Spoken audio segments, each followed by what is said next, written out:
screen.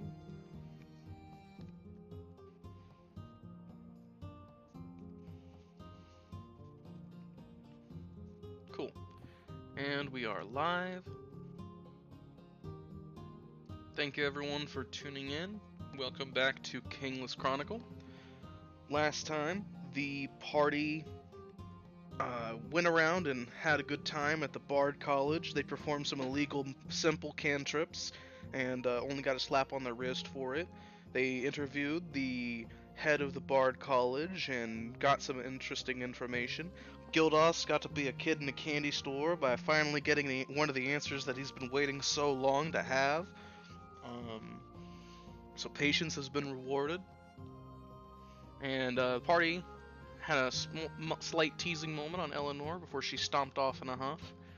And currently they've kind of all split up and are mostly doing their own things. So without further ado, we're going to go ahead and get right back into it. So, starting things off, Delon, you're currently still within the Bard College, as is Gildas, I believe. Gildas went over to find a master to teach him the fiddle.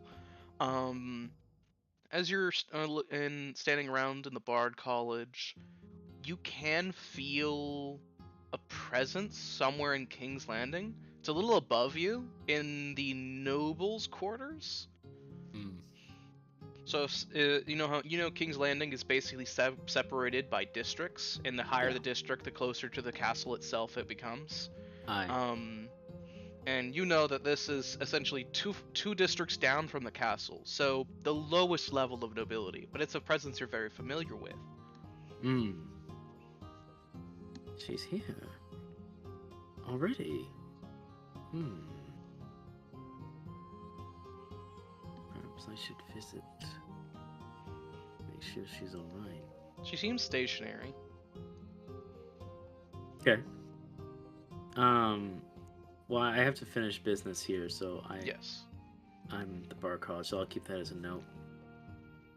So I was told by the headmaster here that a individual, I guess I had already met, has details on the Elvish and Human War, so that's one of the last things I was here to study about, so I will go and see her about it. Alrighty. She said she was in the House of Valor, so I'm going to go towards that direction, where she pointed at the sword and shield. Alrighty. So you make your way over there. As you begin wandering in, you can hear some people training.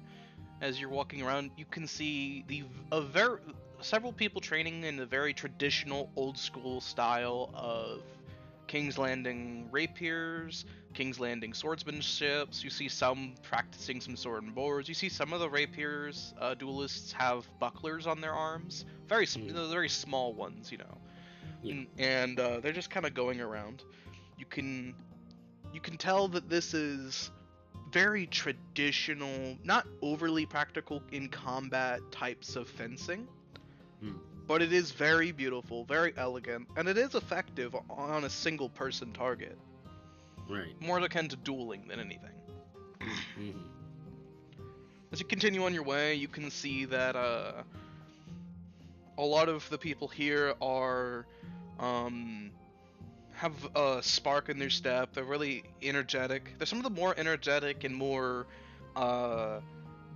rambunctious sorts at the Bard College. If you didn't, recalling some of the information you know from your brother when he was here, you know that the College of Valor is one of the colleges here that have been known to throw pretty crazy parties. He wouldn't know about the parties. He would. But as you continue on your way, you see that in the distance, someone is sat basically in the public. There's like a little wooden picnic table. You can see her familiar hair. You can see she's sitting there, shield on her back, sword on her hip, kind of just kicking her feet as she's turning a page in a book. I'll approach respectfully. See her look up briefly, look left, look right, and then you see her lean back a bit and looks at you from basically looking over her back, bending her back to look. Oh, and you see her do a small little cartwheel as she lands on her feet, turning around to you. Hello. Well, Matt, we met. I was informed by the headmaster that you, at the time, currently have a book on the between the Elvish War and the Human War. I believe the information was about the bard in charge of which was sent in their direction. Is that correct? Oh, yes, absolutely. I have it right here. She gestures with one open hand to the book on the table. May I? Oh, be my guest. Alright. He's going to take a look at the book and read up on why the hell the bard was sent there, what's going on. You see her sit beside you as well, reading it as well. So what sorts of things are you trying to look at, huh? I have a theory. I'm trying to see if my theory is correct. Might I ask your theory? The line glances for a moment, and then briefly back to the book. I'd be happy to explain it, but I just want to be sure that there's, well, based on my exploration, it feels like there's a bit of an inconsistency. I want to be sure that that's not just something too egregious. I see. Well, I think that some of this book might not be 100% accurate to the course of events at the time. You think? Mm-hmm. I think that there might be a little bit of revisionism happening here, whether intended or not. How so? Well, if you look at this page, precisely here, it seems to portray that the bard was here at the college, yeah? But he only enrolled at the college, as she reaches into her pack and takes out a different... It looks like a small ledger. It's pretty old and dusty, but she turns a page delicately with her gloved hand. Right here, he only enrolled at the college about a few months before the war broke out. Why would we send a bard who's barely trained to handle such a dedicated, careful measure? But this book here doesn't describe that he was barely trained. It says we sent a master bard.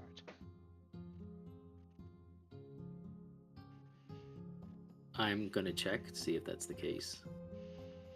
As you look at the book in King's Landing's archive does describe that they sent a master bard, one very skilled and well-versed in his field, to handle the diplomatic negotiations. The ledger she has seems to be a class registry of who signed up for the Bard College in about 5 years before the actual King's Landing War with the elves happened. The bard that they sent is notably enrolled 6 months before the war happened. Does it say what kind of a species he was? How old they were?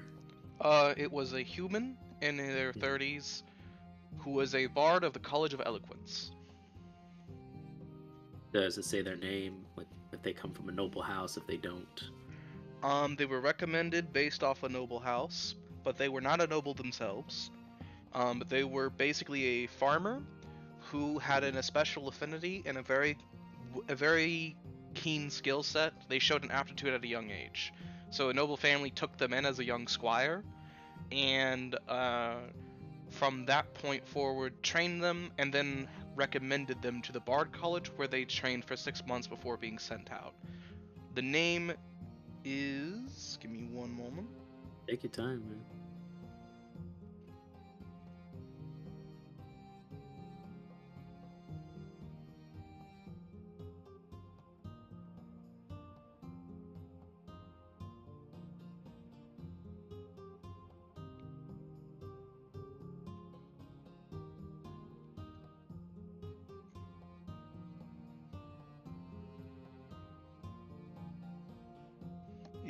Gregory Donald Giraldo.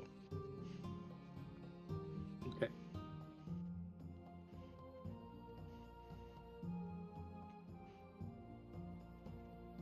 That was the individual that was sent?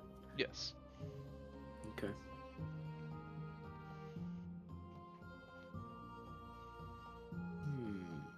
Gregory Donald Giraldo.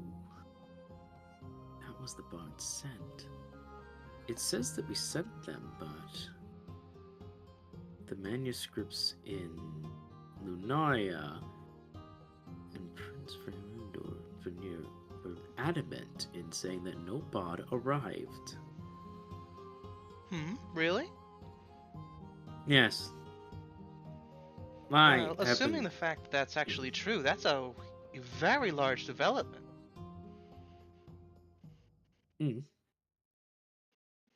The prince himself had seemed to be studying the event expertly. He's been quite wrapped up in it. And I can't help but think that he knows even more than I in the situation, but if he said that there was none, there was none. There was also the druid, Lady Uluru. I spoke with her briefly. The heart of the forest. The forest itself proclaimed that no druid was sent in there. You see her tapping her chin as she thinks to herself.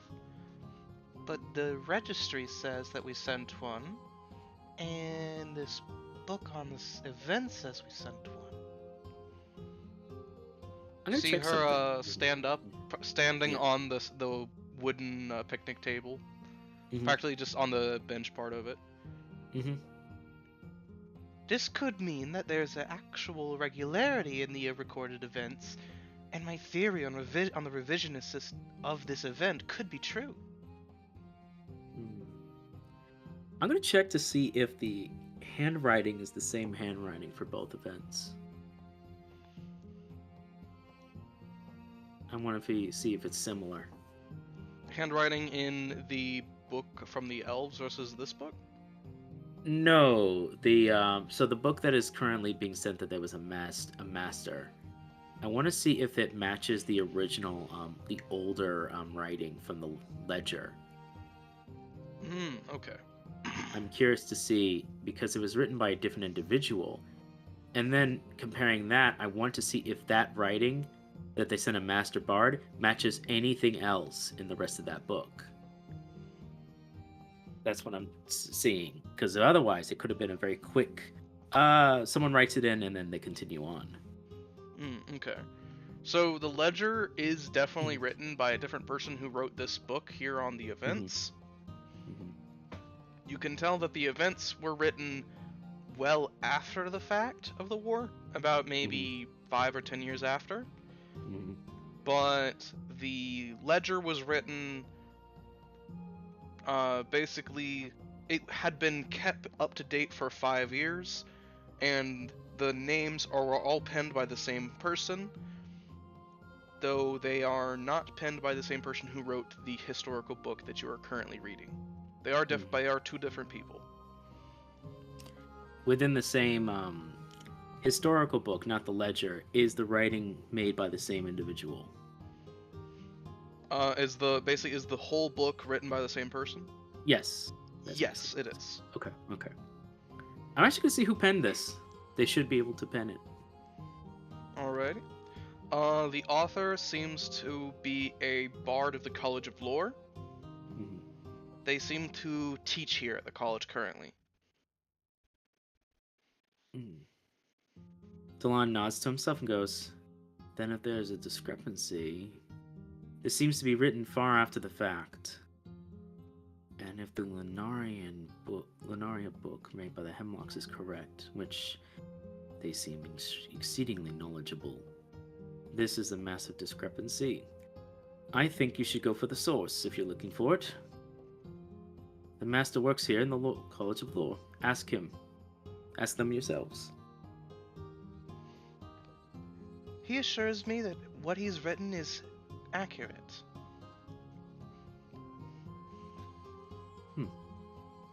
Perhaps he will give a different answer to me.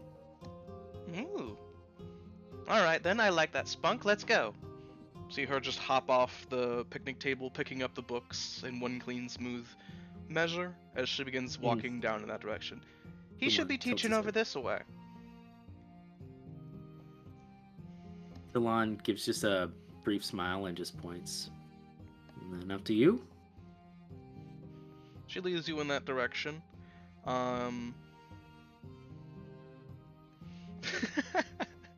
Evan loves that name. She leads you in that direction. You have no idea. She leads you in that direction, and you find that she pokes her head in briefly. You see her open a door and sneakily step in, closing it behind her, holding up a finger for you to wait for a moment. She's in there for about 5 minutes before the door slowly opens, and she gives you like a wink and gestures you inside. Alright, I step in. So as you step in, you find that they're already in the he's in the process currently of teaching a class, and she's leading you over to a bench to basically listen attentively. Okay. Yes, I'll listen. So as you're listening, you just hear the teacher instructing his students on the importance of history, as well as why it's important to keep it integral and to keep it consistent. That history is the lessons that we have already learned, and they have much to teach us now, and any lesson that's already been learned is worth a revisit. He continues to instruct for about another 15 minutes before he lets his class break for some lunch, hands them some recommended reading, and just sends them on their way. Shortly after the class kind of billows out, he looks in yours and Talina's direction and narrows one of his bushy eyebrows at you, but does actually walk over. You see that he favors his right leg and has a cane. He leans on the cane a little bit, kind of hunching forwards to look in your direction. And what do I owe the honor of a white dragonborn in my classroom? Talina, are you sneaking students into classes they haven't registered for again? No. He just wished to speak to you, and I didn't wish to interrupt the class. This is the best way to go about it. Didn't wish to just be a disturbance.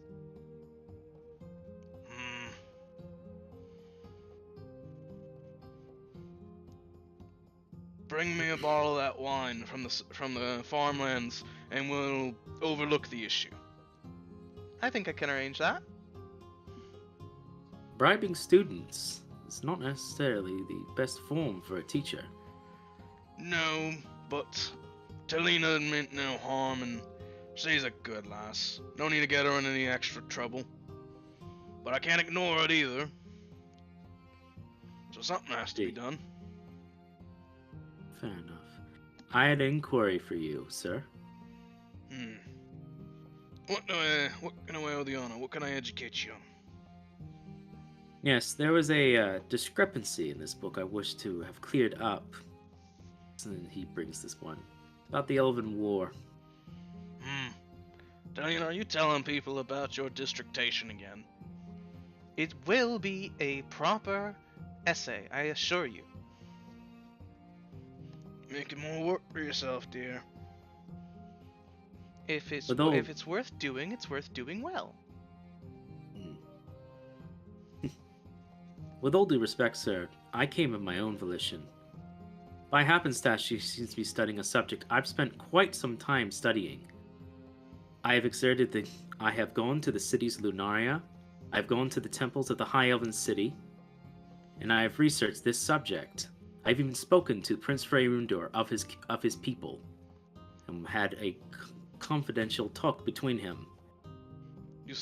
All these different aspects. Go ahead. Oh, you see the teacher put both hands on top of his cane and kind of like nod at you. Have you now? Seems I'm in the company of a fellow scholar and a worldly traveler. Aye. It comes with the certain territory. I thought I used my advantage if I was going to be in these cities. Moreover, I have also studied upon a certain book by the Hemlocks. They established a complete history of the events, which they did so in excruciating detail. And there's one piece of detail that has been convinced they are not mistaken in, on multiple fronts, that no bard, at any opportunity, entered into the forest to make any sort of deal. You see now, the old teacher frown. This again. I do not mean, I'm not saying that she is a good discredit, but I do wish to understand this discrepancy. They are adamant in the fact. Prince Verindor is an excellent scholar of his people, and he is very adamant in studying this subject. I believe him if he says that based on what he's read and the experiences he had that no bard was sent there, then he means to do so. I also spoke with the druid of the forest, and they spoke with the heart of the forest directly. The heart of the forest said plainly that no bard, under any circumstances, entered their home for peace agreements. Neither was it devoured in any sort of event. This leads to my discrepancy. I came to this college to look for the book. What I found, thanks to this young lass, was that the ledger pointed a 6-month, just recently entered into a college. But your work says that it was a master that was sent. One cannot, I'm going to believe an older ledger than your current running. I mean, no disrespect towards you, but this doesn't make sense. Have you considered that perhaps even at 6 months, a student of incredible aptitude and prerequisite training by nobility could have actually become a master? I have no doubt that there are individuals with exceedingly incredible talent. But I also believe that King's Landing is one of the most well put and documented people, and that would be very prominent. And as far as I'm seeing, that was not. So there's 2 theories here. One, this is exactly as you said, and the elven people are lying.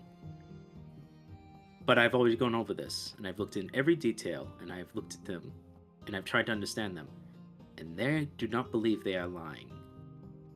So that leads to the second subject. Perhaps we did send them, and it was not exactly how it worked out. Possible. Possibly even probable that he underestimated the situation despite his maybe mastering, and was unfortunately killed in his experience, and so forth. And that's the story we've gone with. But there is a third option. The one that's starting to become more and more unlikely. That there was no bard ever sent. Or the bard we thought we sent was not who we thought they were. And they purposely did not go into that forest. And they faked their death.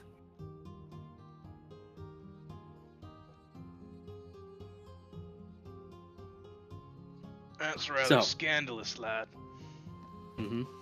Scandalous, yes, but not worth discrediting just because it is so. After all, history doesn't care about such scandals. History tells all. That's what you taught us, isn't it? Believe me, I do not wish to believe this was not the case. That's why I was hoping to come here and find me mistaken. But these discrepancies only add to my feelings. Someone, or a group of people, wanted that bard to never reach the forest. And it seems awfully convenient that a 6-month individual who just barely got into the college would be given such an incredible opportunity to go and make negotiations, and then never arrive, and yet find a bloodied liar with no body. I've seen these kind of, this just seems too put together not to consider. You see the old teacher adjust his spectacles, Mm-hmm. still leaning on the cane with his other hand. I'd heard about a Dragonborn Templar, but I thought you dropped out of the program. Awfully keen on the pushing an advantage, ain't you, lad?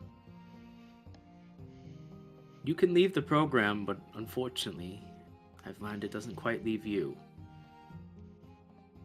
Templar? Blimey.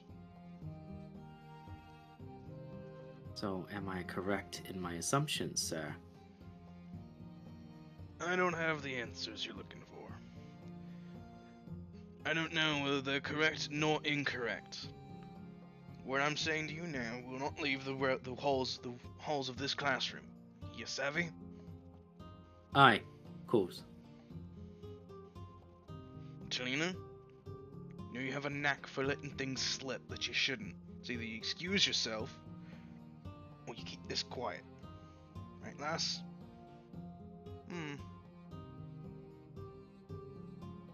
I'll keep it quiet. I can keep a secret. Just need to be told it's a secret first, that's all.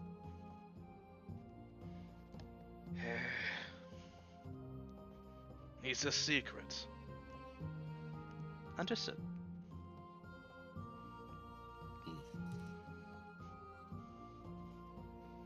We did send a bard.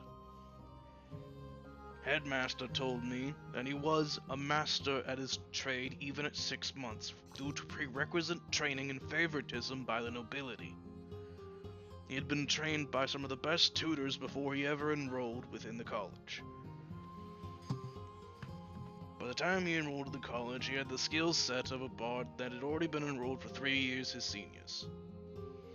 By 6 months, he had finished a 4-year scholarship. He was skilled enough for the task at hand, and he was sent there for diplomacy. And he did perish that day. While no body was found, enough blood to prove a dead body, his blood, we tested it, and his broken lyre were found. We retrieved them and brought them back.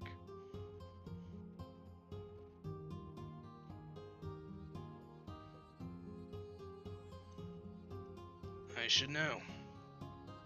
I was one of the people sent on the retrieval mission.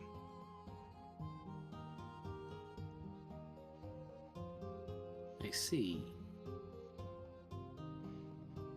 Then why is it that the Haunt of the Forest said he never arrived and did nothing towards them? Why is it that all records say otherwise? That I don't know. The secret is supposedly there's a group of people in this world made up of all sorts, all walks and sizes, who have sway in certain circles, who may or may not benefit from certain things happening in certain ways. Officially, they do not exist. Unofficially, they also do not exist. But if you're an old hat like me, he says while adjusting his big pointy wizard hat, chuckling to himself, then you've seen a few discrepancies in your time. Convenient ones. Ones that led to a rather unfortunate circumstances that led to both sides suffering.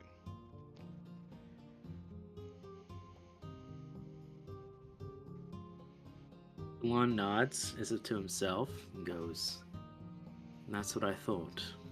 You cannot quote me on this. With all due respect, sir, I don't have to. The people that do not exist have unfortunately made themselves very known in other ways. Thank you. This information is good.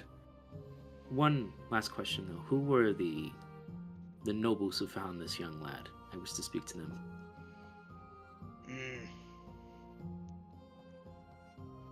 There were nobility in King's Landing, but They migrated to Reynold a few years back. Took up their holdings and moved to Reynold before the wall was fully blocked off from the outside.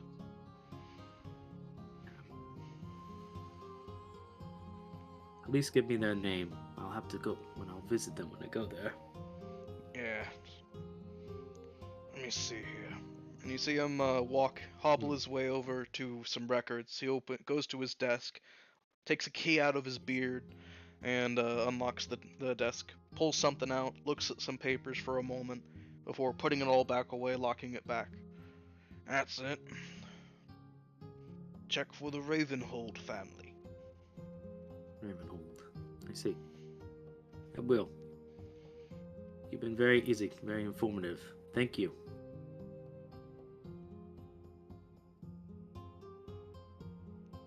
Delon begins to make his way out. Run along now, Talina, and don't forget the wine.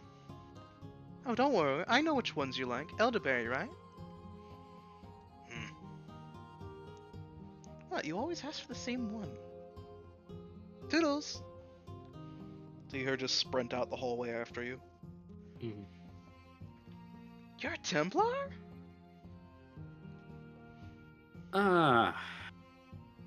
Former or current. It depends on who you ask. You just see her, like, looking you up and down with, like, a big old grin. Dragonborn, tall, shining, radiant almost. And a Templar.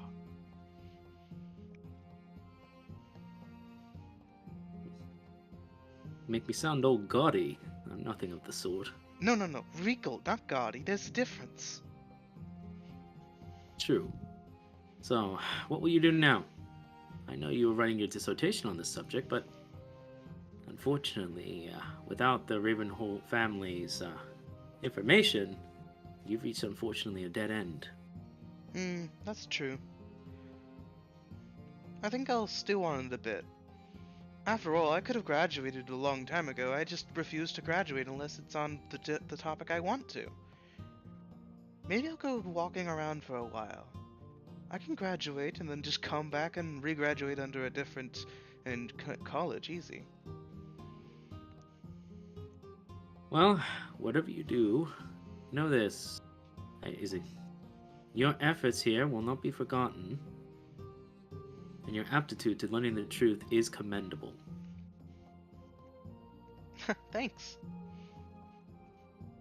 There are very few folk I meet who care about the truth as much as you. Well, the truth is incredibly important. I don't care how dangerous it is to find out. If there's a secret and it's ill-begotten or it needs to come to light, it should come to the light. And more thought as you did, there would be no secrets. But that be... I wish you the best of luck, and here, he gives back the book. Keep it safe. Oh, thank you. I think I'll look over a little more, and I might need to return it fairly shortly. You do such. Goodbye. And take care. You as well. And with that, I think I'm done with the Bard College for now. Alrighty. As you leave, you see her give you a very energetic wave. Mm-hmm. She keeps waving until you're out of sight before you hear her running off in some direction. She seems to run everywhere she goes, practically.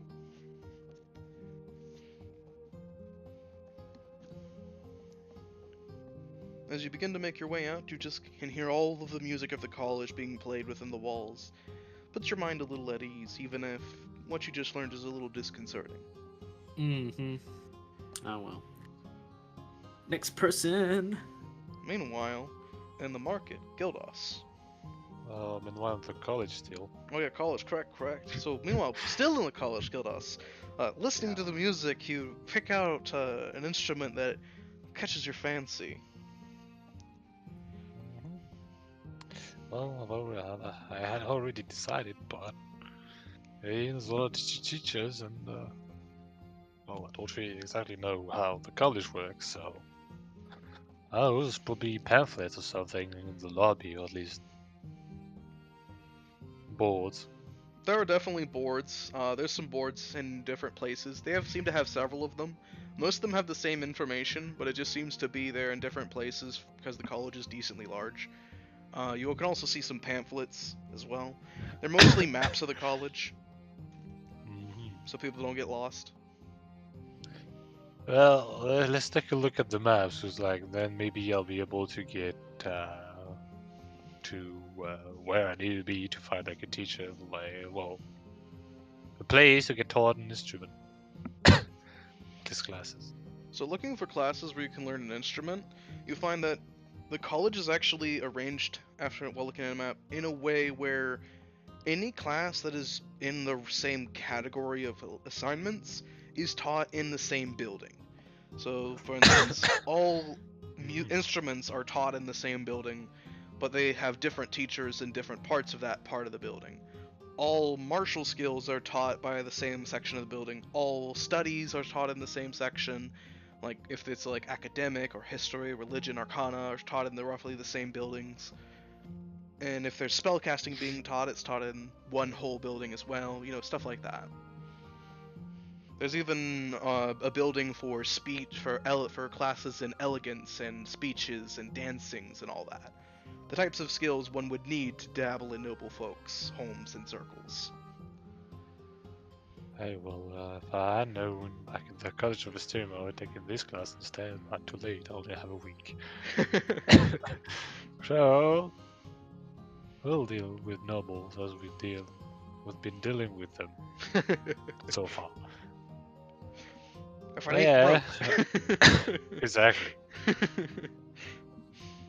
Yeah, it seems like they have a building specifically made for that, so I'll go to the quote-unquote instrument building and look for, well, yeah, I guess classes on that. Alrighty. String instruments and all that. So you find that there's a handful of teachers that are teaching string instruments. They seem to have a decent amount of students and decent amount of teachers as well that teach at different times of the day just to cover everyone's schedules. The one thing that you can definitely tell by even just looking at the college so far is it's very well supplied and very well funded. It's also better organized and more official than the College of Asterium, which is kind of a chaotic mess.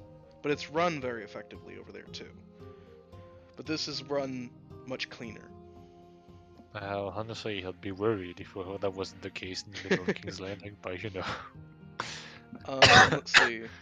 As you're also making the way, you can see that there are some pamphlets glued onto some walls or some places.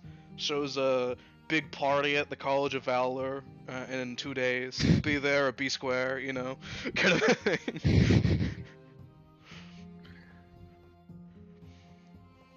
Oh, well. Some of the posters have posters taped over them. Don't party with the Valor, party in eloquence instead.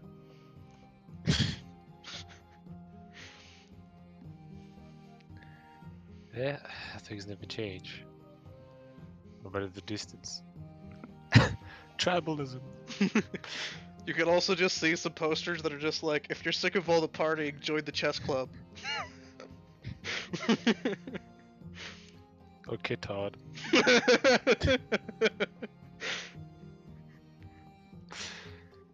Yeah.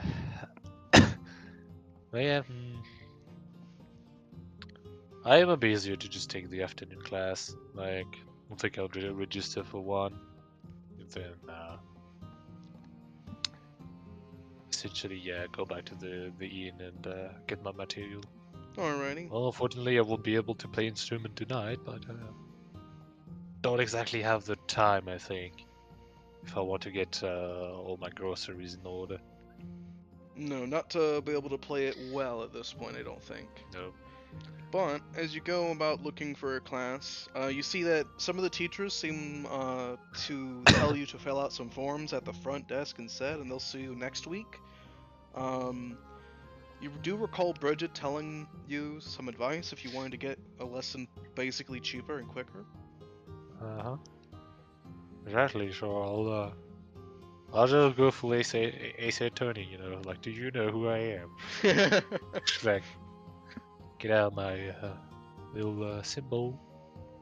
Say, well, that's nice and all, but my stay doesn't extend to next week. So I would really like to start as soon as possible. And yeah, we'll show my little holy symbol and all that. So they see the necklace around your neck, and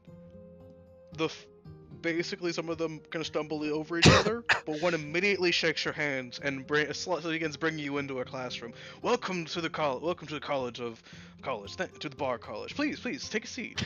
And the others begin cursing under their breath as you're whisked into his classroom, and they feel like they've missed an opportunity. Hey, but what if I want to judge my teachers too? You could do that. But, he pulled you into his class pretty quickly. Uh-huh. Well, let's see what he has to say first. Welcome.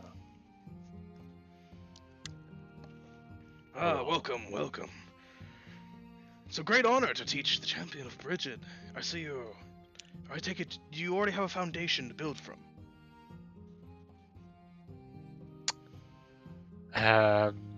No, I don't. It's quite alright. You will build that foundation in no time flat if I have anything to say about it. I must warn you, I am a strict, borderline drill instructor when it comes to teaching music, but all of my students have become some of the best musically inclined bards in the land.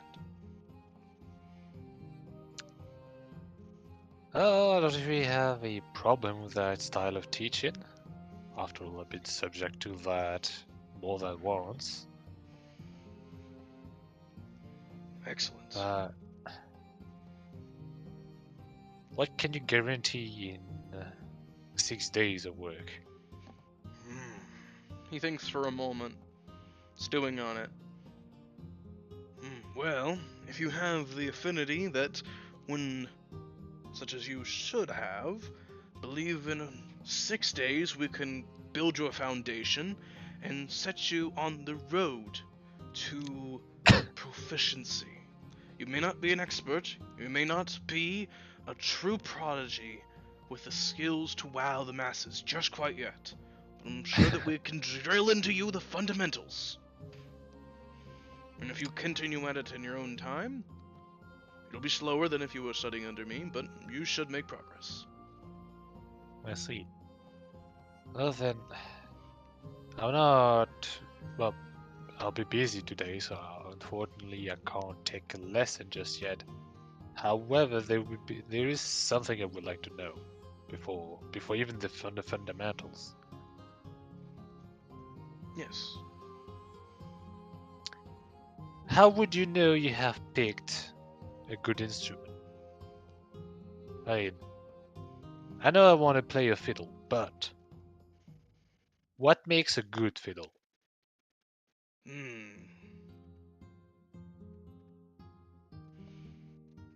That is a good question, and depending on the instructor and the musician, differs greatly.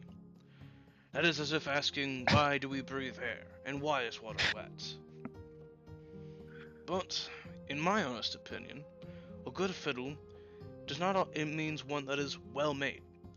Doesn't need to be the most expensive, doesn't need to be the cheapest, it just needs to be well made. It also should be moderately used. A brand new fiddle has to be broken in. You have no need to break in a fiddle unless you are already a master.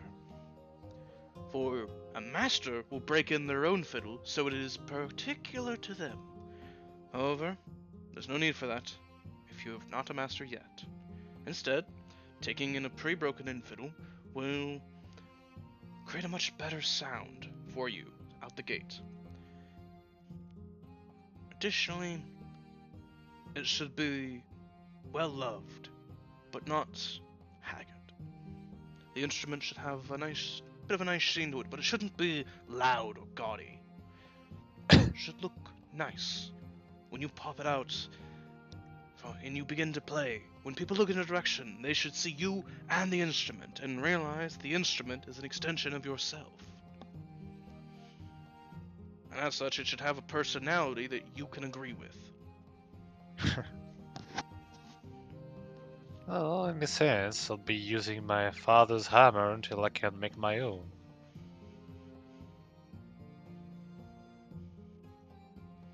Yes, more or less. I think I get the picture, thank you. Quite welcome. So then if you cannot attend today, shall I see you tomorrow? Tomorrow indeed.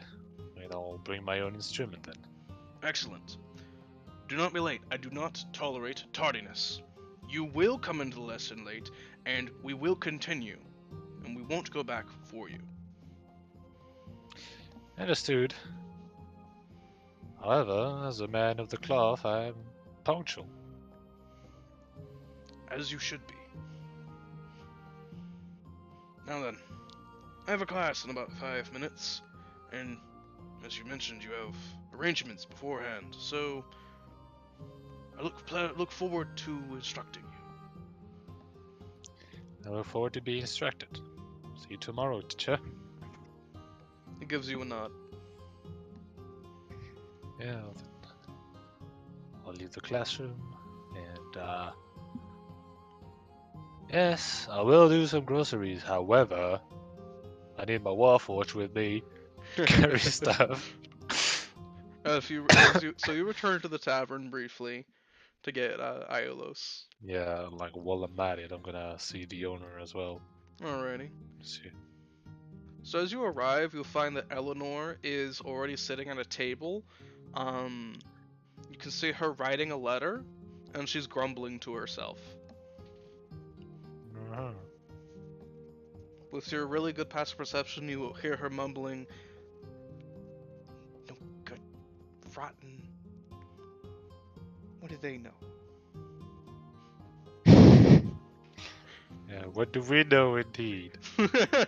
As a passerby, so. Never enough. You'll just hear her mutter, "Damn it!" But she just keeps writing. But she's quiet now.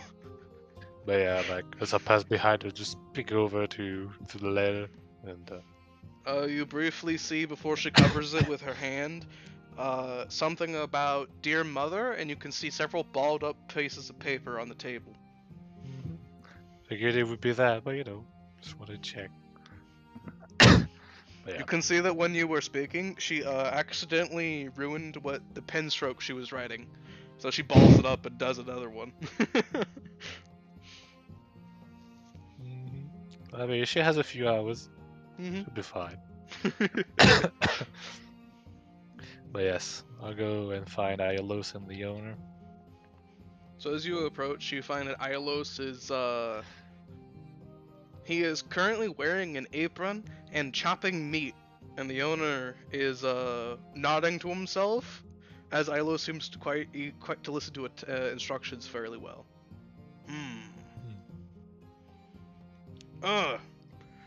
Yes, young master, your warforged is very good quality. Well, I would hope so. I made it myself. But thank you. Ilos nods, chopping the head off of a fish and then putting the fish head in a bucket as he then fillets the fish in front of you. I am my master's trophy. He has instructed me as such. Come now, Iolus, you don't need to pretend anymore. I have not been pretending, master.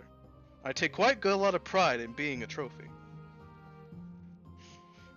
Besides, since how long have you been doing this? I pointed the fish and like the meat and all that. I have been doing this for exactly 6.5 hours. I just like turned to the owner. Don't ask me. He wanted to help. He said he was tired of sitting idle. Strange for a warforged. They usually don't seek out help on their want to help on their own. But who am I to deny the chap? You should see the fish he started with. Don't think even a cat would want that. Oh. Fast learner, is he? But, well, I mean, on the subject of meat and kitchen and all that, I wanted to ask, may I borrow it for the evening? See the innkeeper raise an eyebrow? Sure, I suppose, but why? Well, I'd like to treat my companions to something. After all, I've been on the road for a year now, and I've not cooked anything in particular outside of, rations or whatever we could forage. And as a host, I sort of miss doing this. You see him I nod just at you. thought. Besides, the lady over there is quite angry, so just as a token of apology. Oh, I see. I know how that goes. Having to cook something special for your lady, because you may have said something you shouldn't have. Hey, Gloria! What? Gloria, come here. I'm baking, you galoot. Now, Gloria, come here real quick. She comes in, you just see this dwarven woman, her beard just like rolled up under and then tucked under her apron. She's got flour all over herself and she's stomping, like tapping her foot in impatience at the man. What? This chap here is gonna cook some food. Not in my kitchen, he isn't. No, he's gonna cook it in here. You know, in my kitchen. He's gonna bring his own ingredients, isn't he? He's not taking it out of the tavern. That seems reasonable, don't you think? Of course. I'll bring my own ingredients, however, there is one special kind of glass and spoon. I wondered if you had any in your inventory I could borrow for the night. Glassworks, plates, forks, and knives you can use on loan. We wash them at the end of the night. You see the dwarven lady does kind of gesture around with a meat cleaver, even though she said she was taken. You know, bit pies.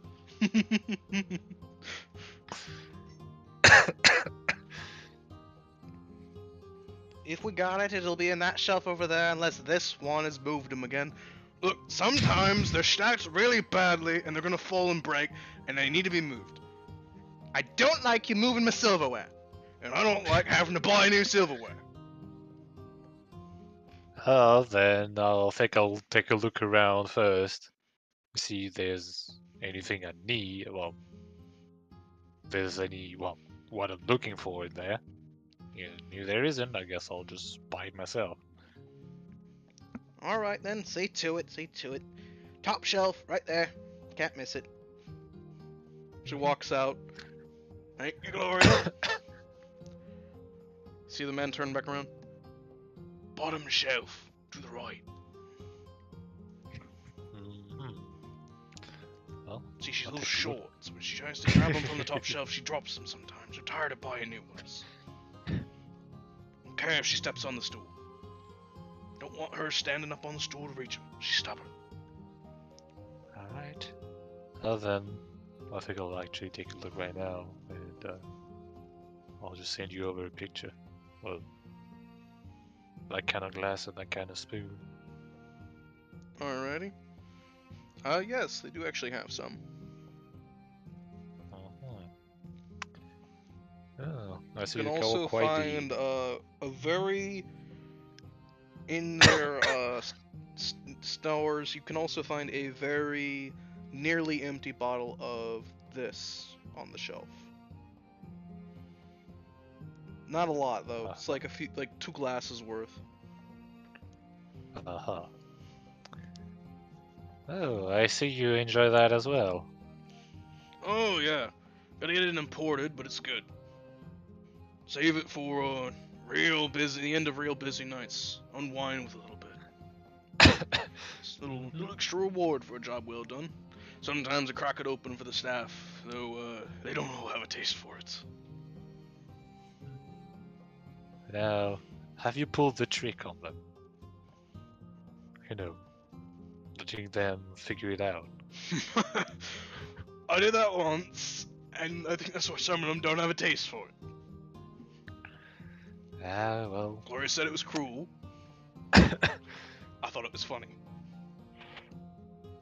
Well, you're not supposed to drink it pure, yes, but I think there's only one person in my group who might just do that. But I'll just set everything out for them and let them figure it out. And if they ask me, I'll just show them. Sounds good. If you need a little more, because not a lot left, you can get some in this market square. It's a little expensive because it's imported. You can get some in there. Alright, well, I'm making a Ronaldian course, so of course I have to look at imported goods. But thank you. Alrighty. And, because Commander Darius said so, you seem to be good folk, so if you ever see any staff around here who are unoccupied and need a little help, feel free to bark some orders. If they have a problem with it, tell them I said you could. I think about it. But, Iolos, we're going shopping. Yes, master. As he chops another fish's head off, and then fillets it and puts it on the stack. You see him walk over and dunk his arms in a bucket, and then grab a towel and dry his arms off as he hangs up the apron. Just imagine him with the towel on his head as well. It's like, I'm not sweating, master, but it's on principle. My rust. Yeah. So, yeah, I go to the market square and let's see, what order do I want to? I think I'll go to the bakery first. Because that's the one that's gonna take some time during the day, you know, to prepare the thing I need. So you approach the bakery. You find there's several bakeries in King's Landing, but there's only a handful that might be able to make what you're looking for. All right. Nobody has any what you're looking for ready to go though. Yeah. Well, I mean, it's fine. It's not like ready to go. It's like that's what you know I'm looking for. So there will be one that can make them on order. So. Let's see. So, because I'm not familiar with any of these, I don't know which is good and all that. I'll, you know, do these. It's like, what's a good bakery? All right. Which of the possible ones seem good? So, of the several bakers that are in King's Landing, you find that several of them are more confectionery in nature, and you tune those out pretty quickly. You also find that some seem to dabble in a lot of stuff. Some seem to do exclusively in pies, both savory and dessert in nature. And finally, you find one that just basically specializes in baking lots of different kinds of bread, mostly dinner breads and dinner rolls and other types of breads that can be taken on travelings as well. That's the one you end up settling on. Seem to make nice hearty breads. Yeah, well, I say I'll one more with the RP is like, so let's go to him like have like 7. Yeah, was it 7? 7. Yeah, 7 portion of like specific bread, like round ones.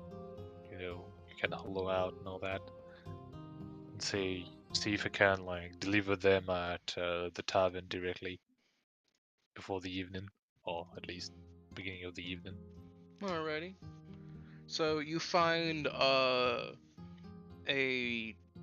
human is running the place. He has a few kobolds that seem to be doing some of the smaller things in the bakery behind him. They seem to be of different colors, and most of them seem maimed or scarred in some way, but it's not recent.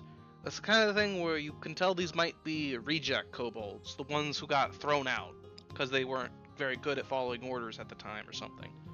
So he's just kind of taking them in as help. He tells you that he can get that done.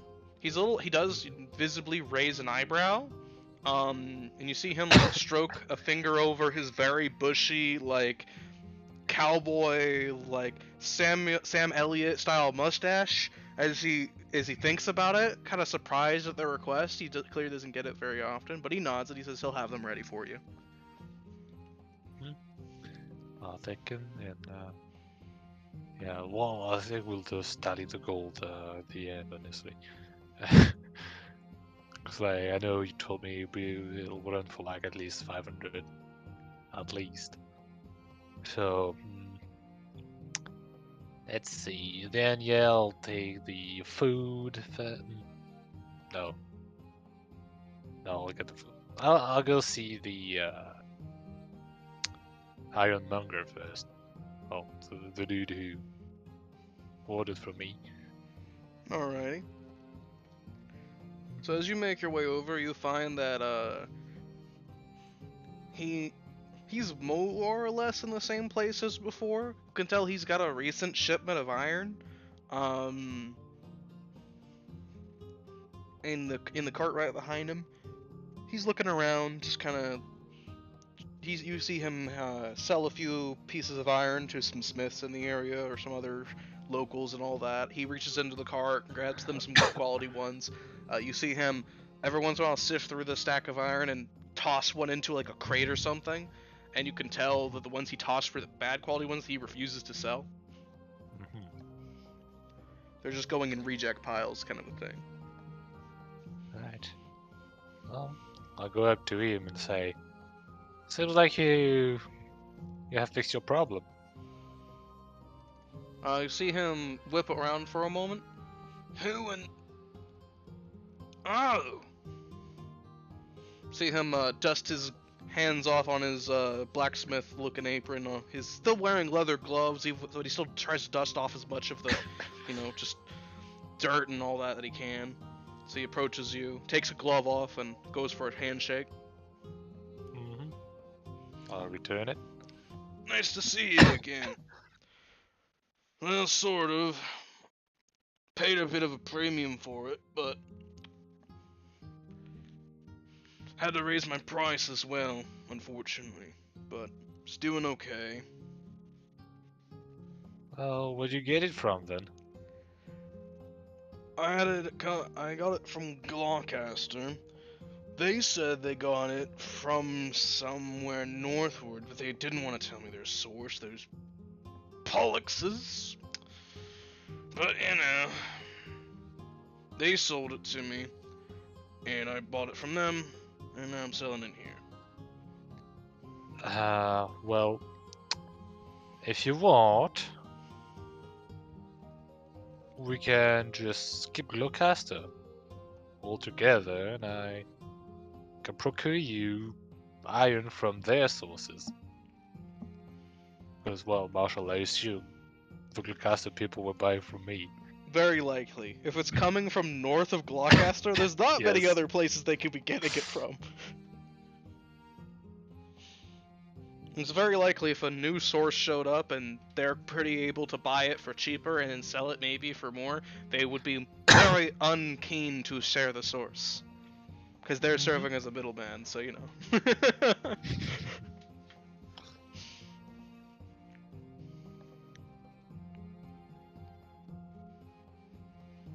Well, waiting for his answer, but... He raises an eyebrow. You know the source? Well, of course I do. Well, first of all, I should apologize for what happened a year ago.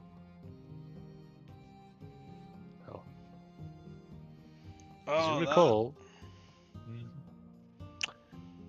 you recall, when we met, you told me that your source of supply had dried up, or at least was not responding anymore.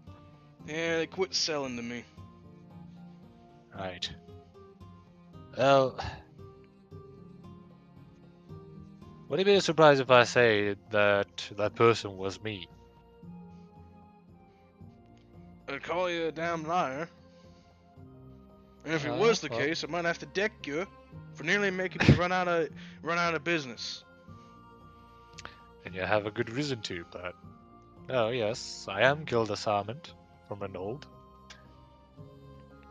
You just see him make like a face at you, as if like, and then you just hear him shake. You see him shake his head. And I'm the legendary hero, Strongfist. Right, then, what would you take for me to prove it? What is it? Got the Armon crest on you somewhere. You got a seal that you was stumped into the iron, maybe.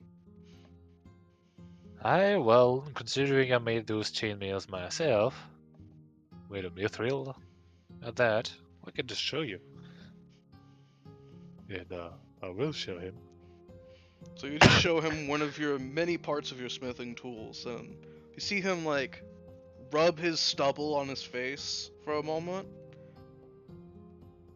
And next thing you know, you receive a decent but not heavy or harmful punch to the chin.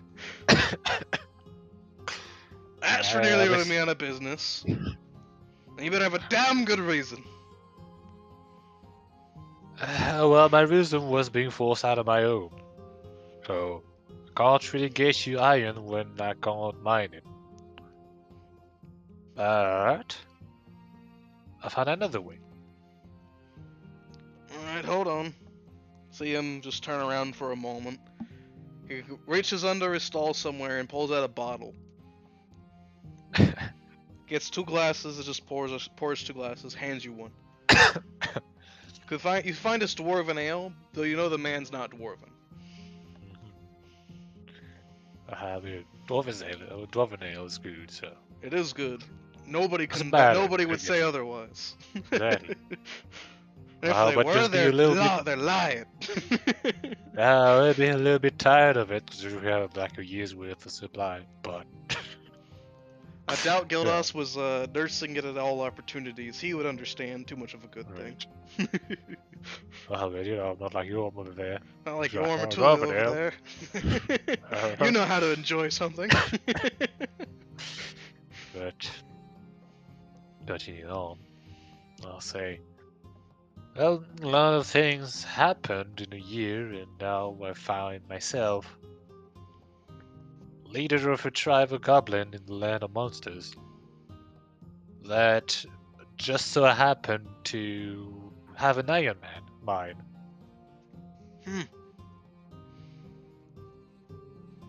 Ain't that funny?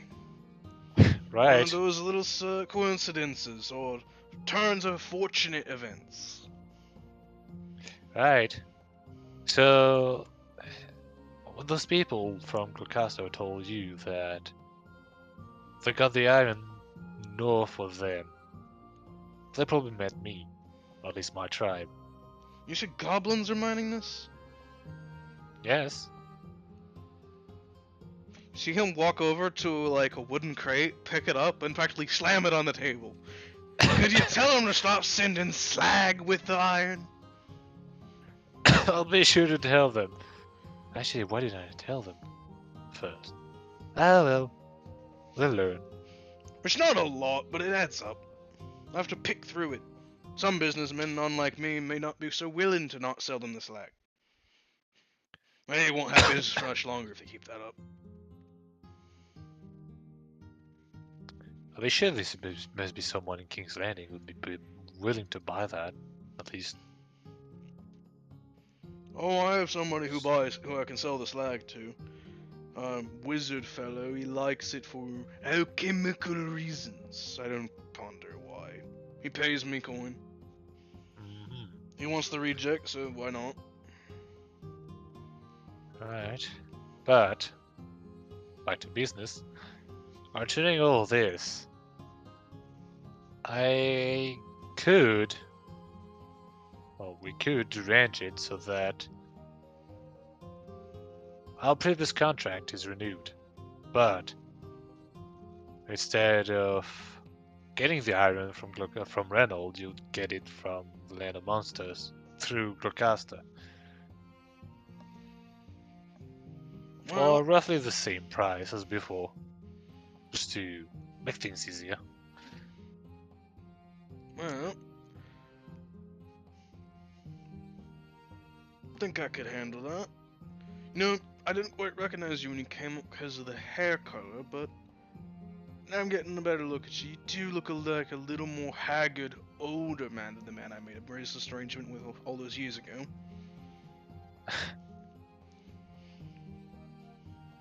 Yeah, well, a lot has happened. Just leave it at that.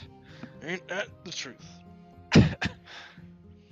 But I think that can be arranged. I think the old price was fairly reasonable. And so you just say I gotta send my carts, my wagons up to go somewhere in Gloucester. Do you know where? Well, we could just put it on the map, really. Say, Alright. well, just need to go through the mountain-born domain up to the border, and the tribe should be just there. Alright, I can do that.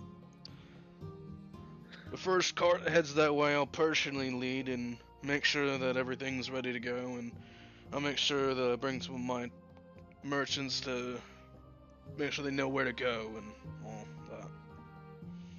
Appreciate that, though. Well, just tell them the war chief has sent you. You see him make like a weird face, but he nods. Alright. War chief has sent me. Okay. Ah, look. It's the first time they'll meet a hand-picked custom.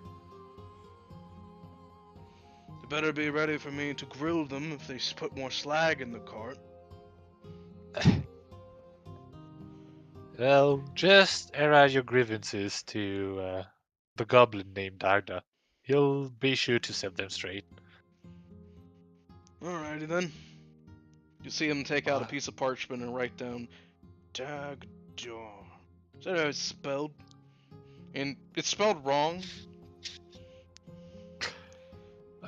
It doesn't really matter though. It doesn't really, I know, it doesn't really, it's close enough. Yeah. Well, how many? There aren't many named goblins, so you'll be fine.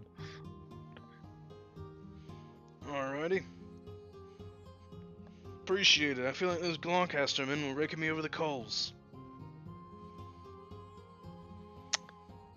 Don't blame them though. I might have done the same thing if I had an actual vendor and I was one of the few that could benefit from it for a while.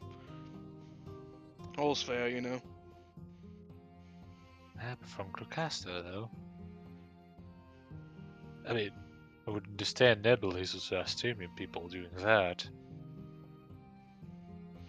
But They weren't charging an exorbitant amount or anything. I think they were just trying to make a profit on what they bought and being reasonable about it and not wanting to give the source to anything, you know, so they can keep serving as middlemen. I'll just raise an eyebrow about that. Just like, let's say anymore. If it was Nebulum, they'd charge me 3 times the asking price, like they were before. You just see him like turn in the general direction of Nebulum and practically yell at to the sky. They'll hear me once it carries on the wind.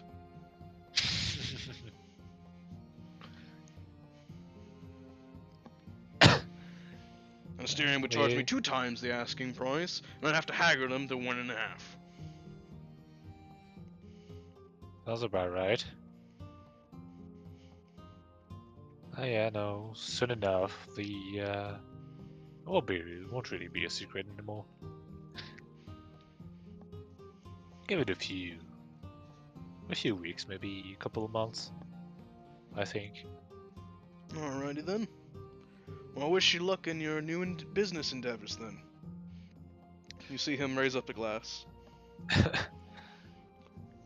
And I wish you luck on your success. Well, newfound success. gives you a nod, clinks his with yours, knocks it back. To old business and new business. Indeed.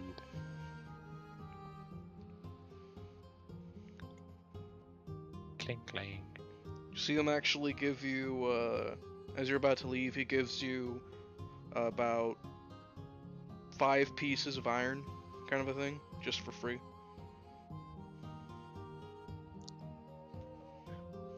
Well, I'll give him my thanks, but actually at this point I would really freaking do with iron. This ain't a shit. You just sell it to other people. No, I mean I can just make stuff with that. Like on the go. True. Yeah, he just gives it to you for Reinforce free, the essentially. cart. Yep. You could actually armor the cart with some iron, yeah. Yeah. Probably do that. We could do the monsters or something. But yeah. And then I'll give him my goodbyes and continue my shopping. Well, I'm buy some instruments. Alrighty. Then yeah, it'll be the food and should be good. So you go about and you find that in the market square, there's several people selling handmade instruments. Some seem to be selling hand-me-down instruments. Some seem to have been selling instruments that they've acquired through, seemingly some people gave them as a way to pay off debts and never really bought them back, stuff like that. So there's like a decent variety of instruments on example, but you're able to find one and buy it for a reasonable price. Yeah. Well, reasonable by King's Landing standards. Oh yeah, like, well, I don't know if you forgot, but like I'm looking for one, a fiddle, and 2, like a hand harp, or like I guess a lyre. Yeah. Sounds good. So probably like apply the same tips you gave me from the fiddle to the lyre. Alrighty. You do actually find some that fit those descriptions that your instructor gave you. And then yeah. Next is the food and takes you a bit to go and get all the ingredients. Yeah. We're gonna say something else? Yeah, the food and then the drinks. Alrighty. Could I get that cold? Well, still cool, So you get it takes you a little bit to find all the ingredients. Luckily, King's Landing's market square is incredibly plentiful, and while you have to deal with a lot of people trying to haggle you or offer you some things on the like, hey, come here, come try one of these. Hey, try some of this. You can respect the hustle as a fellow businessman, but it's getting a bit of tedious at this point because you're Rinaldian. It gets a little irritating. Yeah. All of the hustling, but I'm looking for this, specifically this. I don't need the Exactly. You gotta say that and go on your way. But you do actually manage to find it. Is one thing that you can definitely say is really great about King's Landing's marketplace is they have everything, quite literally everything. It just takes finding it. They're very plentiful when it comes to what is being sold here. The downside is, while they have almost everything you could want, it's expensive. It's expensive. Yep. It's expensive. But, plus side, it's all good quality, no matter what. Nothing of shoddy quality is sold. Look, man. They're spending 700 gold or something on the shopping spree. And then they're spending 30,000 gold on a little shopping outing. So really, I don't even feel guilty about any of it. But you find all the ingredients, and then you find that luckily most of the people selling booze are kind of all in roughly the same area, and they're near the grocer area anyways, so it doesn't take you very long to find it after that, and you're able to acquire what you need. When you mention that you want it cold, they actually kind of give you some little crates that seem to have some ice in it, and they put them in the crates. Oh. You can tell the ice was made magically too. Wonder if I can make some ice cubes out of that. Yeah, but yeah. Good thing I brought Aiolo, so you can just carry some stuff with it. Arlos is carrying a Well. lot of stuff for you. He doesn't complain. He's quite happy to help. Yeah, I think I got everything, so I can go back to the tavern and start cooking. Alrighty. So you make your way back to the tavern with everything and begin on making the food. As you do that, I'm going to segue over to Bub.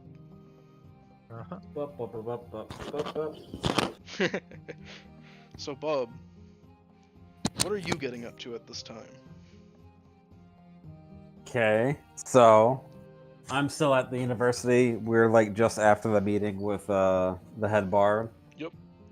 Slash, well, technically he's not a bard; he's a druid. But... Yeah, he's a druid, but he's the head of the Bard College, so he's basically their headmaster. Yep. Okay.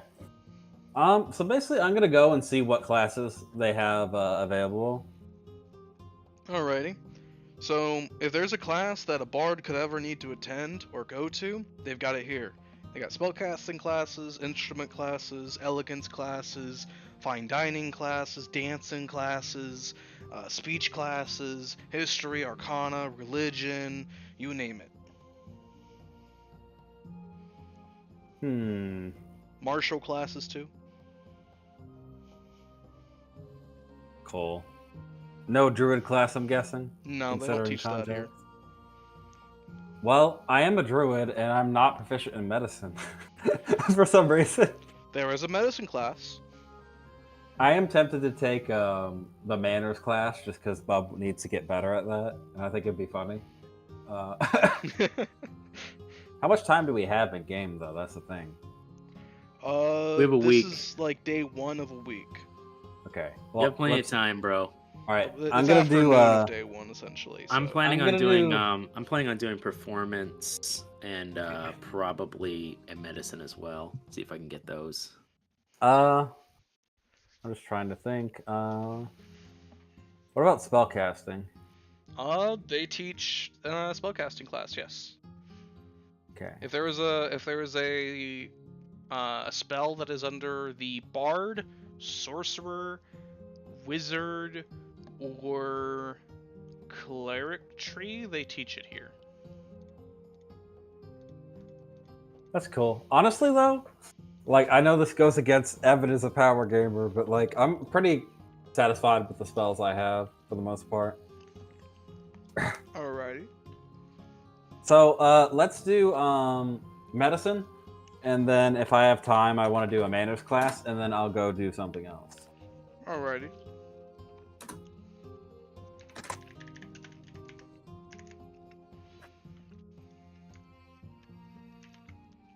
So you go to attend a medicine class. Make me a medicine roll. Bub is very wise. Be amazed. Alright.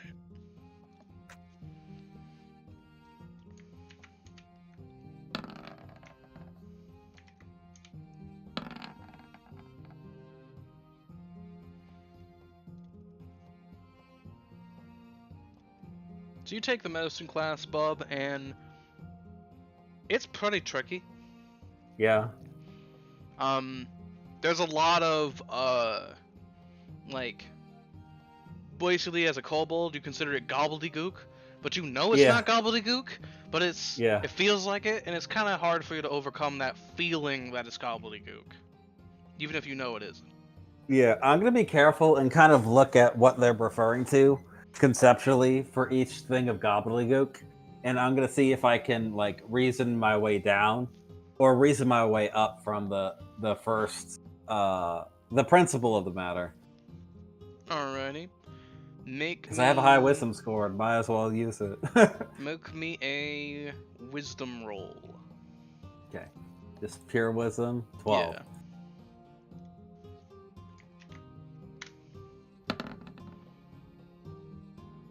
Alrighty. So, not being deterred as Snacks would, you gotta remember you're the boss man, so you gotta pay attention in class, gotta show Snacks what the power of paying attention in class. That's right. You put your nose to the grindstone, so to speak, and you spend quite a good amount of your time in this lesson, and you leave proficient in medicine.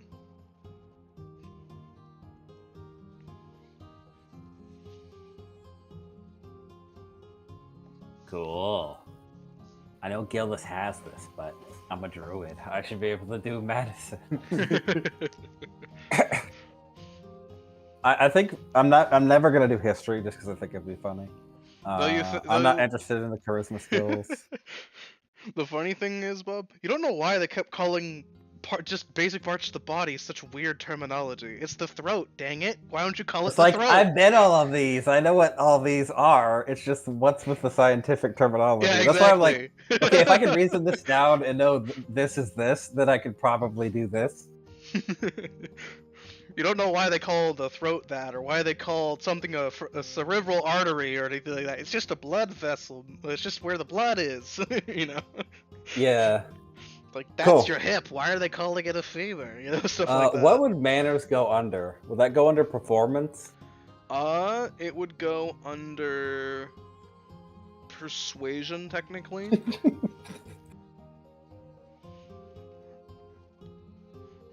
Though, because performance is more like musically inclined or dancing or something like that. I've just noticed a few times performance is being rolled during social interactions. You only count my proficiency. Performance being rolled for certain social interactions? Yes, those are mostly for like dancing or like playing an instrument well or singing or something like that. If you're putting on a performance. Persuasion would usually be like being elegant or something like that. Deception would be if you're trying to tell a lie, or trying to deceive or mislead somebody, or trying to say something without saying something. And intimidation would just be like either being staring someone down, trying to get someone to crack, or scaring them, literally scaring them, or just being able to silence a room with a look, you know, stuff like that. Making little people a little uncomfortable. Right.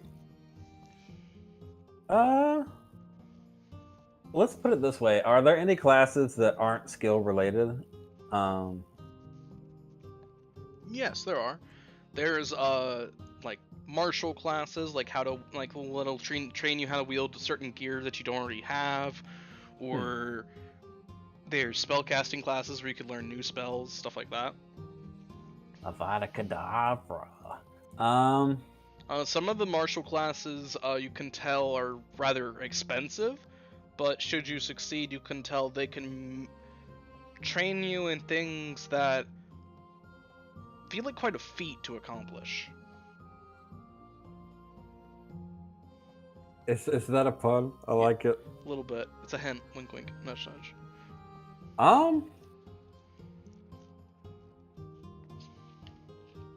That's actually interesting. I would be interested in...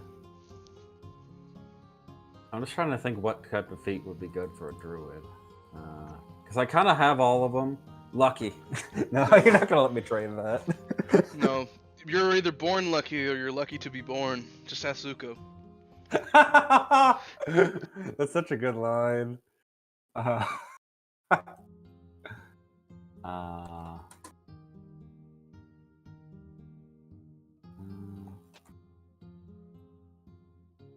Yeah, sorry about that. I literally, like, I had one idea and I'm like, yeah, I'm not gonna do that.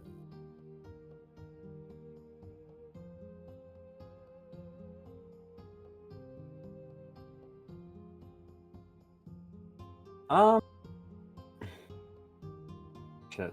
Can you move back to the lawn until I figure it out? I can do that. Okay. Sorry about that.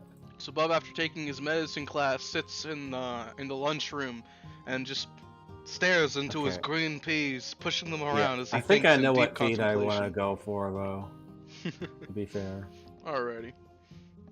But as Bob is staring into his green peas, we'll go to Delon. Okay. So Delon, you've just finished up your brief investigation into the issue with the Elvish and King's Landing War a little bit, and you made your way out. Where are you heading to next? As much I can learn more stuff to Bar College. Got a week. I'm not worried about it. But right now I have pressing time, so I'm gonna check on Yorm, our old pal Yorm. I know where the graveyard is, so I might as well just do it. And my lady's probably not going anywhere. Yeah, she's still stationary. She seems to be somewhere in that sector. You can tell because you're fairly close to her, because you're within the same city as her. She's outside somewhere, but she's stationary. Yeah, well, the graveyards are going to be outside anyway, so... Alrighty. So you make your way over to the graveyard. Yep. Give me one moment. Gotta make the music more somber. Indeed. Cool. Julio was a rapper.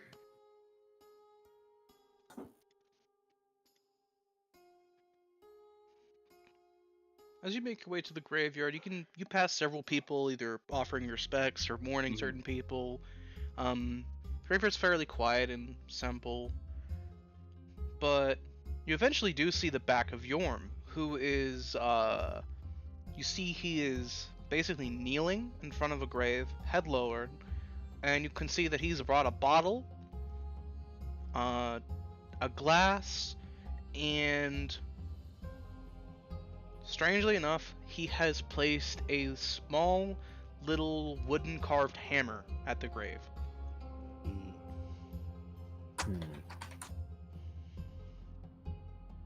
Delon will approach tentatively, but he won't, completely speak up. Seeing, you can tell Yorm notices somebody come near and kind of stand a little closer, but not simply walking by. And you see him keep his head lowered, but slowly stand back up. And you see him look over his shoulder at you. There is a strange, solemn seriousness in Yorm's gaze that you haven't seen for a while. Yeah. Oh. Hello, Delon. Yorm? I didn't mean to come interrupt, I just wanted to come and check on you. I appreciate that. Let's, See him look around a little bit, lower his voice a little more. let's talk a little somewhere else. This one's resting. Delon nods. I'm gonna glance to see what the grave is, though, before we do. The grave seems fairly old. If you want to make a history roll, that would You know help it, baby. there. No, it's like one of his best skills. Okay, 17. King's Landing history, 17. So you know the grave site here is about 300 years old. It's using a very old traditional grave style. So the headstone's different from the lot of the other crowd here. The name's a little worn and chiseled, but you can clearly make out the word Mountain-born, though the name before it is worn off by the passage of time. Before they walk away, Delon will actually bow to it. Respectfully. And then he'll follow. Yorm leads you a little ways. You're still within the realms of the graveyard. It's in a little area where, mourners usually sit peacefully it's like away from the graves. Yeah, a small little nook. Yorm comes over and he just stands around. You see him adjust the strap on his blunderbuss that's sitting on his back. And you see him tightening the gloves on his hands a little bit as well.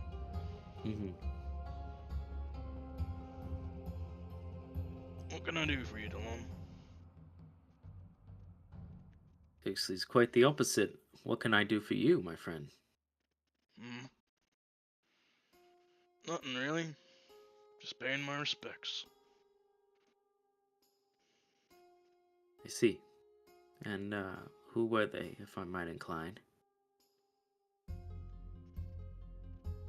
You see Yorm fiddle in his pouch for a moment before taking out a pipe.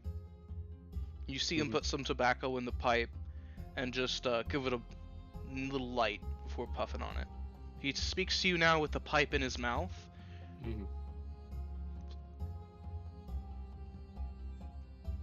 Brother. I see. Older or younger? Younger.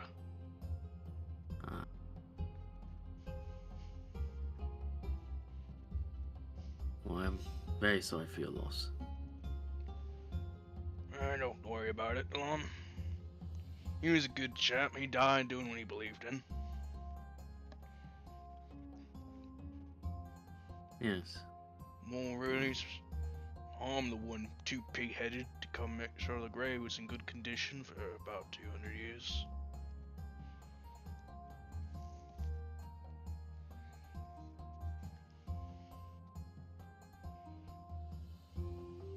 I understand that there's some history between you and your family, and it's not proper dwarven culture to ask, but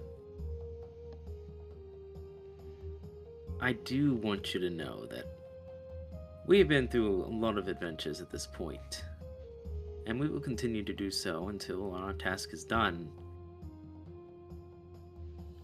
You can share with me anything.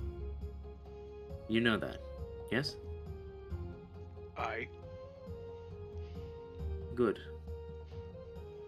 Though as a sober man right now, say this, Delon. It's not a matter of can. It's a matter of will. Do I have the will to tell you?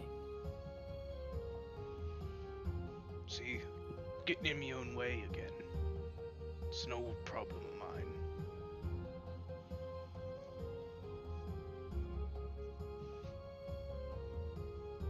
What about you? You've written that letter yet? Which one? One home. One you said you were gonna write. Oh, that letter's been written for some time now. It's been sent yet? It's on my way. Good. See to it that you write it. Well, it's written anyways, and send it. Aye. But, what of you? You've written your letters home? Ain't no one to receive them.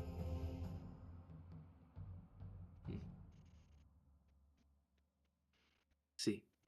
Ain't got no one to write to, Delon.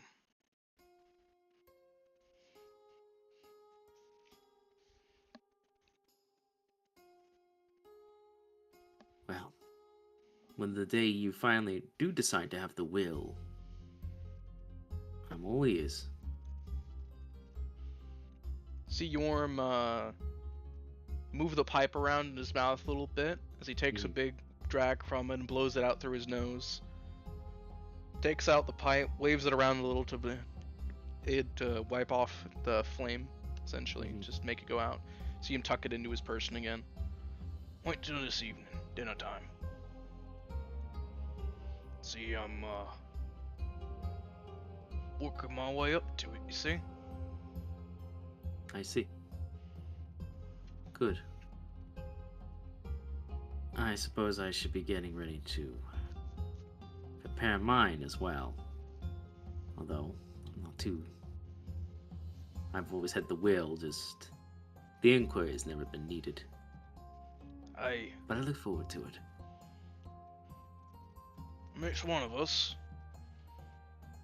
Not that I'm not looking forward to learning about you. Well, I'm not really looking forward to sharing about me. You see, Yorm hawks a thumb at himself.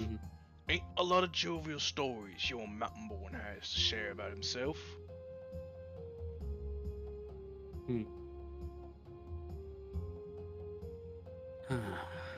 Sometimes, our bitterness is what allows us to fulfill our joy. If we're willing to push past it. Oh, I can agree with. Just a matter of moving past myself to share some stories among friends.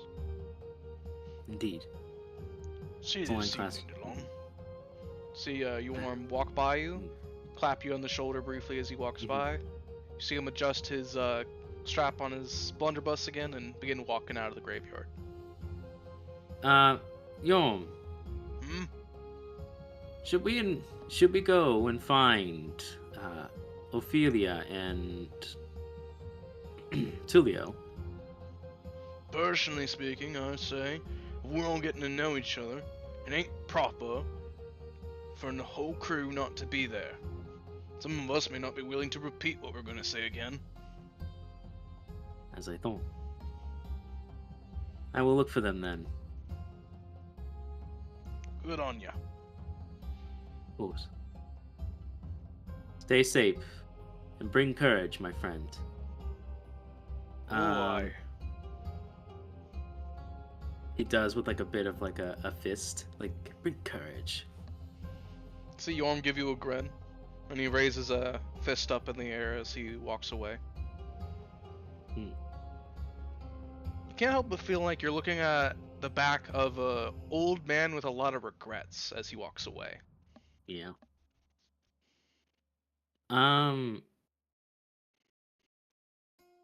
Delon is gonna head back to He's gonna head back to the grave. Alrighty. And he's to where he was, and he's going to take out a single coin, and he's going to place it on top. And then he's going to kneel, bow his head, and then stand back up. I will take care of him. I promise. You rest assured. And Delon will make his rounds in an area he hasn't been to in a while. He'll also pay respects to his master and his family's grave. Or at least any others he knows are buried here. It won't take too long, and then he'll make his way out. Alrighty. One thing you did notice, Delon, is that some of the graves for some of, like, your master, for instance, there are a few coins placed on top. People seem to pop in every brief in a while to pay respects to him. Some of your family members, you can tell, you know who brought this based off of the wine that was brought as, like, a little offering. You know that Julian favors that wine a lot, so it's likely Julian was the one to pay respects here. Though, judging by the wine bottle, it looks a little older. It was a ways back, you know, but he did pay some respects with it. The bottle of ale that Yorm brought, placed down, you don't really know where Yorm got it. It's not from the cart. It's very old and doesn't have a label on it. It's a personal brew. Yup, most likely. Personal brew. Made just the way you liked it. So sad. But yeah, I'm going to pay my respects, then I'll leave briefly. Alright. And then I will make my way to the post. I'm assuming that's in the Adventurers Guild, if I remember correctly, or nearby. The post is essentially in a government office. Oh, okay. Then alternatively, if you specifically, like, your family uses a specific trades good area, which, like, Eleanor's mother mentioned, probably, then you would go to that one instead of the main office. If they have a dedicated trade area that they go to, like a general store or trade office.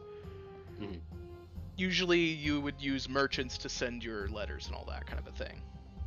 If you have one that your family uses all the time, you'd go there. If you don't, you'd go to the government office. Based on where the graveyard area, how close is his Pearl Lady, just for clarification? How close is the Pearl Lady? Yeah, because I'm trying to optimize my route, not waste people's time. Yeah. So the government office would be in the direction of the Pearl Lady. Cool. Alright, I'll just do that then. Alrighty. And if that's not where it is, then I'll move on to whatever, and then once then I'll probably visit the Adventurers Guild, see if they've seen them, and then okay, cool, we'll bring our food over here. Sounds good. So you make your way over to the government building. As you arrive, you find that it's decently busy, as it usually tends to be. People coming and going of all things. You see the post area, and you wait in line for a little bit, and you're eventually able to make your way to the front desk for it.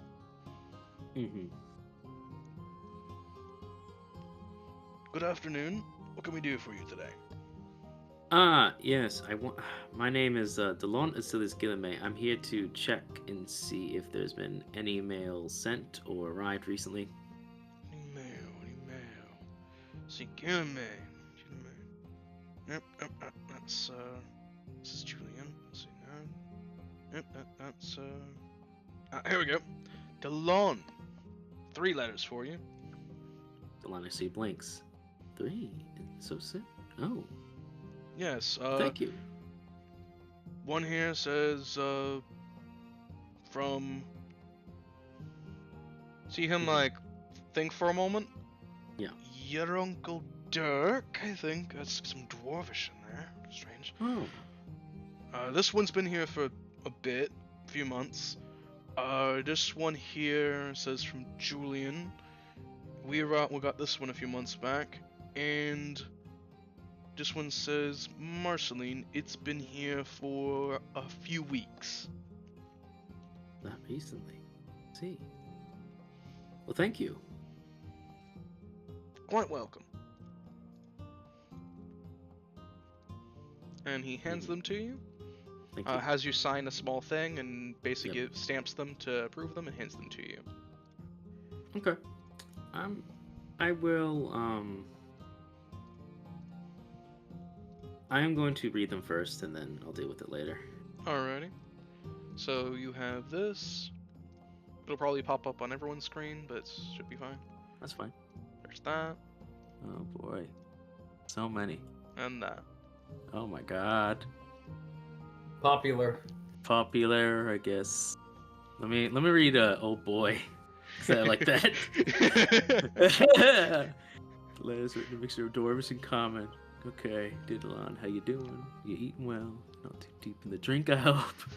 Haven't sired any offspring till you get your oldest a heart take, I hope. Considering it's you that we're talking about, I don't think you get into any trouble. Oh, no. I love it. I love it already. I love the Uncle Buck energy. It's great. It's like he has a cigar in his mouth at all times. It's great. However, thing we're talking about, not too deep in the drink, I hope. It's you talking about. Hope you're going to do. There are no many reasons why you lie. What you're going to change. Don't feel too bad about it. I know you won't do. Not to focus in the future. Not to consider you feeling. From that, never think that the tomorrow was right for you. I figured you'd be struggling. And you're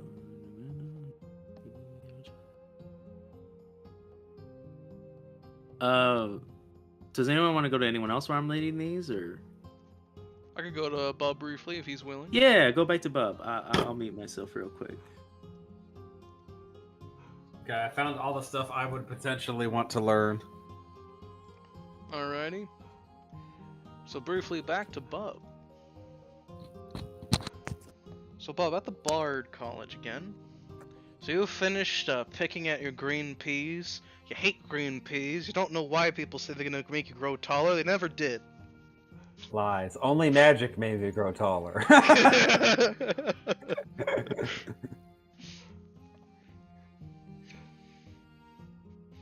So what are you gonna get up to after having finally finished those nasty, horrible green peas?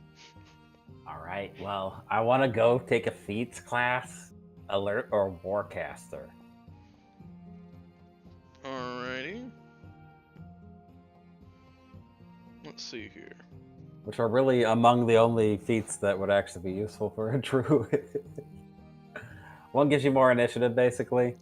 It's harder to surprise you. Warcaster is you get advantage on concentration when you get hit while you're concentrating on a spell. So which would you? Which I would use after I transform. I don't know. I tend to roll pretty crappy initiative, to be honest with you. I think Warcaster is more thematic, but Alert would be more universally useful.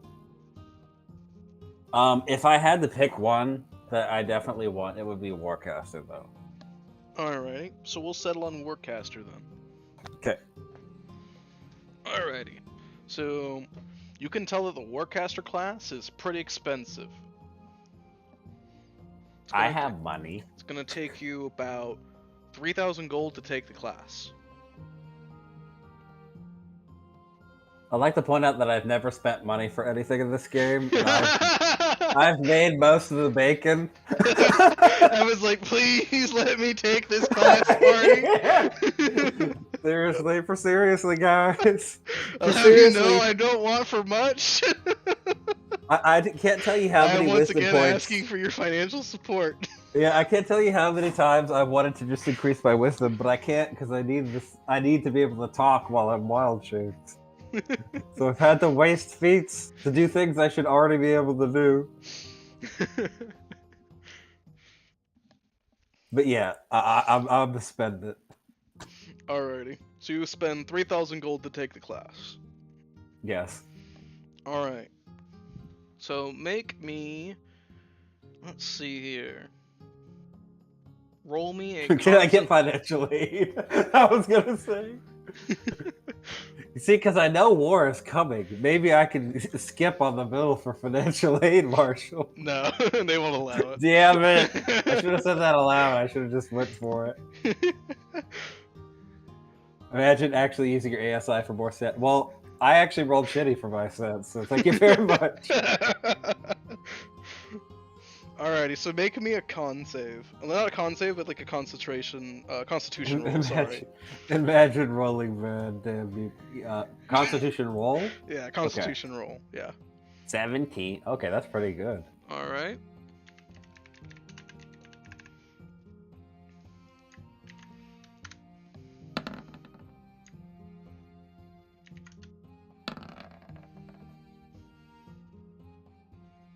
Okay, so for the evening slot before you return to the tavern for dinner, you haven't succeeded in learning it, but you feel like you're making effort. You're making some progress. Cool. You'll have to probably come back tomorrow to continue. Okay. They do tell you before you leave that because you've already paid the fee, you won't have to pay it again. You can come back and keep trying until you get it, kind of a thing. Cool. All right. Gotcha. Sweet. All right, I'll go back to the tavern. I guess we're all meeting there briefly. Yes, there's going to be some RP in the evening. Yeah. Oh yeah. I read it. Great stuff. Great stuff. Alrighty. So Delon, after reading the letters, he just kind of lets out a small exhale, gently puts them back together, tucks them away, and then takes out 2 pieces. He takes out a letter he's been pre-writing. It actually looks pretty old. Like, he's just held onto it for a long time, and he makes some adjustments to the letter, adds a few more details here and there, and finally adds a couple of lines. With that, he seals it, and then he makes another letter. This one much quicker. He addresses that one to Glockcaster, to K-Card Dirk, and he's going to re-enter the office. Pardon me, could you send these 2? Yes, we can make sure of it. It'll be about 10 gold for it. Please. Alright. He accepts the 10 gold for the postal fee. Mm-hmm. Thank thee. And then I'll make my way to, I guess, in the direction of my lady at this point. Might as well. Alright. So you leave the government building and begin heading your way there. Mm-hmm. As you begin heading that way, you can feel that she's at a cafe that's in the distance. You can see that it is one of those noble cafes that you can tell a lot of the noble ladies seem to like to go to. You remember your sister having mentioned that she really liked the cakes there. Mm-hmm. Expensive. As you arrive, you see that she's sitting at a table. She has a cup of tea in front of her, a cake that looks about half eaten, and she is looking over the people, basically people watching. Delon approaches tentatively.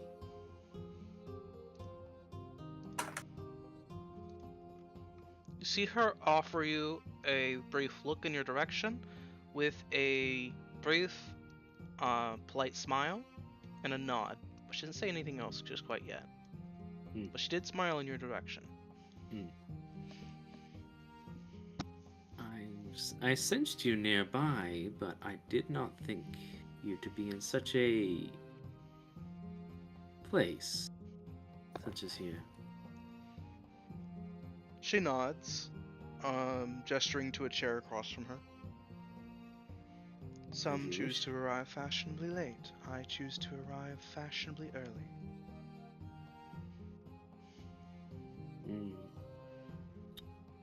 I can see that. I hope I'm not interrupting anything. Oh no, not at all. I'm simply enjoying the atmosphere. It is so tranquil here. Yes, yes it is. It's much of King's Landing as a whole.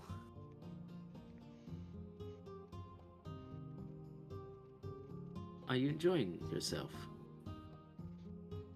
Yes, I do believe I am. Good. I have not tried one of these cafes until just now.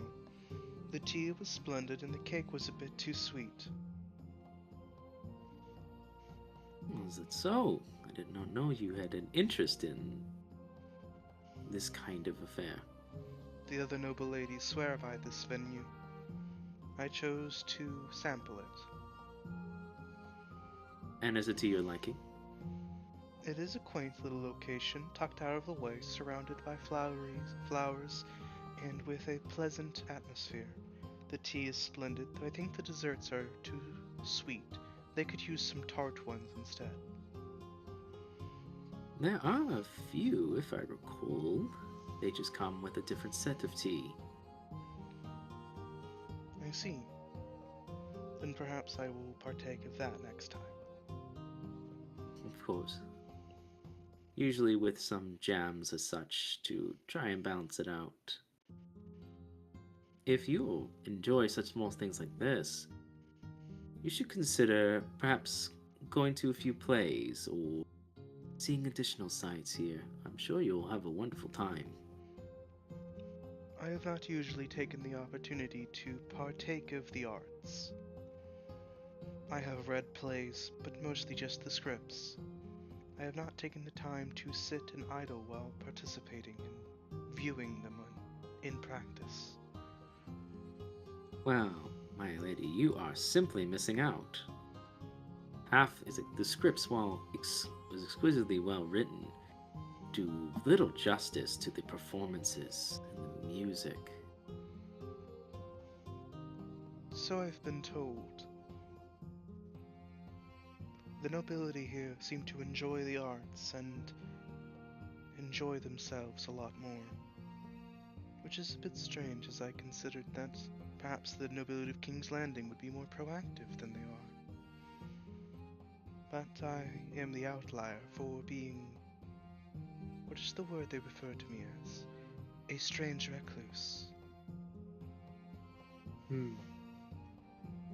And King, we enjoy art.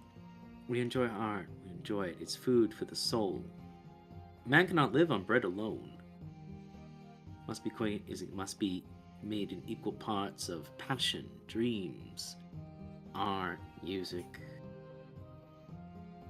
So is it a boy's desire to learn how to fight, is it to control oneself, to be heroes? Girls' dreams of parties, is it flowers, of peace, tranquility, of grace? These things are ample, these aspects of humanity. The former DeLon kind of I glances dream and looks around. of, but the latter that you mentioned sound quite pleasant. Peace, tranquility, and grace. Aye.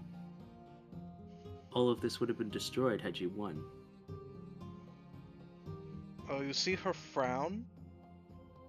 And he just says it matter of fact. Like, not even cold, just a cold fact. Yeah, all this would have been gone. You do see her frown and briefly look over as just people continue on their way down the street. And you just hear quite coldly, indeed.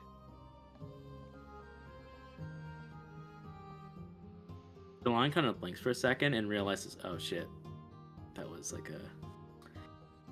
I apologize, that was very correct of me. I meant nothing truly by it. Think nothing of it. It's merely that is the truth. Such simple pleasures, the ability for those to partake of them would have been lost. It is why it is important for us to strive to maintain them now instead. To preserve what we once would have taken away. I could not agree more. You will be at the ball, I hope. Yes, it is my reason for the visitation. Will this be your first or second occasion? Neither. I've attended King's Landing balls on multiple occasions, though I've not deemed it important enough to keep track. Then you've simply not seen the best that it can offer. They are political affairs, are they not? It's like Delon places his hand on his chest. My lady, only political affairs. You've only seen one aspect of it. I have witnessed all 4 rooms. I have seen those partaking of the dining, those singing, those dancing. It feels like a distraction to distract from what is really happening. Political bonds, political discussions, quarrels of the civil kind. I think it's quite the opposite. I think it's the political the political conversations that get in the way of the food and the atmosphere and the music. Perhaps. Tell you what, if I am, by some grace, should arrive at the ball, would you allow me to properly squire you around? Perhaps show you some things you might have not seen before. You see her raise an eyebrow and look in your direction. She gives you a bit of a look up and down. You see her lips form almost by reflex to say no. Pauses and looks down at the tart and tea before looking in your direction again. I have been asked to dance and have dinner with gentlemen before. I have usually turned them down. It is not in my interest. But should you arrive, I think that perhaps I will allow you to take me to such things. Despite my insistence on not dancing, I do dabble. Do you waltz? Delon actually laughs at that in a big way. Do I waltz? Yes. My lady, a knight is good on his feet, on and off the battlefield. Most excellent. Then you will waltz with me at the ball, should you arrive. Then it's agreed. 'Tis a date. Yes, the date shall be this weekend. Well, should I am honored to be on such an occasion, I will be happy to at least give you a waltz, and perhaps show you to areas of the ball you may not have perused before. I have on good authority that politics will be grinding to a standstill until the festivities have mostly come to a close. I'm sure of it as well. But I will leave you to your teas and your tarts and your bird watching.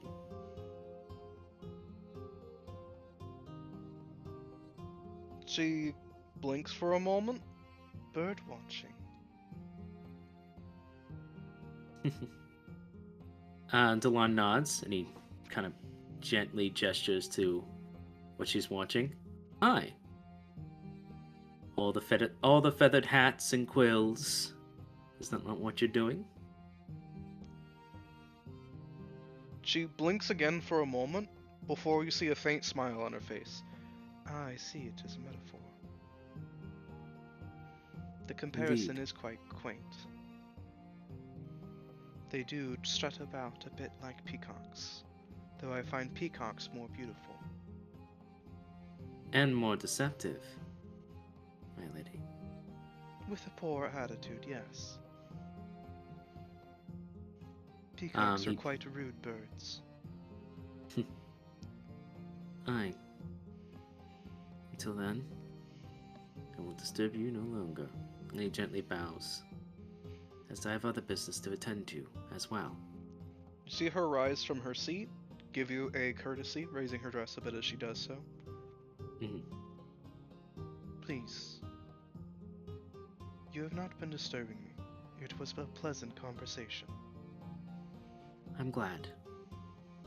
The past few I felt perhaps I've not had such enjoyment. I promise to make up that fact. You see her nod in your direction again. Keep up the good work. To you as well, my lady.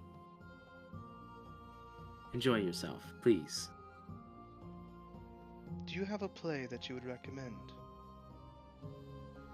I have many, but here, I think these few might suffice should you find the time. I don't know if they're playing now, but if you find one of them, I think you would enjoy it. Oh, and if the King's Choir is it all playing, you must go. You see her nod, taking the list from you. I will consider such things. Take care and enjoy yourself. And he will make his leave. She sits back down. You see her briefly take a bite of the tart, put it down with a frown, wipe her fingers off on a handkerchief, and sip the tea to get the taste of the tart out of her mouth. But you do see her walking in your you see her staring in your direction briefly as you walk away. It's like, oh, we have tarts. That's what the tea's there for.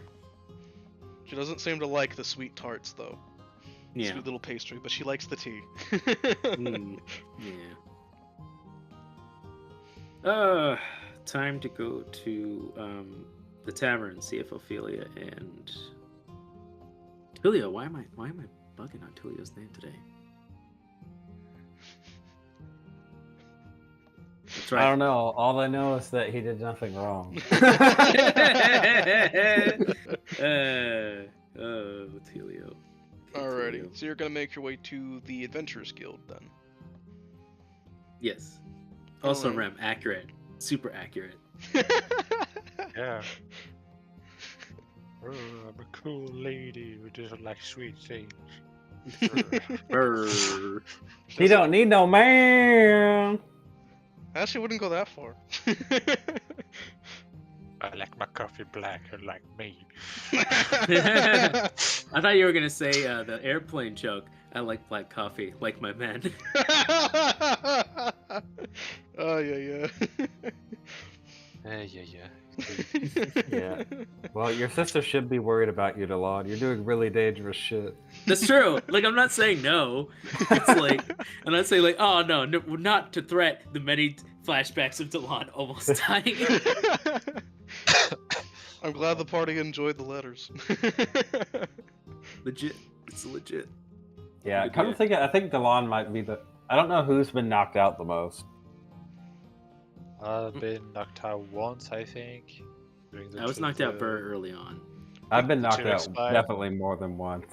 But I almost got knocked out like a lot of time.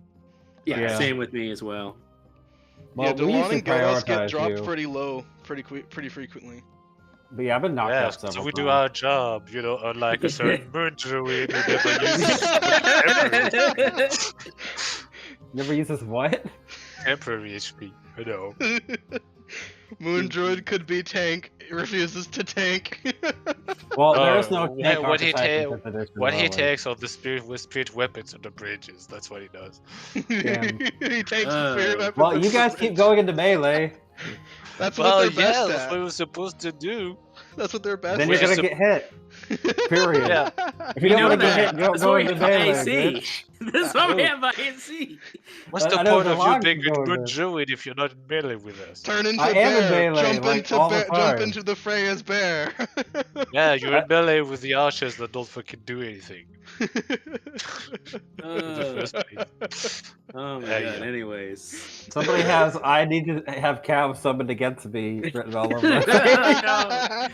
Alright, let's go. You're talking mad shit for somebody in cow trampling range. It's legit. Yeah, we'll see if you can discipline those goblins first before you talk shit. Okay, alright. They're disciplined enough. Oh my god. It's gonna be kobolds versus goblins, one way or That's another. like pirates versus ninjas. But alrighty. So, Delon, you make your way out of King's Landing proper and begin heading your way towards the Adventurers Guild. Just to check. Just to check and see if that's where Tulio and Ophelia are. And, sure enough, you do find that, briefly, you find that Velise is kind of grazing in a field nearby the Adventurers Guild itself. And as you arrive, you poke your head in. You remember this Adventurers Guild, they give lodgings in these little farmhouses here and there that are just kind of cleaned it up before you leave, and everything's provided inside. But as you poke your head in, you do see that, change the music real quick. It's probably Ophelia. She's like reading some shit. You can see that Ophelia is sat inside the Adventurers Guild, her hood up. Notably, she has a bandana over her mouth and nose, only revealing her eyes. On top of her hood, she has her hat with the wide brim, and she's wearing gloves, and her cowl and her hood covers her entire body from head to toe. Somebody's just decided to hide her as much as physically possible. If she looked like a leper before, now she really looks like a leper. That's fair. It's gonna keep people from being around her. Notably, not you a can bad see idea. somebody said you can see Tulio is sat not at the same table as her, but like a table, one table over. His feet are kicked up, and he's balancing a dagger on the tip of his finger. He looks really bored. He has a piece of hay sticking out of his mouth. Well, it's good to see, and is it good to see? And it's like you chose the place I figured you'd both be. You see Ophelia look up, and you hear a briefly muffled, "Good afternoon, Sir Knight." Your ladyship. What is all that get up? This is the traditional getup of a leper, or so I have been told. Did you just see Tulio give you a wave? Don't worry about it, Chief. She's hidden in plain sight. Clever, and he is correct. To contain the contagion as best as possible. I was given a gold coin earlier. That was very kind of them. Don't worry, Chief. I made sure that the gold coin is given back to the lad. Thank you. She wouldn't have been able to use it, and well, I could have kept it. Ma'am here wouldn't have appreciated it. Well, seems the two of you is a little bit bored. We were all thinking of gathering for evening dinner, and since your ladyship neither your ladyship or you can join us, I think I'll let them know that you'll be here. Sounds good, Chief. We've just been holding out here. I've been paying for some rooms here for now. Good. Good. Is it good so? You do You notice should that also know Tulio's dressed like a farmer as well. Smart. One just gives a nod. You also should be happy, both of you know, the operation was successful. The operation? The favor that I gave to the commander of his request, it was successful, and we found the culprit. Oh, most excellent. I hope that everyone can be safe now. Way to go, Chief. They're dead, right? They are in Templar hands. Yeah. Should have killed him when he had the chance, Chief. That was unfortunately not my call. You guys still got Inquisitors? We do. Delon actually says in like a very like, yes, we do, technically. They should take the hands off. Actually, that's actually something that the other guy said, actually. He actually did say, he was like, previous guy, he's like, you probably should take the hands off. And Darius was like, shut up. So you know, he's like, you're a former Inquisitor. Yeah, you're right, but it's still a thing you should probably do. So what? It's, like, it's safe, Chief. If you know how those fellows are. Lots of waggling fingers and wagging tongues. Aye. You can't take the tongue out if you still want answers, but you can take the hands off. That's barbaric. It is, but if you just take the fingers off, you leave nubs, and even nubs can be used if you're skilled enough. Besides, don't worry about it, ma'am. Hands can be reattached. Delon is like, for pause. Well, he is technically correct in magics. He's like, the individual is in Templar hands, which means he is in a place he cannot escape from. And I'm sure in some time we'll hear the answers that they pry out of him. I may not like it, but that is a solution that this man has condemned himself by his actions. Don't feel pity or remorse for him, ma'am. He's not worth your time. Regardless, to feel no pity or remorse even for one's enemies is a dangerous road to walk. Indeed. Tulio just frowns visibly, but he doesn't say anything. I will be. Then to bring some more positivity, I will return henceforth with our entourage. We're going to have an evening dinner, and we're going to be talking. So, please, when the time comes, enjoy yourself. I shall do so, though it's unfortunate I will not be able to taste the food. Delon nods. As he's about to turn around, he actually turns around and he says, "Oh, if I may, your ladyship, I do have a question to ask you." And he actually approaches quietly and says, in a little more hushed tone, "You don't have to say it aloud, but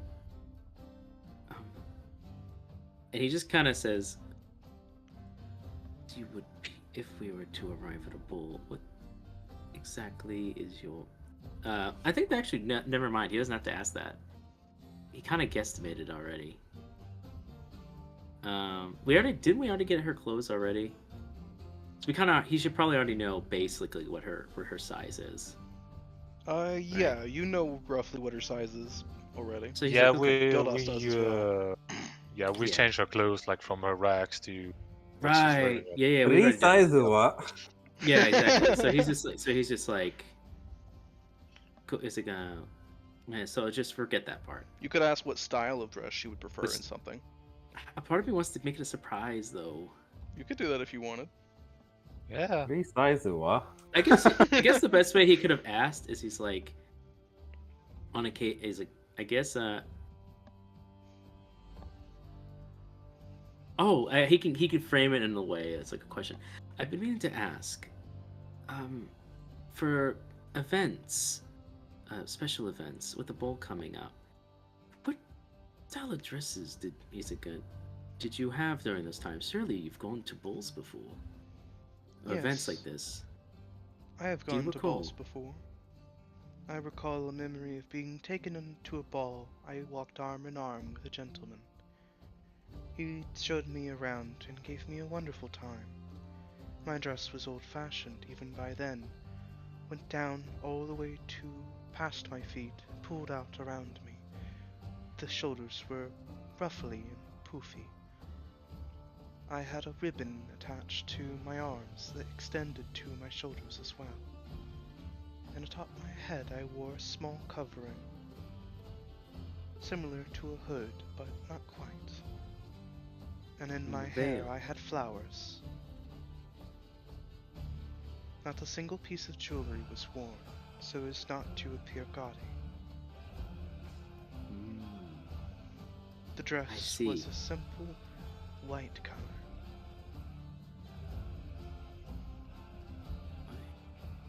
It's one things for a bit. The cloth, common make, was nice and flowing all the same.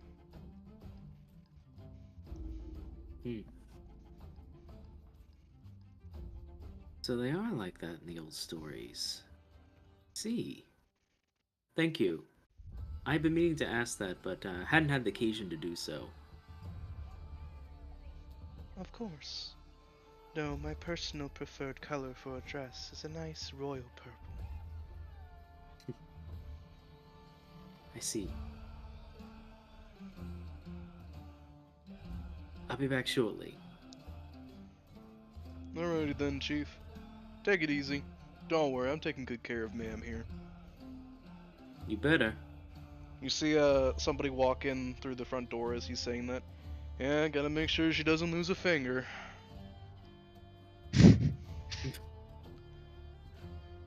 You just see the person like really if you look at Tulio's direction as he gestures a thumb towards Ophelia and she just is completely covered. He takes a wide walk around her. Smart man. Alright, heading back to the inn to tell others. Alrighty. Time to cook. We are going out to eat. Bad thing. Gambit. Well, it's alright. We can always reheat it. You do not reheat Gambit's cooking. Yeah. Good show. Yeah, like. Let's say, yeah, it's probably, yeah, gotta connect like a few hours ago. Like, I mean, just toss it all in the bag of holding. It'll keep all its heat. Can you do that? I mean, I don't know, man. It's time and space, technically, so yeah. Then, Because I put fresh cookies in there and they come out and they're still fresh. If it's a soup or something, if it's in like a chafing or something like that, or it's in something that'll keep it from spilling, it would stay warm for a bit. Well, I guess and it wouldn't spill, kind of a thing. I guess if we borrow the stuff and all that, it's like, yeah, I'll bring them back tomorrow. Yeah, that's King's Landing. They'd agree so long as it's actually back by the next day when you said it would be. And we're gonna be in for the rest of the time anyway, so as well. Yeah. Alright, I will arrive. Probably around when Bub arrives, too.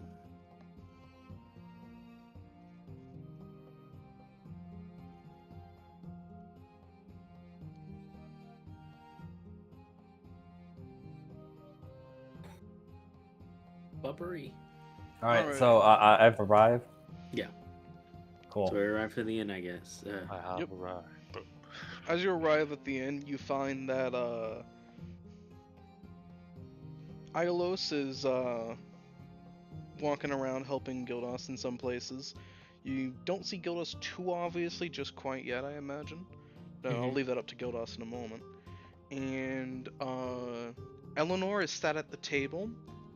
Notably, she has a small book in front of her, and she has a glass next to her, and a bottle that you can tell is bottle of honey, and next to her is a bottle of water. She seems to be pouring the honey into the water and all that. Huh.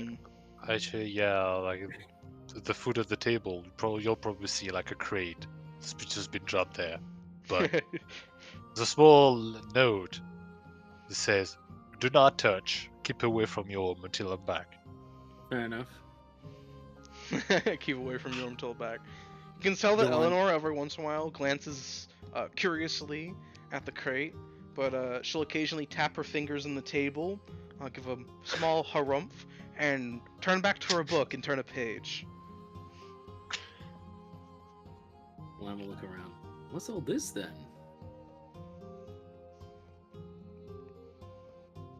Like, you should probably still be like come back with like a lot of groceries. So Yeah. So Delon's just like walking up, and he sees the crate and everything. What's all this then? I don't quite know. Gildas put it here, and the note says, "Don't open and keep it away from Yorm." Luckily, I haven't seen Yorm since morning, but I really just want to take a peek. I saw Yorm, and he agreed. He said, "Agreed. We're trying. Our evening talk is he's getting ready for our evening talk." Oh, I found her ladyship and Tulio. Oh, is her ladyship doing well? She's fine. They're at the Adventurers Guild, just outside of King's Landing proper. The walls, I should say. I see, that does make sense. He camouflaged her to look as a leper.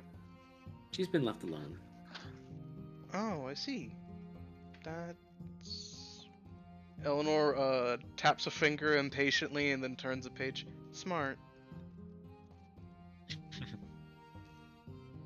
Well, he used to admit it, he has had many clever solutions to issues and problems. Perhaps.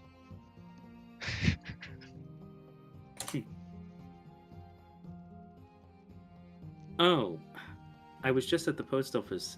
Did you get around to sending yours as well?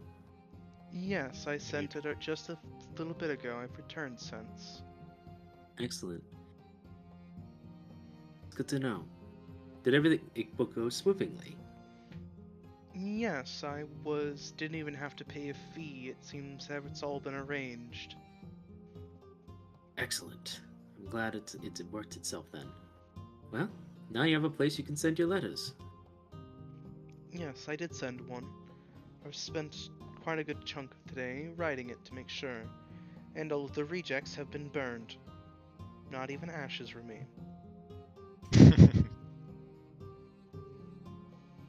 As if we'd read through your attempts. Oh no, not you. Others. That current company that does not include. So from the kitchen, they'll probably hear that. They'll say, "I only took a pic a few hours ago. Come on." Gildas, is that you? Who else?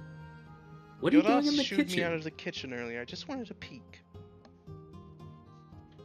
What are you doing in the kitchen, dear boy?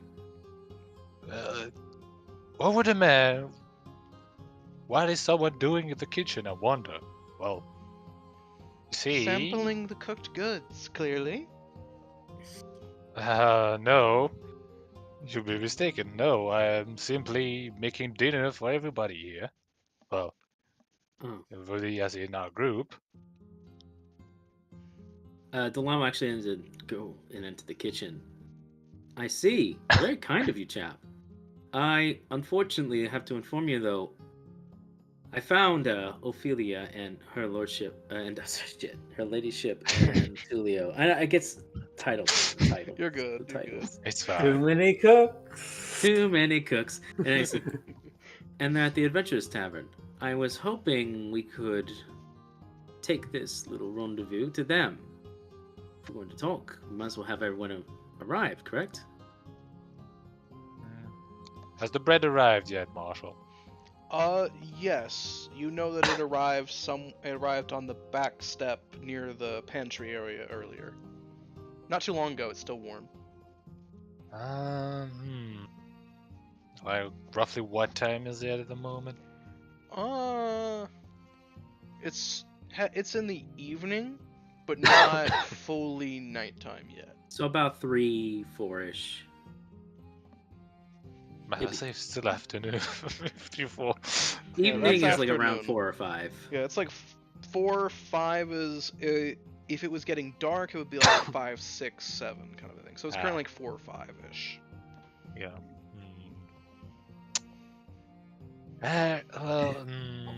So yeah, you see like the meat like behind like Gillis cooking, like what you can assume is broth and white wine like just mixed, and just looks back at you and say, well, I still have at least another hour and a half before this is done.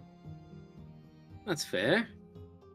I'm sure I'm sure we can place whatever you finished, which smells fantastic, by the way, inside the bag of holding. It'd still be warm, and we could walk on. Head on over there in less than 30 minutes. If that'll work. Well, hold on a minute. Owner, can I borrow your utensils for the day? I'll be sure to bring them back tomorrow. You see the man come in from a back room somewhere. He's washing his hands on a cloth. I don't see why not. Well, Glory won't hurt her. She doesn't count them in the morning. I do, so just make sure they're back in the morning. Should be fine. Alright, thank you. Well, I think in the meantime, darling, if we're all meeting the tavern, then would you mind bringing the bread with you, as well as the crate? No problem. You hear Eleanor's voice from the entryway to the kitchen. Just be careful, Delon. If you start lifting the lid on a pot, Gildas will shoo you out like he's your nanny. And now I want to keep it surprised. Now, that reminds me. I'm sorry, Your Highness, but unfortunately I won't be able to play for you tonight. So I do hope the feast will make it for it. Perhaps it will. We'll find out later, won't we? And We perhaps will. I'll consider the performance next time. We'll just have needed to gather interest. It'll have to be even better. Yeah, well, we'll be sure to meet your expectations and even surpass them. Surpassing my expectations would be a feat. Meeting them, well, considering that it is you, Gildas, that I have no doubt. You are full of surprises. And you see her say that while turning around and walking out of the room. Now you see, Dala, what you do is you go in and you think they expect nothing of you. That way, you can just surpass them easily. But now, I think I picked a good teacher, so we'll see you in about a week. Be that as it may, I don't really want the chicken to burn. And yes, if you look into the crate, even you, Dalan, I will, pick up a wooden ladle. I will get my justice served. That's fine. I know you'll do well. I have no interest in looking at anything that you don't want me to. Now, what in the world is Snacks doing? He's dancing. That thing that he invited Bub to, that Bub either did or didn't show up to. Yeah, he was dancing in the public square earlier. When you were getting your groceries, you did see Snacks, like, Yeah. dancing, essentially. Though it was more akin to performing acrobatic feats than dancing, but it seemed to draw a crowd all the same. That's what dancing is, more or less. Yeah, so I guess I'll hobble up to the table. I'm gonna be like, I'm taking a very elite course at the college. I'll be done with it soon. What are you taking, Bob? Well, you see, there's a problem, right? So I focus on the spell, and then I transform. but if I get hit hard enough, I lose concentration on the spell. So I'm doing concentration training so I can keep the spell going to bring on the heat. That's good. Smart move. You hear the front door open as you see a wobbling sack of coins walking in your direction. That's very smart, boss man. Snacks didn't need your help to show up the monkey. Look at all of this. And Snacks tosses the bag of coin on top of the table. How much is in it? When you begin counting, you see Snacks made like 300 gold coins. Snacks starts counting, and he hands you 100 gold coins, Bub. Here you go, boss man.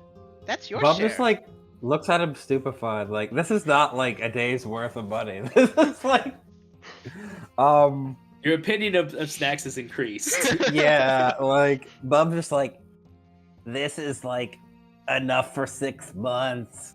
How'd you do it? Oh, well, Snacks found a group with dancing monkey, and Snacks said he's better at dancing than your stupid monkey, and they got quite offended. So Snacks made bet, and Snacks won bet. Snacks made more money than Monkey, so Snacks made him and Monkey share. Very good, but man, Bub's just like suddenly excited. It's like, I can't believe you made so much money. Snacks is very smart. Well, not really, but Snacks has been told he's crafty. People in King's Landing must be really rich. It's so much money. I'm just like, it's so much money, bro. Yeah, Delon nods. That's quite a bit of pocket money from some nobles and a couple of merchants around. It's no doubt you'd make money. Is it that kind of money here? Excellent job, young Snacks. He pats Snacks on the head. Thank you. Snacks showed stupid monkey that he is better dancer. Well, you were worth more, of course. Obviously, Snacks is red kobold, monkey is monkey.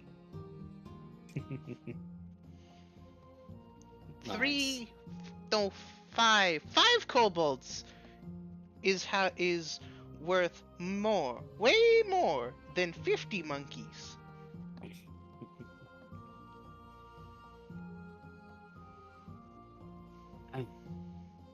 Let's see. So yeah, Bub, you now have 100 gold because Snacks just gave you 100. Just imagine, Evan, you, Snacks, and Tulio. It's like with a gypsy wagon.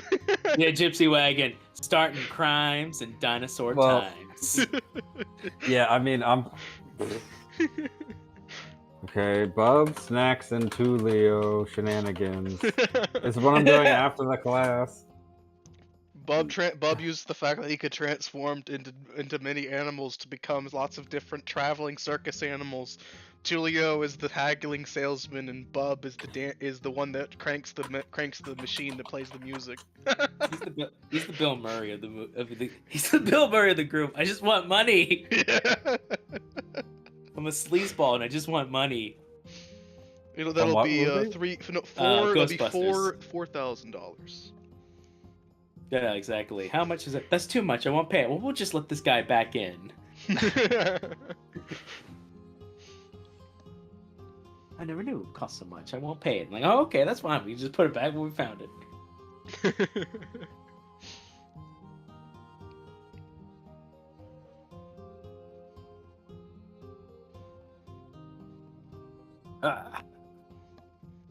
Alrighty.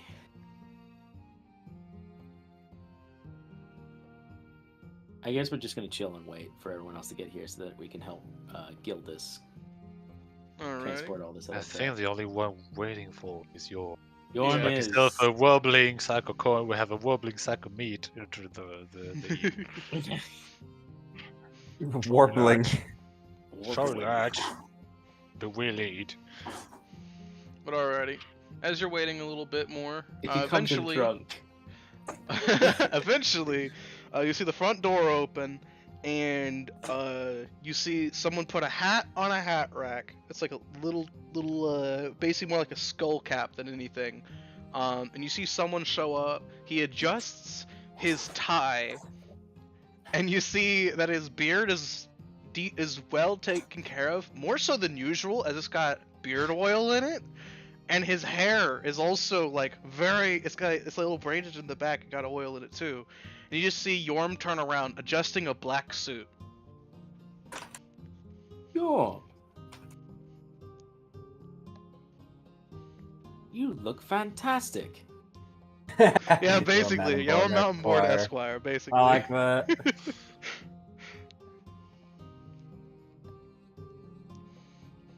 Oh, thank you, Delon.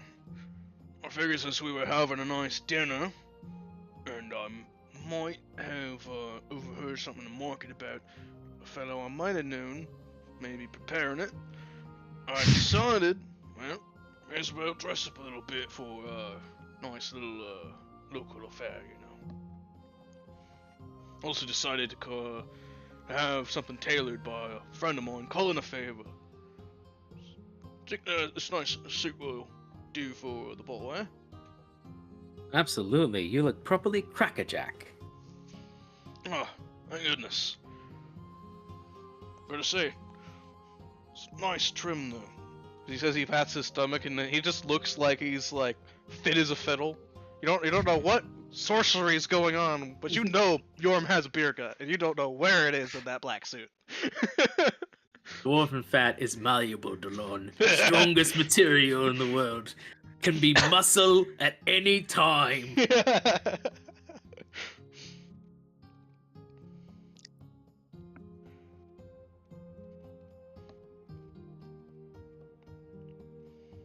Well, Yorm, you happen to know I was able to find her ladyship in Tulio and the Adventurers Guild. So as soon as Sir Gildus finishes up his cooking, we'll be taking it and heading over there.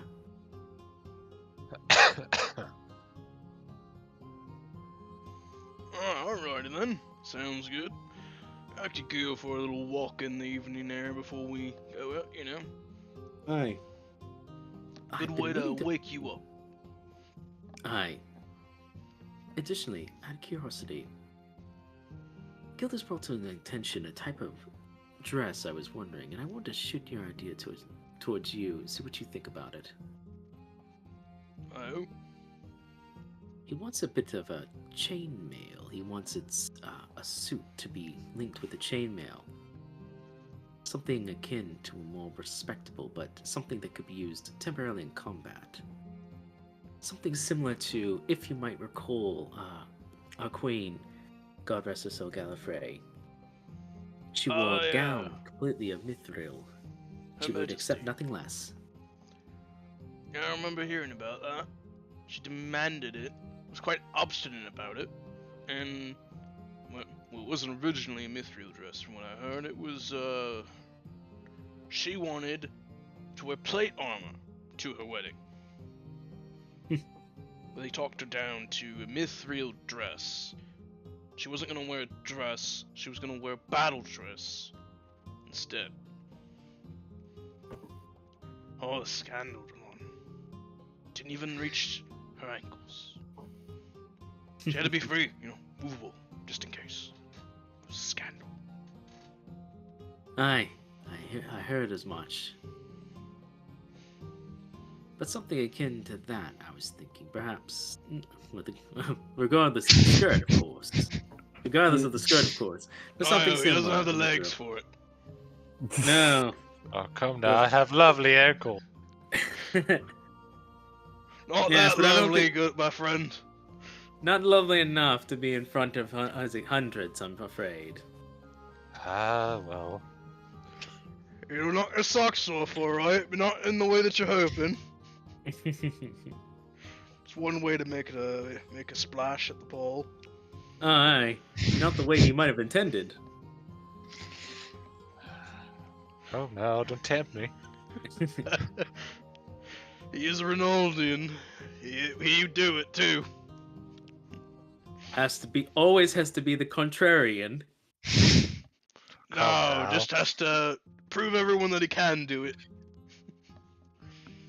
Exactly. You almost the right idea. But it's enough listening in from me. I'll be back. But a suit with some chainmail in it. I know some dwarven chaps who might be able to assist with that. See, that fashion, that's an old dwarven affair. Back before, people were more civilized. Was after her ladyship's time, of course, but it was a bit of a dark period in history. Dwarves came up with the idea that the nobility shouldn't have to go to balls where some might perform stabbings when tensions got high, unprotected. So we found a way to weave some very fine chainmail underneath the fabric of the suit itself. If you checked however the joints didn't quite work well with the chainmail, so we gave them, it was like a parted suit, if you know. So in the elbows and the knees, you could tell there was mail there. But and around the neck, you could see it. But in certain other places, you wouldn't be able to. And if you were really fancy, if you had, say, a black suit, you could get the rings to be painted black. So in the lower lighting of a ballroom, nobody would notice. I like it. As long as it's tailored correctly, it could easily work. There's some chaps here in King's Landing who know how to do such things. Yeah, you know what? Fuck it. Mention my name if you get something made by that, alright? I got more than enough favors. Oh, shut up. I got enough favors to call in around here. That's extremely generous of you. Thank you. Don't worry about it. As for myself, and the one actually glances to Bub and Snacks. For them, I have a few ideas. What do you Ideas? Yes. You still have that fancy get-up, yes, Bub? The one that was tailored for you? Of course, I still have it. We just need to make a few more adjustments to make it truly worthy of a bull. You're very close, but I think there's some ways we can improve upon it. If you'd allow me, of course. What do you have in mind? Well, I like everything about it. I like everything. Even the bells that taken out with the bull. It's very nice. Draws your eyes to it. Very good. But maybe, perhaps, we could get you a nice... we could get you a nice lock. Keep your badge, your dragon scale about, alongside it. Extend the legs, maybe tailor it a bit. Add an extra third coat to it. Or, perhaps, a nice hat on your head. Ooh. I just think about the T-Rex thing I have. A hat would be nice. You see Eleanor point a quill in Debub's direction. The extra length is needed too after your growth spurt. Some of those may not fit quite so well. Oh, I didn't think of that. Excellent point, Eleanor. Excellent point. And as for you, Snacks, a whole new outfit entirely. What color is it? What's your favorite color? Red. Excellent. Then we'll pair it with a perhaps surprise a nice... 0%. Yeah, I know. Exactly. No, exactly. I just asked for clarification.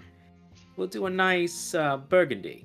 That was a deeper red, along with the white. Should be able to come out quite nicely. You just see Snacks tilt his head, the feathery cowl atop his head, like whooshing with it. Mm-hmm. What's wrong with what Snacks is wearing now? It fits perfectly fine. It's not torn up or ruined. For a bull of an occasion, you want to make sure that you have a proper... think of it like this. You're wearing this for combat, correct?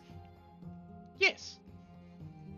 What I'm trying to gather you for is for a combat of a different kind. You see Snacks frown, but he's like paying attention. You know, some people speak in words you may not understand, or words that seem confusing. Yes? Yes, they're rude. They talk in places above Snacks's head. Snacks's head not in clouds like theirs. Snacks does not look down on them, but they look down on Snacks. Very rude. This new clothing for which I would like to tailor you for, which should put you in a placing where they might respect you more. Consider it similar to a peacock. You are camouflaging, making yourself more dazzling. They will But not look down Snacks on is you not trying to attract mate. No. Then we will reduce the dazzle and make sure you look armored for the occasion.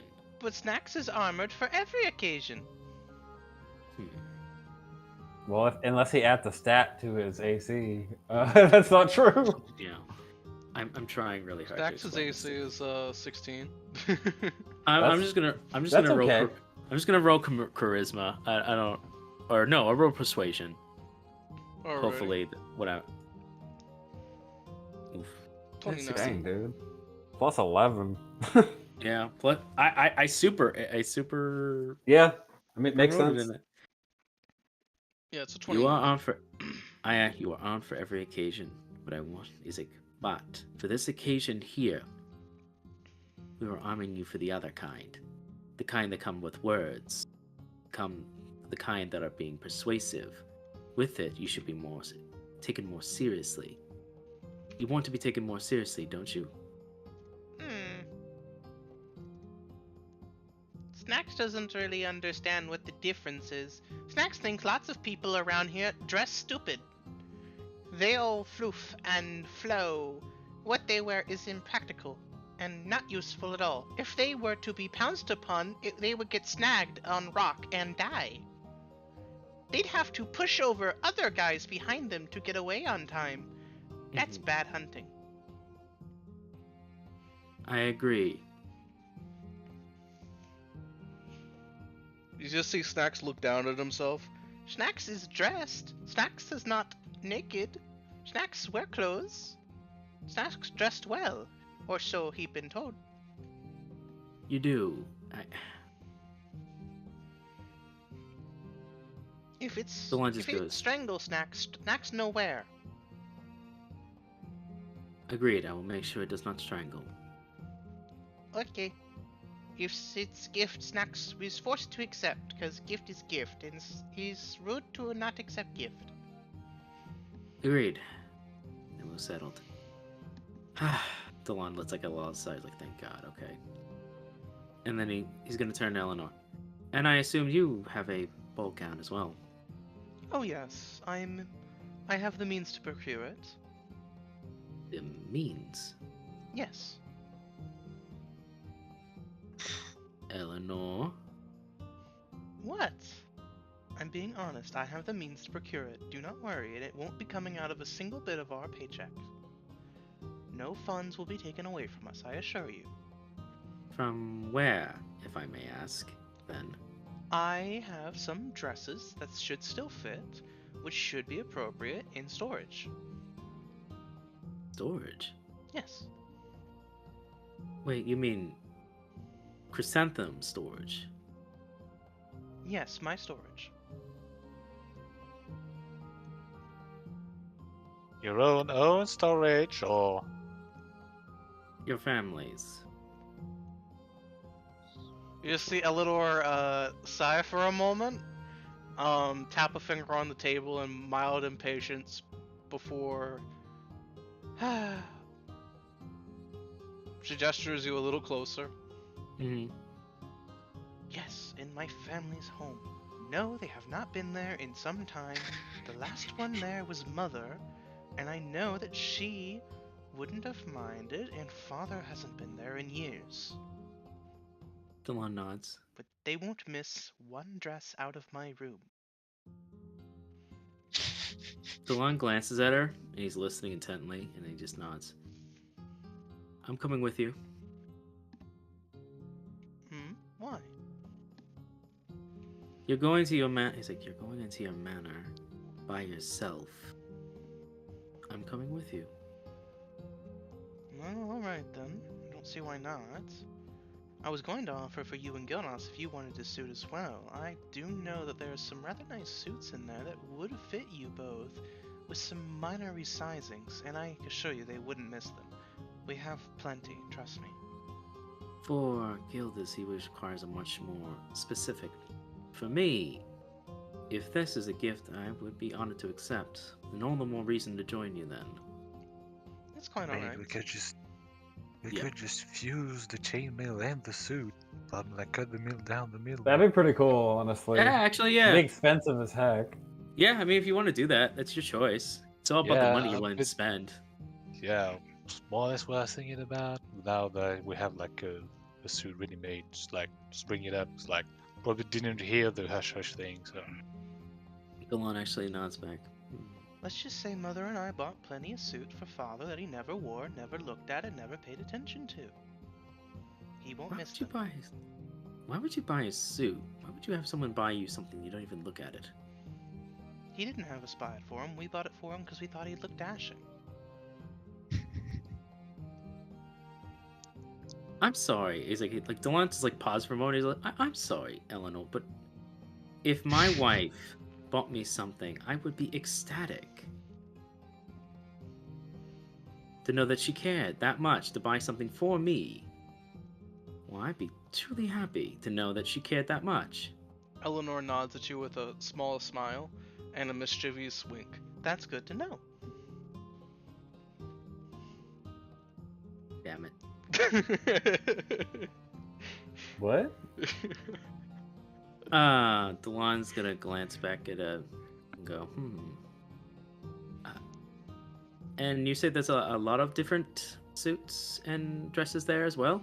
Yes, most in of this them in storage the of King's yours? Landing style. Yes, most of them in the King's Landing style. The dresses, all the ones that I have, I've already worn at least once.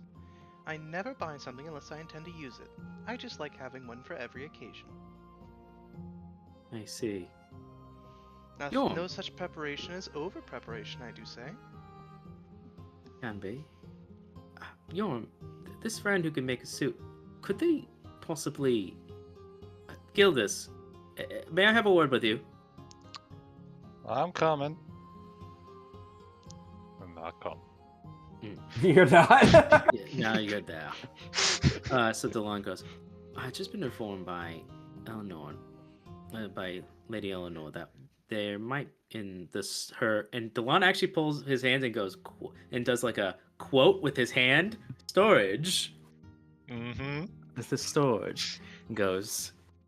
If there's a number of suits that could fit you, you wanted chainmail with it, correct? I was speaking with Yorm on the matter. He knows some dwarves that can do something and make it for you, but if a suit's only prepared and it can be retailored, what exactly would you like to do with the chainmail then?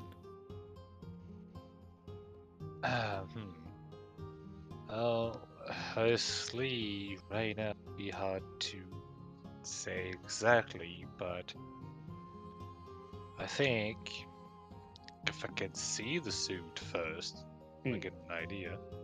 Because, well, to be honest, that's not the sort of thing you find in my own wardrobe, and the only other one I have, unfortunately, is that really garish one we got from the High Elves. Yes, those ones. But these ones would be in the style of King's Landing. That would save quite a lot of work and material. What do you think, Yorm? Oh, why? He's good at what he does. Don't let his peculiarities distract you, though. I'm sure he can do it. Well, if they think they could do it, then we could bring a suit to them. Honestly, it would be cheaper. If you already have a suit, just expect holes cut in and lots of the fabric gone when you get it back. That's to be expected. Precisely. You could always cast mend. Of course. Well, not exactly, can't. No, well, it's would have being to resewn. go outside. Yes. You have to cut some fabric away to make up for what you're putting in instead. Yes, of course. My apologies. Yes, you're right. I'll trust your own friend with that anyway. Well, I suppose I'll come with you and pick a suit. Excellent. Hey, Right. knowing her family, there's probably 100 thereabout. No. Maybe more. Then whether you and I accompany her, we'll make sure that we get the suits required, and we get to a proper tailor. We'll get it right as rain, and everyone will look properly dashing. Mm-hmm. Is the dinner almost ready? Should be. Well, I think we can start packing up a bit. Excellent. Just need the rice to be done, and we should be good, I think. Why can't I open it? Because you'll see when we open it. Goodus, did you get me a surprise? It's not a surprise for you, but the content of this crate should not be within your reach until I open it. See, if it was a surprise for me, I would have listened. But if it's not for me, what's the harm? You see him turn briefly around with like wiggling fingers. I mean, it's not for you specifically, it's for everyone. You included. That complicates the matter. Yeah. Besides, Dylan's already making his way to protect it. no, Dalan. Actually, as you make your way there, I'll switch your sides. It's like, now turn around. And I take a thing I had in my head that I used in the kitchen that's almost empty, and quickly put it in the crate as I fix a little so that she doesn't look. But honestly, you only hear a clang as I put the thing in the crate. Before you did so, you could see that Yorm had his hand on top of it, but you see Eleanor whip his hand with a spoon that she was stirring her drink with. If I don't get to open it, neither do you, Yorm.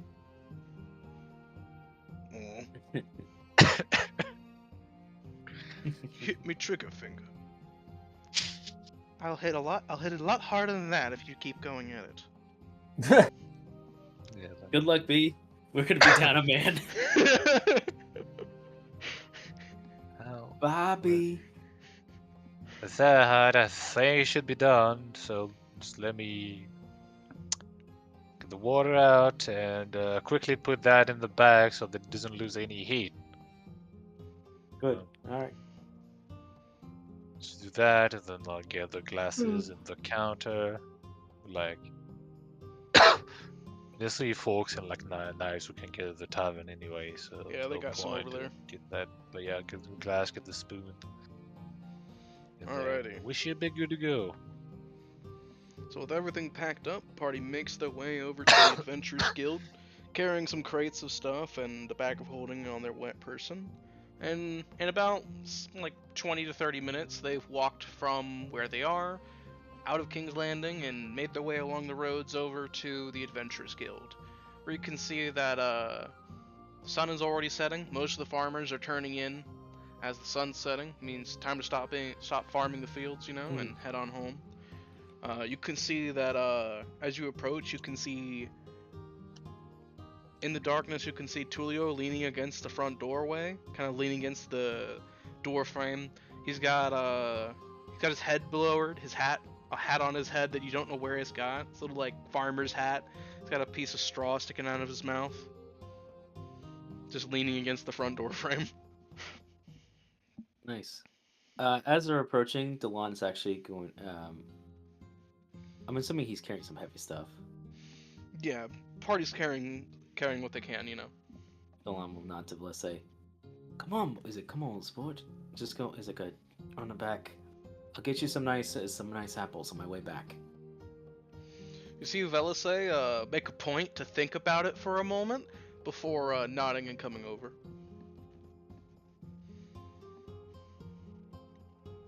Alright. Had to think about it first, so he didn't seem too eager, you see. Mm-hmm. He already said yes, he just had to pretend to think about it. Yes, exactly. Seeing the party coming over, you see Tulio look up from where he's leaning. Briefly, he raises an eyebrow, and you see him saunter over like an old farmer. Well, Albie, that's a lot you're carrying there. Yes, sir. We are. Need some help? I might be willing to haul some of that for you for a bite to eat, Chief. Well, if you'd be so kind. Tulio just walks over and he just takes whatever Eleanor's holding straight from her arms. Hey! No, don't worry there, little missy. I got it. He just gives her a shit-eating grin as he walks towards the front door.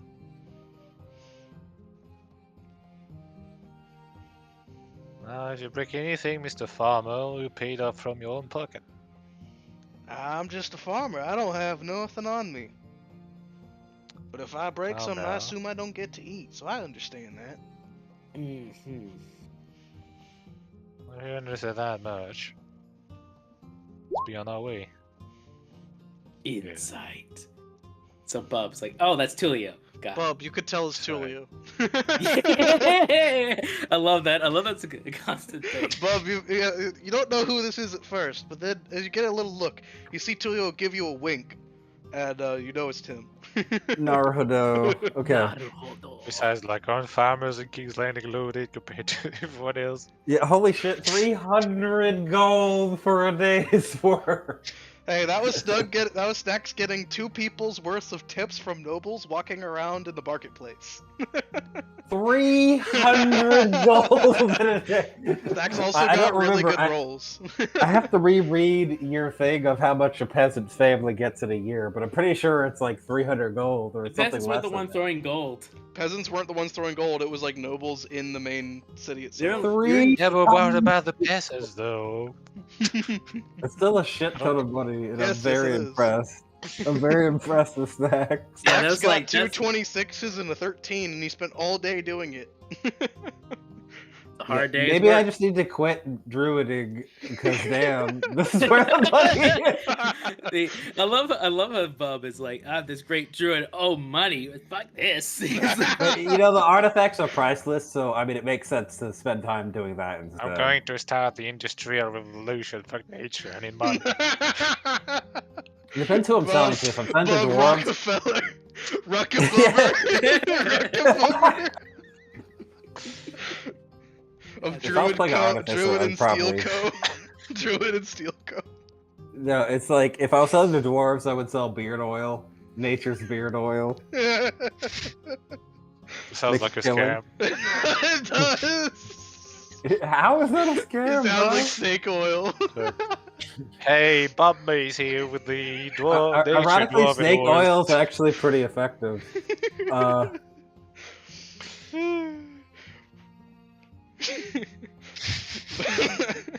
Alrighty, you make your way to the Adventurers Guild and you step inside. When you step in, you can see that there are some people here already, mostly a handful of adventurers. No, nobody's super important. You can see Ophelia is sat at a table. You can see that some of the tables have been pulled together already, assumedly Tulio's handiwork. And Ophelia is just sat there at the table. So, immediately signal my goblin to bring some plates in and some sugar. You'll just see a goblin run around. He's wearing gloves, a pointy, like a white chef's hat, and an apron. He just rushes over and starts like placing plates and forks down and cups all over and at every part that can. And he just puts a bag of sugar in the middle of the table. Ah, 1 cube sugar, not a... Oh, okay. You see him rush over, jump on the table, take the bag of sugar, jump off the table, run into the back somewhere. Come back with a jar and some little tweezers. Well then, everybody, make yourself comfortable. You can also see that his cheek is red. Somebody slapped him in the back for probably standing on the table. His cheek is red. He drank on the job. No, if that was the case, both cheeks would be red. As you approach, after what Gilda said, you see Ophelia give you all a little wave, still all bundled up. Good evening. Bridget, we have a mummy with us here. Come now, I'm no mummy lord. I'm just your regular Lady Ophelia. Yeah, well, we're just trading wine style for another. I completely understand. See Tulio come over and sit down, giving a nod. Yeah, don't worry about it. Had to hide her in plain sight. People already seem to be mistaking her for one, so figured I may as well give her the full leper treatment. It's been working a wonder.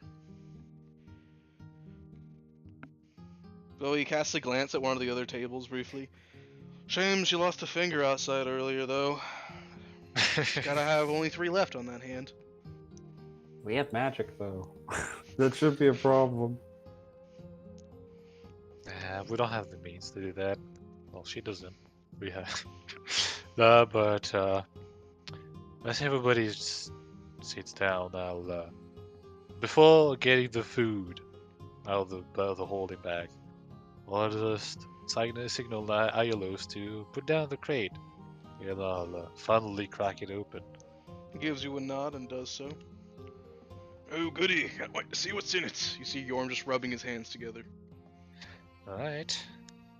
Well, the first bottle I put down on the table is the one I set in the crate before going, which is essentially at this point, barely a third of the way. Well, it's only filled like a third of the way in, but it's a bottle of white wine on the table. And then I'll set down another bottle. This time, you, Dallin, and you recognize it as the wine I can make from my relic.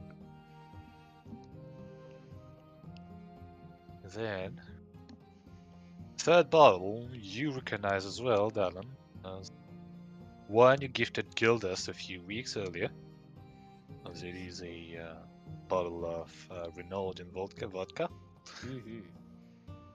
Then, before getting the last bottle out, Gildas would take a pitcher of ice cold water.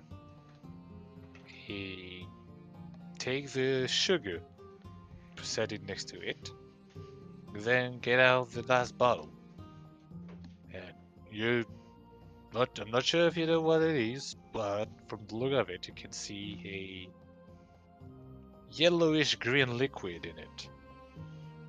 Absolutely. Oh, yeah. You hear Yorm as you pull it out. Oh, we're getting. Oh, yeah. Oh, yeah. Delon bought a few of those bottles for his family when they were in Lunaria. Did you? I forgot. Yeah, I did. Well. But Delon never mentioned it to anybody, so it's all fair.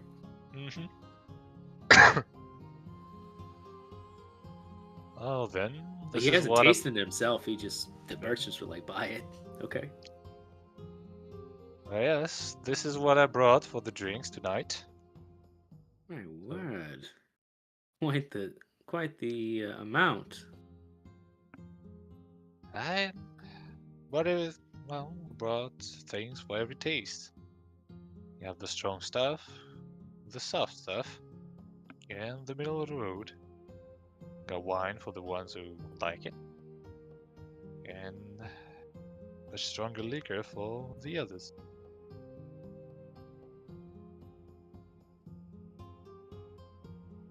Now, I could potentially explain how to drink this, but I'll just lay things out of the table and let you figure it out while I dress the table with the rest of the food. I point to the absinthe. Mm. You just see Yorm nodding your direction, Gildas, as he practically claps you on the back in a true brotherly fashion. Oh, Gildas, I see why you didn't want me to get into it. You didn't want me to have my dessert first before we had dinner. Exactly. Don't worry though. See Yorm just walk over to the bar as he leans towards the goblin and he brings his fingers together and lowers them into like barely an inch, and the goblin reaches on the counter and hands him something, goes to pour something, and Yorm just shakes his head, takes the glass and walks over, and he brings a little tiny shot glass. Alright, I'm ready. Uh-huh. See, I knew you were that kind of dwarf. What? I don't do it very often. Special occasions. Even by dwarven standards, we're not that crazy. Mm-hmm. You know it's 120 proof. Aye. It's good stuff right there. Why small glass? Alright. Delana glances to it. That's I saw that. I bought that in a few bottles of that in Lunaria. He called it a green fairy drink. What's the name? Ab something. Absinthe is the name. That's it. Yes, he said it was very strong and needed to have sugar to distill it a bit. You see Eleanor raise an eyebrow and lean forward with interest. Oh, that's Father's favorite. Never had it before. Well, it better be. I bought about 6 bottles worth. Well, seems I've hit the mark with that bottle then. I never tasted it myself, but the man selling it said he was selling me his best. From the quality of it, it seemed to be so, but I have to taste myself. You see Eleanor put her glass forwards. Pour me, little Gildas. Alright then. Yeah, does she have the special glass one or just the plain one? It's just a regular glass. She's never had it before. Nope. No, yeah, that's the point though. Like, I'm not gonna explain it. Yeah. So, I'll just take the bottle and I won't put a lot. Essentially, yeah, like... You just see Yorm give you like a side eye for a moment, and he just like, as Eleanor looks briefly in his direction, he just immediately evens his face into like a straight line. Right? So essentially, yeah, it's like barely like a shot worth in her glass. You see her frown briefly. Is this all that we're supposed to have? Oh well. Just try it first. Well, I suppose that makes sense. No need to waste it if you don't like it. You just see her raise it to her lips and go to sip it like it's wine, and you just immediately see her coughing. It's horrid! If you drink it like this, yes. Now, why do you think I set the bowl next to the sugar and the water? I assumed the sugar water was to chase it down. No. Well, let me show you first. So, I take out the special glass and the special spoon in the bag, and I'll just set it on the table, take the absinthe, and pour down the absinthe until like the first little bubble thing is filled up. I'll say, now, you think, yes, look at the bubble, you drink it straight up like that. However, you're drinking straight spirit. Like I said, it's 120 proof, so of course you would react that way. Unless you were someone like Yorm who's willing to drink it straight like that. Really, it's more of a guilty pleasure than the right way to consume it. No, what you do is you take this spoon over there, like I show it to her, like, you know, you got like those holes in it. Then what you do is set the spoon over the glass, put a sugar cube on it, then you take the water pitcher and let the water slowly drip on the sugar, like this. And I show it to her until, well, it's gonna be slow, but until the glass is filled up, the sugar is gone. All that's left is a essentially cloudy white liquid. Now, then, like, I just push it toward her. Try it now. You see Eleanor frown at it for a moment, and she looks up at you, wiping a tear from her eye for a moment. Is it quite alright if I have a bite to eat first? Oh, it's fine. And, well, when she says that, I'll just, like, give everybody their piece of bread. Well, there's, like, 7, so, like, it distributes 6. Like, I was 7th, which is, there's essentially only me and, like, Ophelia left. I'll just hand it over to her.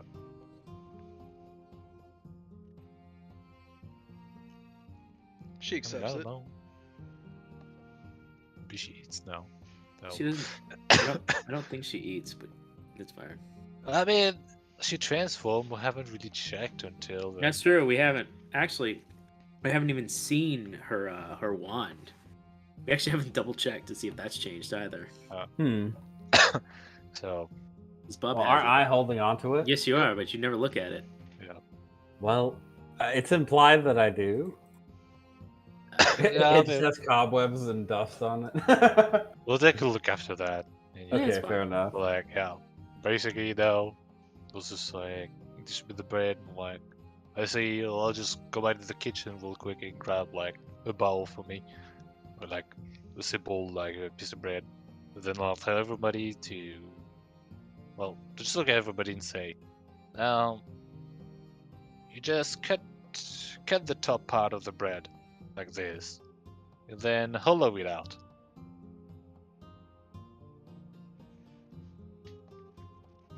Alrighty. Eleanor nods and follows that. You see Ophelia does so, but the way she does so is like she's done it before. Right. Well, if anybody else doesn't know how to really do it, just take a look at Ophelia. Julio frowns briefly, and you just see him trying it, and his is the most messy of everyone's here, but he did follow the instructions the best he could. Hey, come on, Chuchuan. I thought you were good with knives. I'm good at knives and people, not so much tough bread. Tough bread. Well. Anyway. Sorry, this is the wrong knife. That's your fault. You use butter knife. You should have used knife with good teeth. Quiet, little miscreant. Man, he's getting owned this session. I have it, you know. I have that a little bit sometimes. And yep. Then I get out pot from the bag and set it in the middle of the table. Well, everybody can see that it's not exactly soup, you could say, but it's more like meat in a sauce. At least that's what you can tell from like above.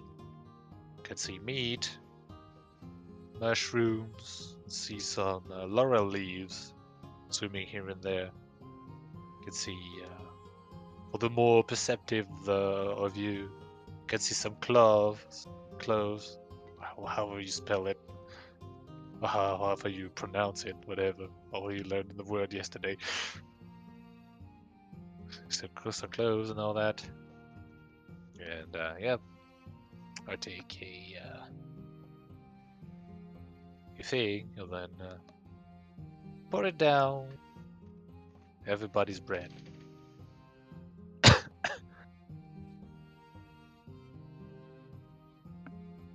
Then myself in the bowl. Then once I do that, I'll take out the rice, like sit it on the table, like put down some, well, you recognize it as quail eggs from a little high elven adventure.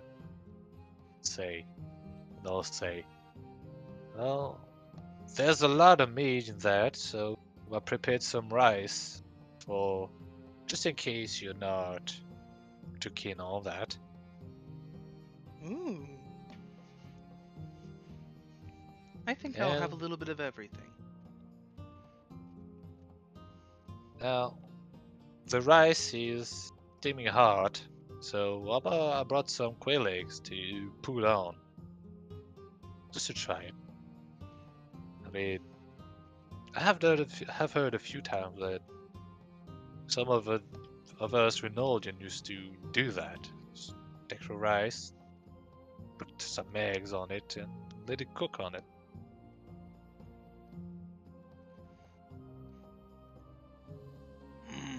This is looking like nice, wholesome food here, Gildos. Oh, nice home eating. Tulio, you see him point a fork in your direction, Gildos. Give me a little bit of rice, just enough, and give me plenty of that meat there, and I'm gonna take one of those quail's eggs and spread it on top of meat and rice. I nod. Oh, please and thank you.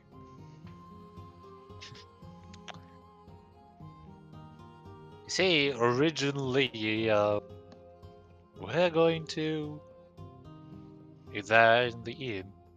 So, I say I wasn't quite sure who will be there. So, If you don't have enough for everyone, I'll take a smaller portion, it's fine. no, I think I've made it enough for everybody, actually. I just should have thought, well, we're at the inn, there's only all of us, but surely Tulio will somehow show up there. You think that, don't worry you? about it. Well, yes. After all, that's what you do usually. Yeah, but you were in the walls of King's Landing. Even I can't sneak into there. Yeah, well. Unless you say that there's plenty enough. I think this is even enough for seconds. After all, I followed my grandma's recipe. I spent quite a lot of those, so I think I made enough for at least 10 people. You see Yorm point one of his fingers at the food. If that looks, if it tastes half as good as it looks, might have more than seconds. And now? Hey, leave some for the rest of us. You are all fighting over it. You should just serve yourself, and whoever gets the most, like normal. If you didn't get something, that's your fault for not taking some while it was there.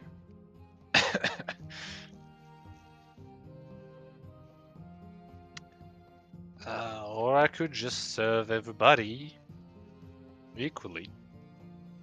Then whoever wants seconds gets seconds. Ophelia nods. Yes, I feel as if the founder of the feast has the right to serve and make sure the portions are appropriate.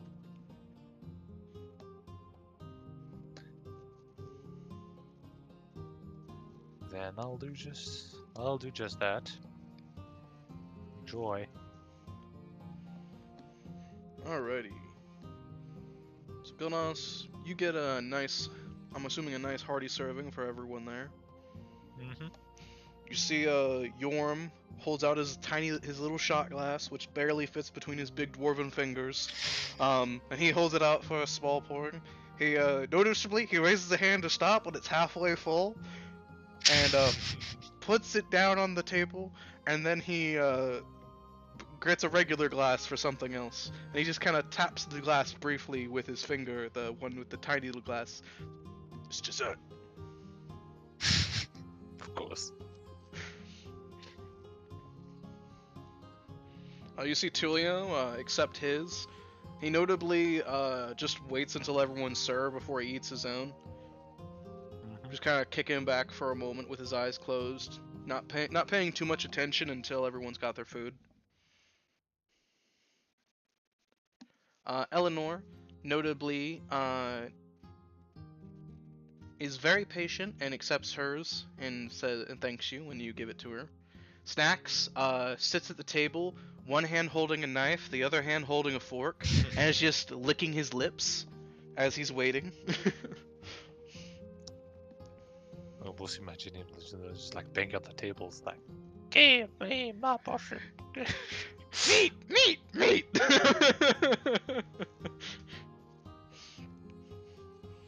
Snacks used to do that. Then he got smacked on the head for that. Now he doesn't do it anymore.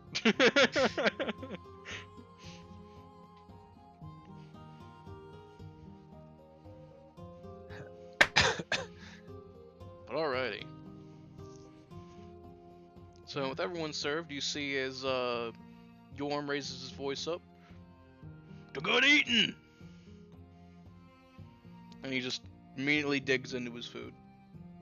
You see Tulio nod. "Aye!" As he takes a bite of his food. He notably takes one bite, chews a bit, then you see him quickly take several more bites. Looks like somebody's enjoying himself. Yeah. I'll be the last one to actually dig in, though. Tulio will be quite quiet for the remainder of the dinner. He won't say a word. He's too busy eating. Yorm eats his with lots of classic Yorm, just enjoying himself. Snacks is quite the messy eater, and you just see him have a mess both on the plate and the table, as well as around his mouth. But he just, anytime there's food around his mouth, he just licks his lips and just swallows it all down. Well, you know what's in it, but like for the players, we'll say that. Well, you take a bite. You can taste that the meat. Well, you have chicken meat, of course. I mentioned it earlier. But you also have veal meat in it. But it's not the one you know. No. It's yak veal meat. This is even the thing. And that's for the straight cooked pieces of meat. But you also have some little veal dumplings even there. Those swimming in the sauce, which is made of broth, like the white wine that's on the table, also a little bit of cream and flour to tie it all up. Then that you can taste mushrooms and to accompany it all. You have cloves and like laurel leaves and nutmeg to give some taste to the whole sauce. And onions. Nice. Forgetting anything? Well, it should be all. Yeah.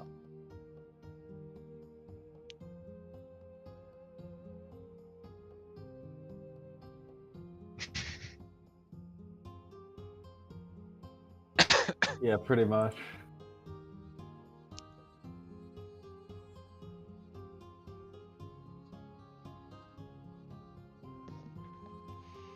Eleanor chips in after having several bites of her food. "This is quite good. It's very rustic, but very filling. There's a lot more meat than I expected, but it's quite delicious, very tender." Now, I did cook the meat in the wine and the broth at first. So, yeah, it had time to tenderize before I cut in those small pieces and throw them back in. You see Tulio briefly point a fork and Eleanor's direction, one elbow on the table, leaning forward as he swallows. Hey, don't diss the meat. You should be happy there's that much meat in your food. Not every day that there's a meal with enough meat to satisfy someone like me.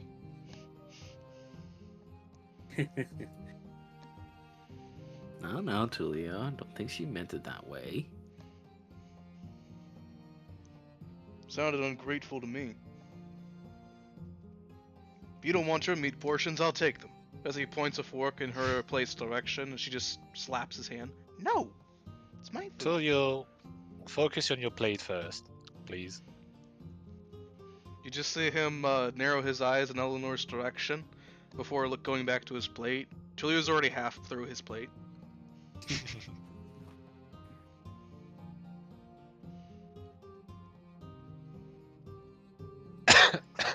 Well, this is absolutely delectable. I can taste the chicken, I can taste the spices and the wine. Very, very good. Excellent bread, freshly baked. I haven't had something like this in a long time. The only once I've ever had one was when I crossed into Gloucester briefly, and it was an inn. But it didn't taste anything like this.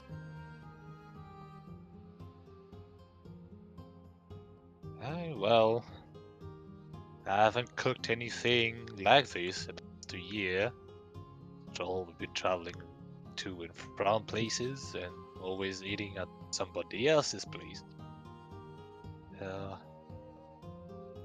Call it a whim, and an apology to Her Highness over there. Actually, no, it was a perfect opportunity for that. So, I suppose I should apologize and tell her sorry, but say thank you as well. You just see Eleanor eating the food with a content look on her face, kind of zoned out.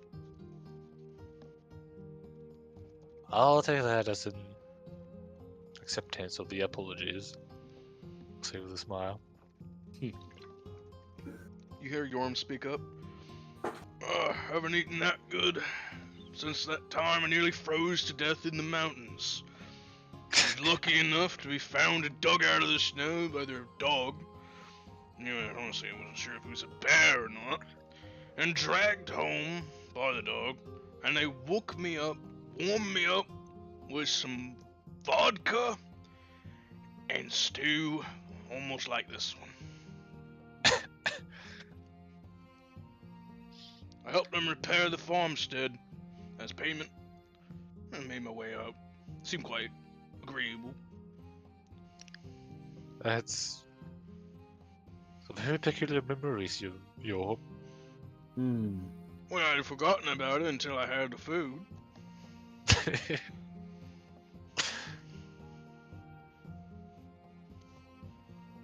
Well, but you know, if my food can bring somebody from the dead, then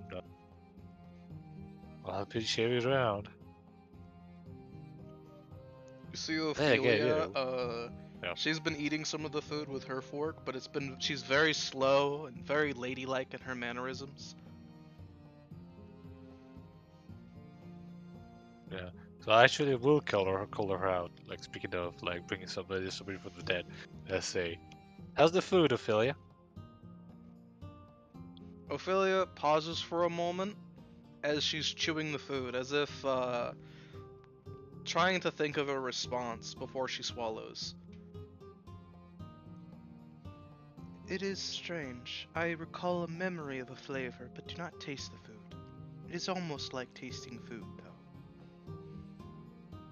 I mean, that's good enough. Really. I mean, if you can at least recall the taste. And that's almost like tasting it. So, that's a departure from before. Yes. If it tastes as good as I remember, then I'm sure it is lovely.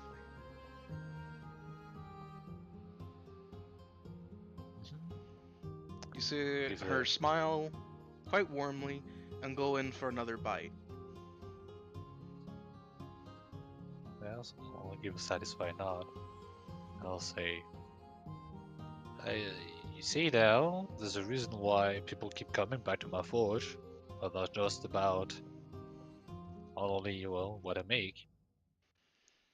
I mean, clearly your personality isn't the reason. It's gotta be that you're such a damn good craftsman that you just make good gear, good food, and probably good ale. So they come for all of that, and they forgive the personality. I mean, is my personality such a problem when everybody's like that back home, really? Talia thinks for a moment and points a fork in her direction. I don't know, is my personality such a problem when everybody else is like that back home? Yes? Then the answer's yes. Like, we agree then. He just gives you a cheeky grin and goes back to eating. Yeah.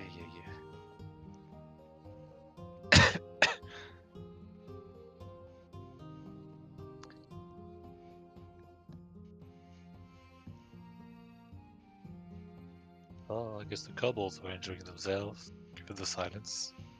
You see Snacks pick up the bread bowl, and he's just licking his tongue on the inside. Oh, you could just eat the bowl right away. Well, if you don't plan on getting more servants.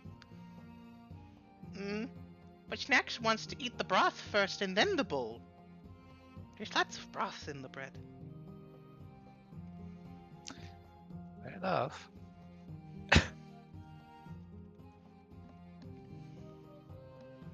How about you, Bob? What do I Enjoying the think? food? Yeah. Let's find out. I will. I Is it make a nature taste check. approved? Is it any good? Is it nature approved? This is too processed, and throws it in the garbage. I mean, it's almost all meat with some nice natural additions. So Almost bought it straight from the farm. Yeah. Almost. I'll go Goku, but since I'm like 45 pounds, I can't eat all that much. it's okay. You're just gonna be happy after the meal. That's what Snacks is gonna be. You know, happy after he eats too much. He just like a basketball with a head. Yeah. I I am Blub now. am Blub. Blub. Oh, that'd be such a Bob's funny fat name cousin. for a character. But if I'm playing a fat character, I'm going all in. Okay, go you full pot. No, never mind.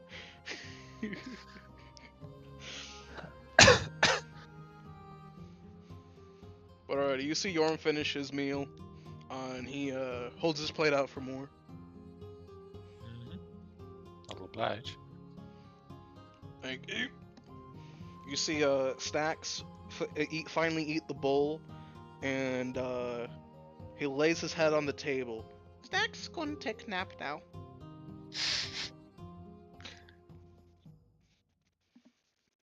One satisfied customer. You see Tulio's holding his plate out. Damn it, Yorm ate more than me. That means that he's gonna get a third portion before me. Come on, Tulio, keep up. Hey now, don't make it a competition. As I serve Tulio again. I'll take it as a compliment, Gildas. We're both trying to eat the most of the food we can while it's still there. Ah, but then you won't have room for the dessert. Yes, I will. So he just pats a finger on top of the still there shot glass. Ah, but it's not only about that, I mean, I still have something else in the bag. Don't worry, Gildas. Dwarves have 3 stomachs. One for food, one for ale and booze, and the last for dessert. That's bullshit, you know it. We're made superior, we have 3 stomachs. You're like half a cow. We're more like oxen, really. My I don't know wife how many told stomachs she's like half a oxes cow have. indeed. But... Well, maybe considering the beard, we're more like a yak. Oxes have basically the same amount of stomachs as a cow. Yakety yak yak yak. Yakety yak yak. That makes you a cannibal. Well, I'm delicious. As he takes another bite. Giga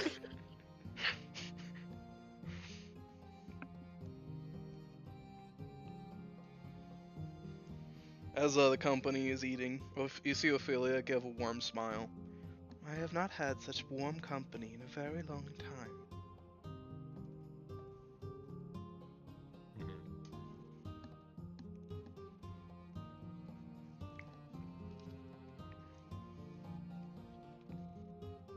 I do hope I can do this again soon, then. I will be looking forward to it, my lord. You see Eleanor nod. Oh yes, this is quite lovely. I definitely think that we should have Gildas cook for us again in the future.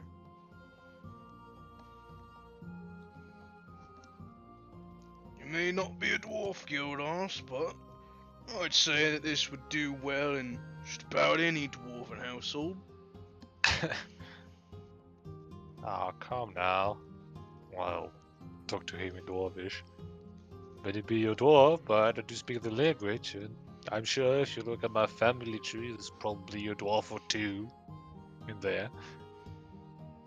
You hear him speak back to you in Dwarvish as he drinks around his ale glass.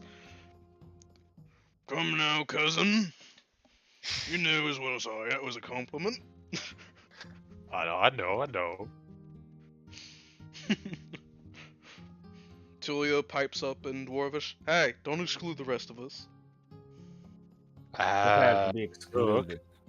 They can exclude us by taking a talk in Elvish. So if we can do that in Dwarvish from time to time. Thank you very much. Yeah, you just see Tulio shrug, and he says something in a language none of you understand. Ophelia flicks his ear. What? Don't insult them when they don't know what you're saying. Civilized people speak Draconic. Yes, it's best language. Well, I'll answer back in Orcish. Well, I'm not civilized enough then. Most Savage Lands languages.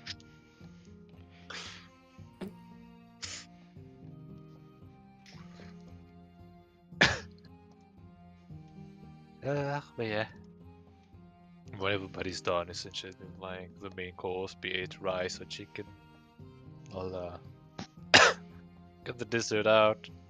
Right here is essentially a nice log of goat cheese. Like the city on the table will say, "Oh, I do hope everybody kept their top part of the bread out." Snacks ate his. Well, no cheese for you then. It's okay. Snacks couldn't eat another bite. Snacks would explode.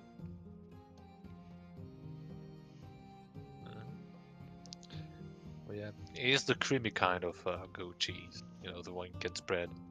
So. No. You see as Tulio takes some, but he uses one of his daggers. After he takes a butter knife, he just takes the butter off off the butter knife, and then spreads it on top of the thing with his dagger. He begins eating it. At least you had the decency not to use your dagger that you stabbed into good Lord knows where to spread the butter. She uses her butter knife to get some. What do you take me for, sugar tits? Barbarian? Yes.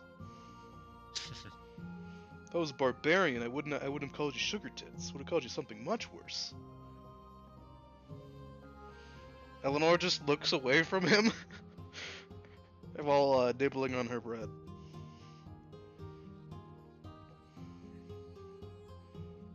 Nibbling.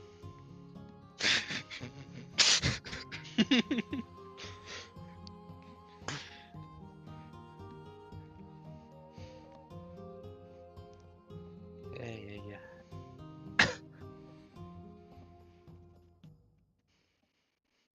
So, When are we gonna start talking about stories? So we all got some stories to share. Oh, I mean, we're done with the meal, it seems. Ready to wind down? Still have plenty of drinks. At a dwarven table, you share stories while you eat. It enriches the meal. No, you keep sad stories to yourself.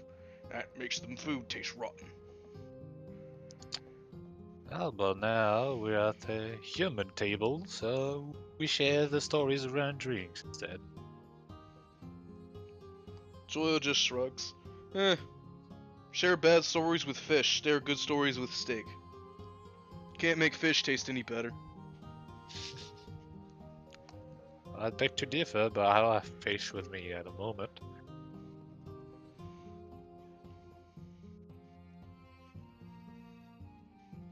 The only fish worth eating is this weird eel-like creature.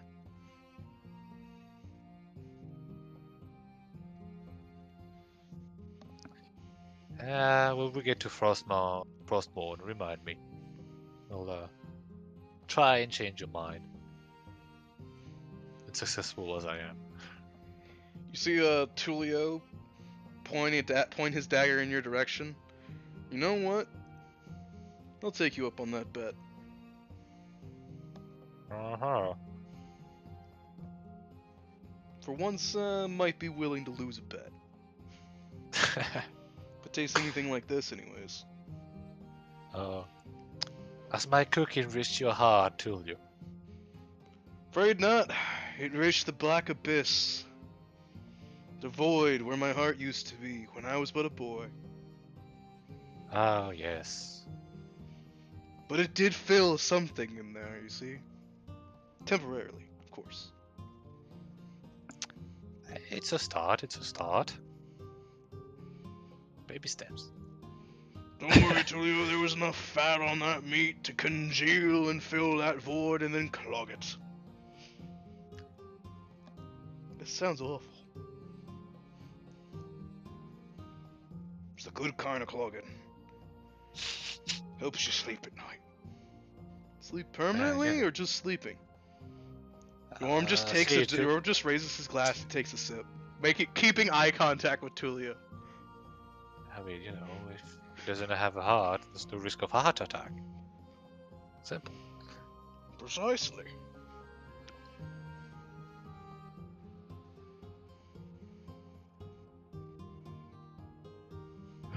Well, stories. What's the start? Actually, at least, what's the general theme of this evening?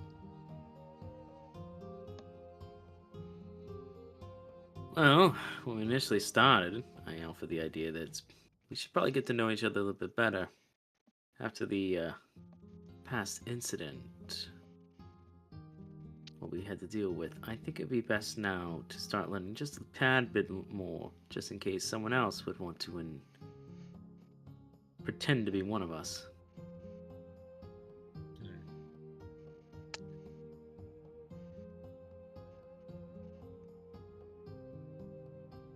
That's reasonable. One is like puts a glass and he's actually making some absinthe. He's just watching it.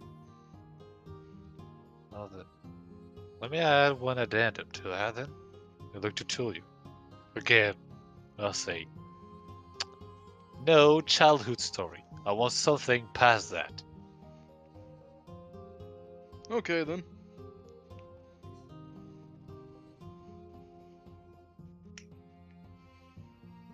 Yeah, then. See Tulio raise a finger up with a cheeky grin. What constitutes a child? What's the age range? Post 15. Got it. Post 15? That's rather young. You're an elf. Doesn't count. Excuse me, Mr. 100 something right there, you know. Well, as privileged as you are, or he is. You just see Eleanor frown.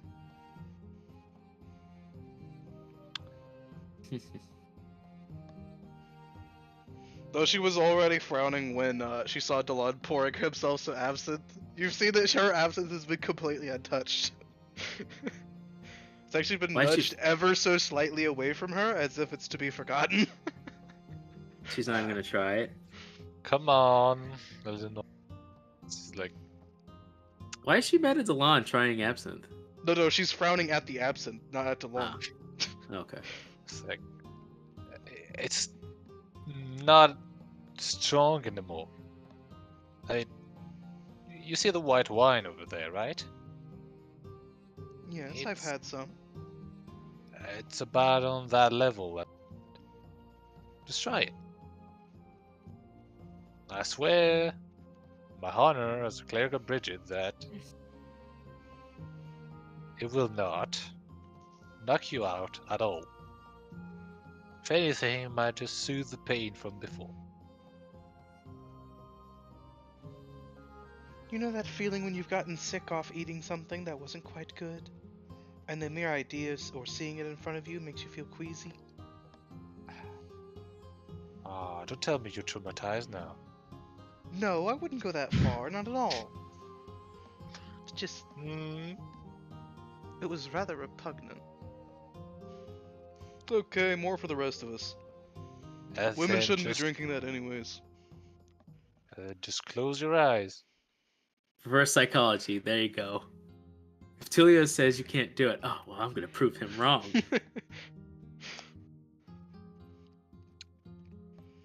Don't push the girl. She doesn't want it. She doesn't want it. And Tulio's right, more for the rest of us. You know, we could... So, I'll just stand up from the table, go back to the kitchen, like, bring a spoon with me. Oh my god. But then I'll Choo. I sit in front of Eleanor. I say, I could do it that way too. No. I don't know what's more impressive, me doing that, or proving to you right. There are some things that good ladies of fine breeding should not consume, and that poisonous dretch is one of them. As much as it pains me to agree, perhaps he has a point. That's 1 Tulio, 300 Eleanor. Let's go. I'm gonna catch up in no time. Wait, 300 would it? Never mind. I don't want to know. You're missing out. You're missing out. Well... Delon is like finally waiting for his drink, and he goes, "Lady Eleanor, if I can finish this absinthe, will you give it a sip?"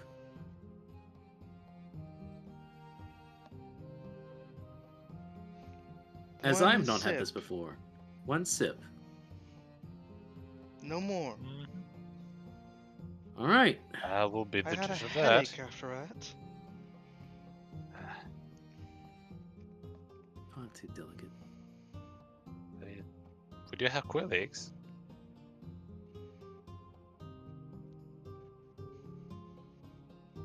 I'm quite full, thank you. Yeah, look expected. I'm gonna go and take a drink from the absinthe. He's never had it before, so this should be interesting. I mean, what little he had was like from the salesman. He's like, "Oh, okay." Yeah, you're taking it like as I prepared it, right? Yeah, presumably he told him like the basics, but not all of it. He's like, I'm gonna leave a pamphlet. I'm gonna give you this stuff in like 6 bottles. You'll figure it out. Trust me, it's easy. Yeah. I bet you saw it anyway. Yeah. No, so Delon's like, okay, I'm gonna have some of it now. Do you want me to roll Constitution? Yes. Okay. I mean, it won't really do much though. Yeah, Like- at this point it's watered I down. bet you want the item that makes you resist poison right now, huh? 14, it's fine. Yeah, you're fine. Eleanor rolled a 17, and that's the only reason she didn't like throw up. Mm-hmm. Eleanor is a lightweight, legitimately. All right. She's an elf. With all Yeah. that wine she drinks, like, come on. Wine is different. Wine is more palatable to the elf, very delicate body. That's just the excuse of a drunkard. I know. So Delon basically finishes his drink and he taps it down. There.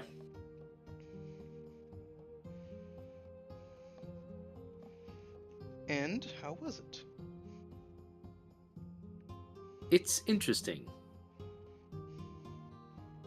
Well then, might I add a small stipulation to our pre-arranged agreement? Oh. If I finish this glass, you have to have some not watered down or with sugar.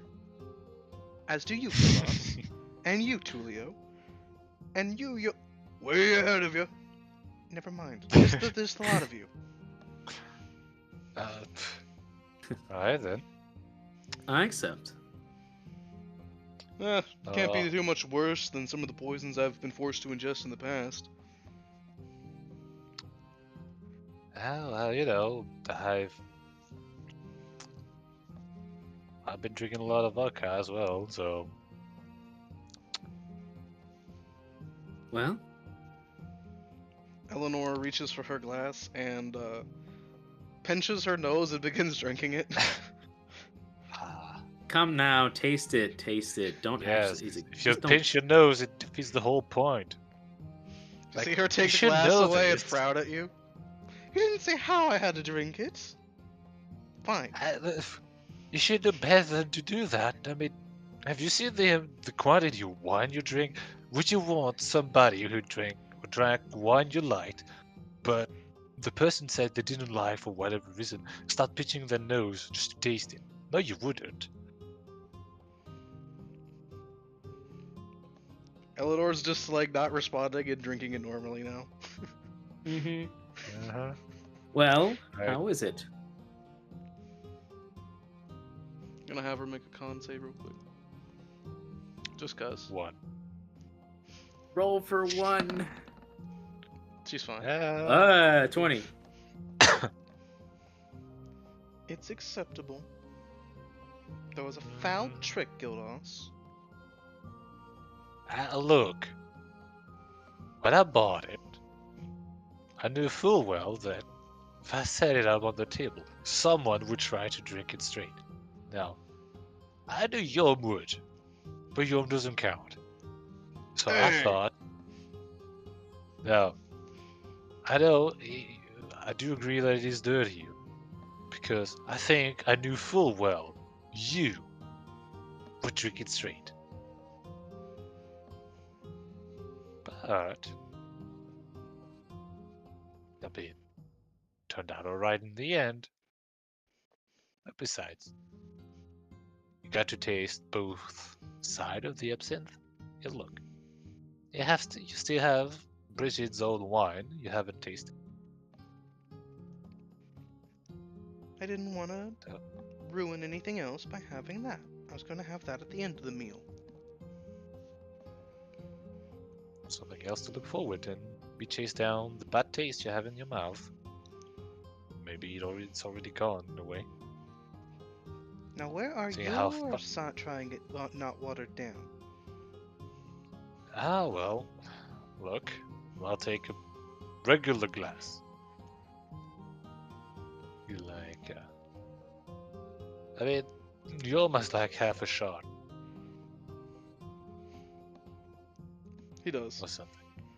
Well, like I'll half a just shot. take, my glass will take a full shot plus an ounce. Alright, Gildas! Now, unfortunately, I don't have my constitution saves because I'm a fucking cleric. Just don't get to do that, to have that. Hey, you beat an orc at a drinking, regardless of that fact, so... Yeah, but it was beer, though. Oh, it doesn't count. Nah, it's fine. I mean, let's have inspiration anyway. Roll Constitution. Alright. Bitch. Yeah, that's Very that's nice. what I'm talking about. So it's strong, and you kind of make a brief face for a moment, but it goes down fairly smooth. So, as I drink, I'm maintaining eye contact with her. Eleanor just gives you a nod and a small smile. And with that, Delon? This is ridiculous, but I'll do it if it I never said it continues this wasn't. night. Look, Hate it I've so I've been to much. parties at the college. I know how these work. I love that Evan's like, I hate her so much. Honestly, I find Eleanor pretty annoying. So I I mean, mean, you bailed for like the past year or so nothing's changed. yeah, I mean, I've been consistent about that. Same thing with Yes. So All right. we gotta force her to loosen up a bit. I mean, Well, she's just looser than she was at the start of the campaign. We need to return her to the streets where she belongs. She's Yeah, a she was already she's a loose. noble. What are you talking about? But yeah, You know that deep down she's for the streets. No, she's not. shit She's I really can't not. save. All right. Yeah, Delon just goes. Then fill it up. Is it then fill it up?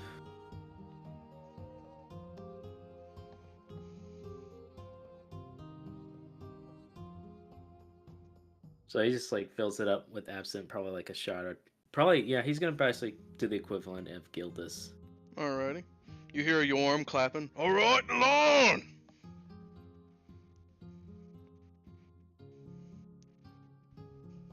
I came here for. Wait for all of us to wet our whistles. Let's go. Alright. I came here to have a conversation with friends and conversation, but if I have to do this ridiculous game, I'll do it. Don't say I never did anything foolish as a favor. Look, we Yeah, all Daddy do downs things it. foolish every once in a while. We're just having fun now. I mean, nothing better to your opponent than some alcohol. Alright, Precisely. down it. Rolling Constitution. Waiting for that one. Yep, close enough. That's 11. 2 ones. it's an 11. Alrighty. So it goes down a little bit rough, as you're not quite as used to drinking heavy spirits as Yorm and Gildos. But Mhm. you're only like a little tipsy. You're not super drunk or anything. There. Eleanor just gives a smile. And with that, we are all tipsy. Mm-hmm. Well, I don't see you in doubles yet, but I'd certainly hope not. That's far past tipsy. no, that's the fun zone. I beg to differ. Tipsy's the fun zone. Anything past that is debauchery. Debauchery! And you just see Tulio knock back some absinthe.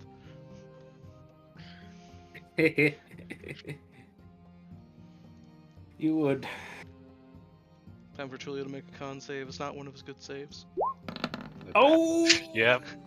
You know what? The devil's luck. The devil's luck right there for him to hit. I would give both a 1 and a crit. At You the see same Tulio time. knock it back, and then raise it again as he goes, debauchery! And he falls face first on the table. Well, I guess that's You just went what down Tulio fast. thought. Fast. Somebody get him some water. I honestly didn't think he was such a lightweight. I thought I'll I was hit the you. lightest weight here. Is he a bluff? Let's find out. Con save. Oh, Oh! shit. So Bob got a 23. Because he's got a necklace on that lets him cheat. Alright. Yeah, you should have asked for the necklace. I would have let you borrow it when you drank. Well, That's excuse technically us, we cheating, kind of though. forgot. That's technically Yeah. cheating, Is it, though. if it's not attunement, it isn't cheating. I was like The casting necklace is that's a attunement, though. restoration too, so that is less cheating. But yeah. But yeah, Bob, it goes down pretty smoothly. You can tell that it's pretty alcoholic, and you're just tipsy, but it's fine. But it's made out of grass, Does which it makes taste it any nature good? approved. Or is Have it you like ever rubbing had alcohol? Have you ever had absinthe before, Evan? No, I don't like alcohol. Okay, absinthe is okay. So imagine like a plant that was really finely, super finely. It's like got like all the liquid, all the alcoholic liquid from it. That's absinthe. it kind of has this it's like a bit smoother than you would think of some alcohols, but it has a bit more of a rustic taste to it that you would get from if you ever ate grass or had like a leafy thing, almost like a spit, without like a strong taste. So Bob likes it because it tastes like nature. Tastes like cough syrup. Lovely. Basically, yeah, it's a bit medicinal tasting. Julio gets a nat water. That's hilarious. Delon's just gets Tulio water and he just places it like, drink up, come on. You just see a thumb raise up and a thumbs up, but he keeps his face on the table. You notice that he did so and then put his thumb back down, noticing Eleanor wasn't looking in his direction. Mm-hmm. Well then, since everyone has sufficiently had a drink now's the time for the juicy gossip and the character stories. Eleanor says this while like putting her hands together, like clapping them together near her head, kind of a thing. Mm-hmm. Very girly gesture. Well then, who go first? I can tell you this, my stories ain't happy.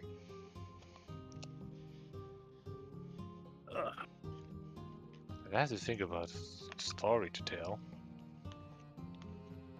I have many of those, or at least One. I have to. Go ahead. I have to recall the ones I've already told you. Well, that's not many, but you know. Delon's actually opening the harder liquor at this point if the stories are gonna get involved. So he's actually going for some vodka. If that's the case, as I said, I'm an open book. So, whatever you want to know.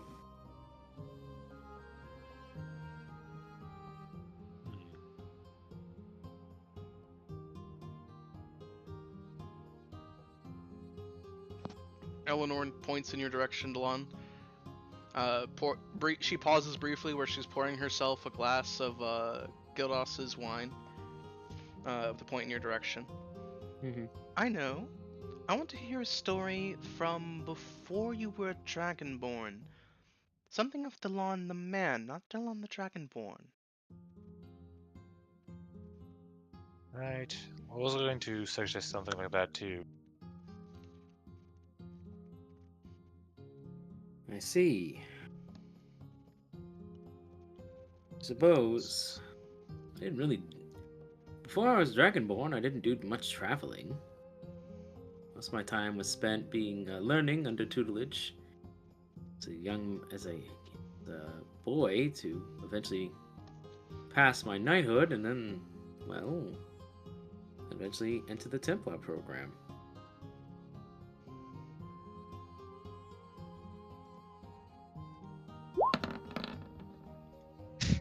Oh, poor Snacks.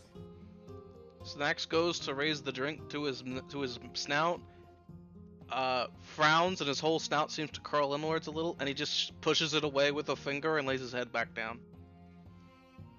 No. He noticeably pushed his drink in the direction of Bub. You can have it, boss man. What's wrong? Snacks ate too much, bloated. You were careless. It was good. Snacks said, bottom up, down the hatch, and Snacks ate too fast. Alright, well, you gotta be careful. It's hard to be on the hunt if you're overburdened. Snacks is like deer, eat too much and resting in field, easy prey. Yeah, gotta be careful. I'm just gonna drink it to flex. Back another cause. Ooh. Ooh. Ate my own words. Ate my words. So Bub, you knock it back to flex, and ooh, that was strong. You cough a little and sputter, and you're now a little drunk. Went from tipsy to a little drunk. Okay. I'll say. Well, How about a story of, well, involving you and your family? After all, you have quite the extended one. So, surely you have some memories you would like to share, or... Well, I mean, you have siblings, right? I've of never course I have... do. Well, I don't, so what is it like? What's it like to have siblings? Yes, that's an excellent question, Jonas. I also have no idea.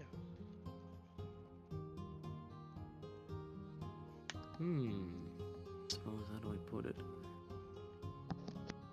I'm looking for my notes from my family. What the hell is the? Oh, there it is. There's on the tree. Well, I'm not the oldest, so I can't tell you from the perspective of as being the oldest, and I'm not technically the youngest, but I am the youngest of two older brothers. Only my sister is the youngest in the family.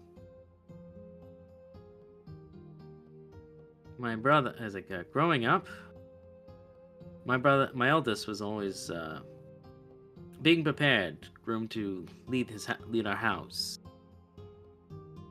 Honestly, I spent most of my time playing and spending time with my older brother Julian. He's the one who was blessed with magic in our family. He also was how he entered into the Bard College, due through some recommendations. We got into an awful bit of trouble many times. Siblings are an odd sort. You look up to them, I think. You want to be a part of their lives. You want to spend time with them.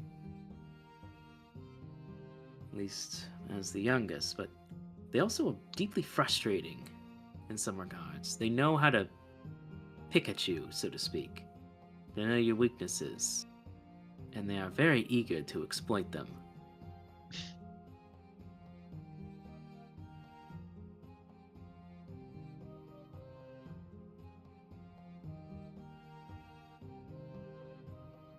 Let's see.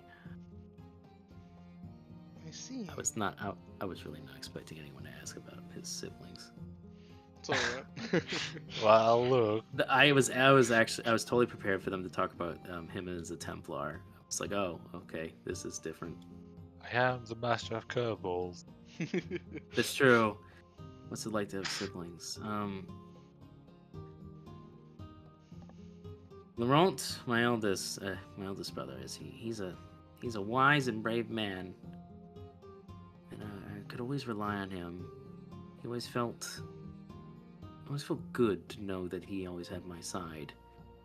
He was always worrying over me though. Always aware of what's going on and always asking me questions. It was good, but also a bit strange. So he was always concerned in what I was doing with my life and making sure I was working the way it was. I respected him for it, but also felt almost too claustrophobic, as a word. And Julian, he just played tricks on me all the time. Whenever I think I'd have a good idea, he would send me off and encourage it, only to laugh at me later if it didn't work out, or was happy to praise me if it did. It always felt like he had one foot on the ground and one foot in the air. Anywhere he went, he was the life. He was the life of it. He has this kind of smile, this kind of walk and talk that can make you believe almost anything he says. He can encourage you with the kindest word. He can also cut you down if he perceives it so, or necessary if you're upset him.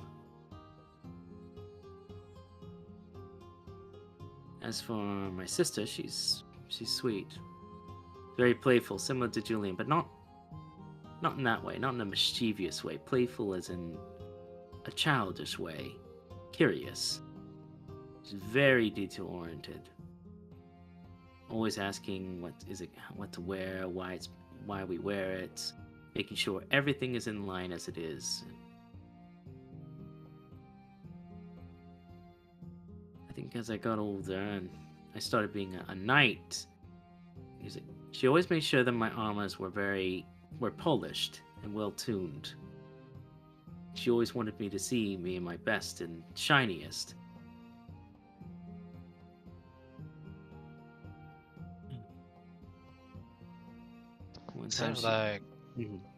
Seems like little sisters really do want the best for their older brother. Perhaps.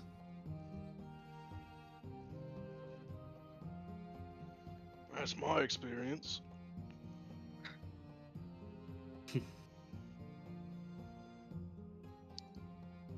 Well, this is not in mine, but I've seen it. At least for a time. Sounds all quite exciting. Exciting. Well, yes. Compared to my growing up, my raising was filled with tutors, studies, learning this and that, preparations, events, balls, affairs, and mingling with fellow nobility, but never very close.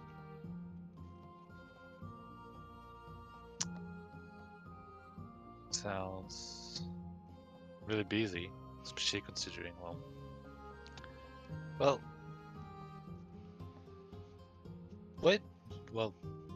I believe elves only reach adulthood and around 100, right? So I can't imagine 100 years of that. Sounds exhausting. Oh, it is, absolutely.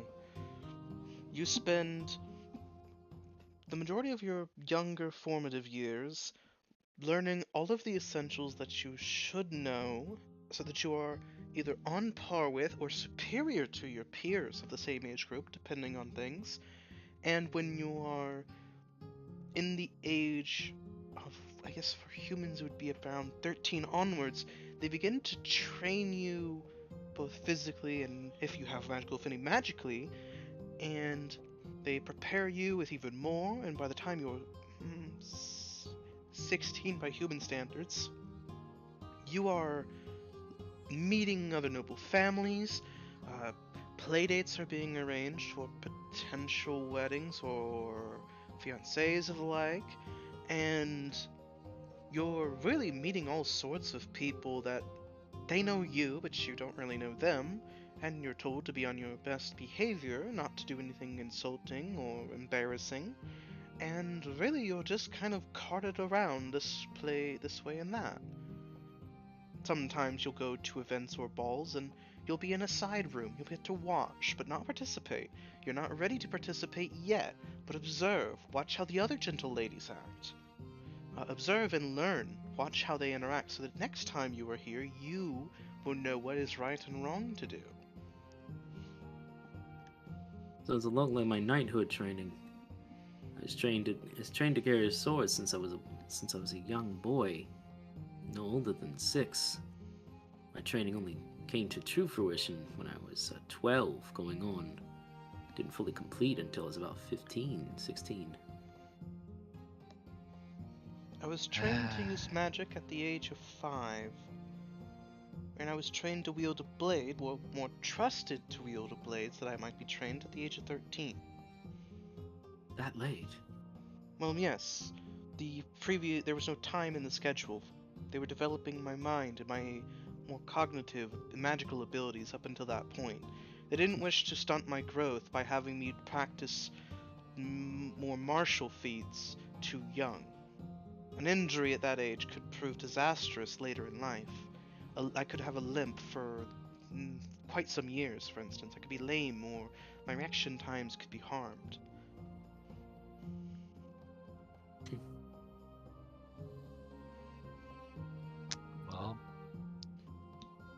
suppose I should consider myself lucky for having mostly an eventful childhood. Well, well, you're all saying that you finished your training and all that at the age of 15. Well, mine only really started then, which was pretty late for someone. Now, I know when we talked about that, well, when I talked about my family, I said that I only started then because my father wasn't exactly ready to teach me, but was only half the story.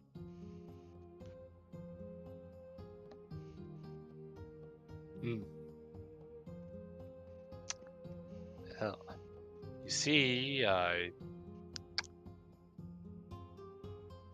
was quite sickly and frail when I was a child. Like, you'd be surprised seeing a picture of me. You just see Eleanor give you a very puzzled expression. Really? Yes, I mean, I wasn't skin and bones, but I was getting pretty close. And I see, well, I ate a lot, but yeah, never really gained any muscles or fat or anything. Just stayed like that way until the age of 14, 15, actually.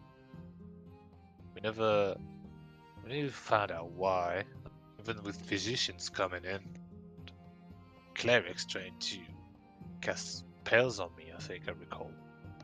Maybe once or twice. But then, out of the blue, it sort of stopped. Now, thinking back on it, I think it might have been from my mother or something. So I was like this, never had any siblings, though, well, I know they tried, believe me.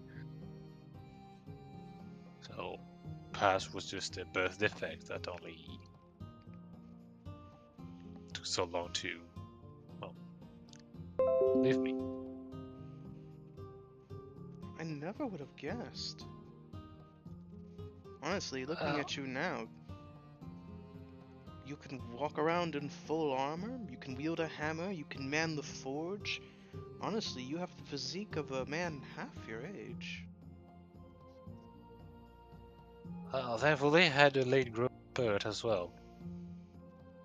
Actually, well, to give you an idea, and I stand up, and I point to with the chair we're sitting on, and then just like go from the top of the chair to about like halfway, maybe 3/4 of the way to the backrest. Say, I think I was about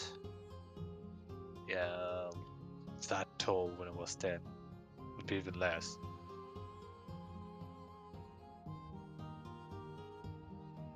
But despite that, I was full of energy, so wasn't all too bad. I mean, I had my grandpa teaching me some tricks. Just had to wait until I could become a full-time apprentice.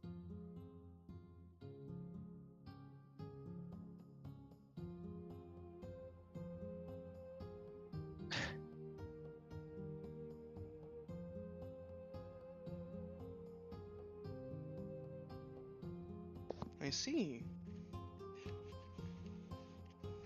Well, it's good to know that you were healthy, even if you were a little underdeveloped at that time.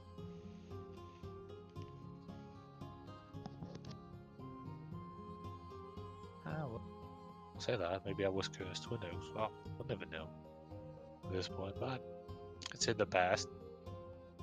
No point dwelling on that. And Let's see here.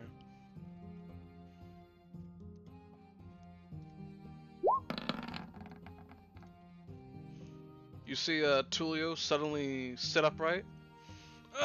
Good nap. Slept it off. Are you sober already? Damn straight, sugar tits. With the nice meat in my belly, you'll see him stretch and crack his back. Immediately digested. Got soaked up by all that meat and bread. Perfectly fine. Fit as a fiddle. I don't think that's how that works. You'd be surprised what works and what doesn't. Now, let's see. A 15-year-old plus Tulio story.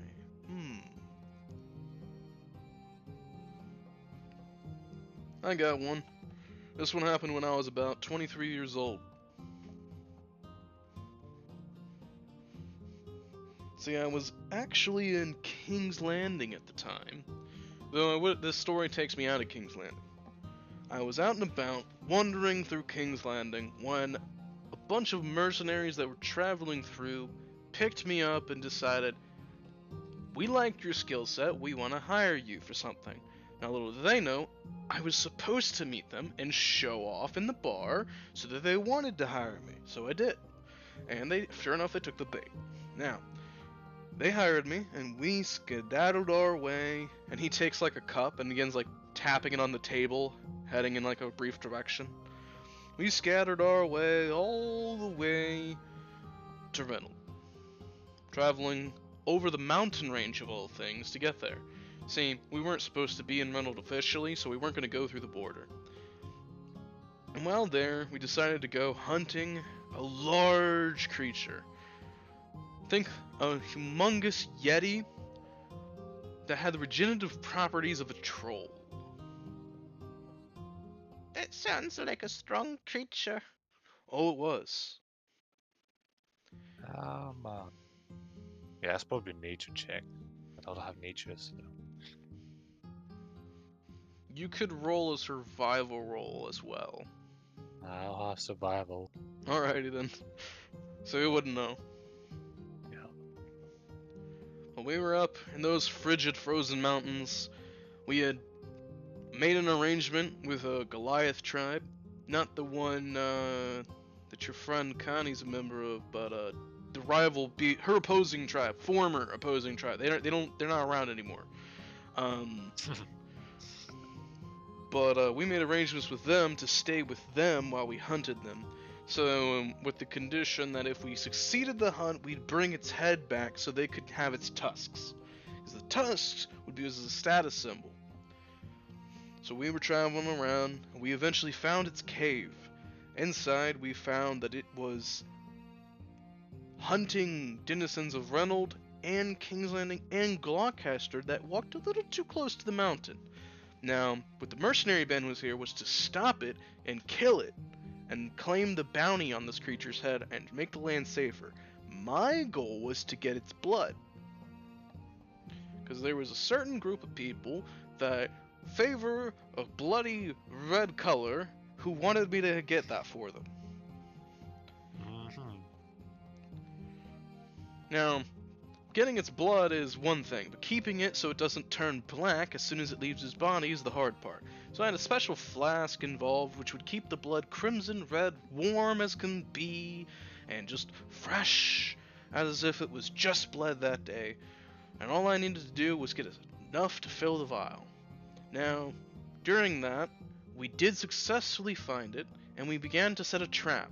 However, the creature was smarter than any troll or yeti we'd ever seen, seemed to have the logical thinking powers of a man.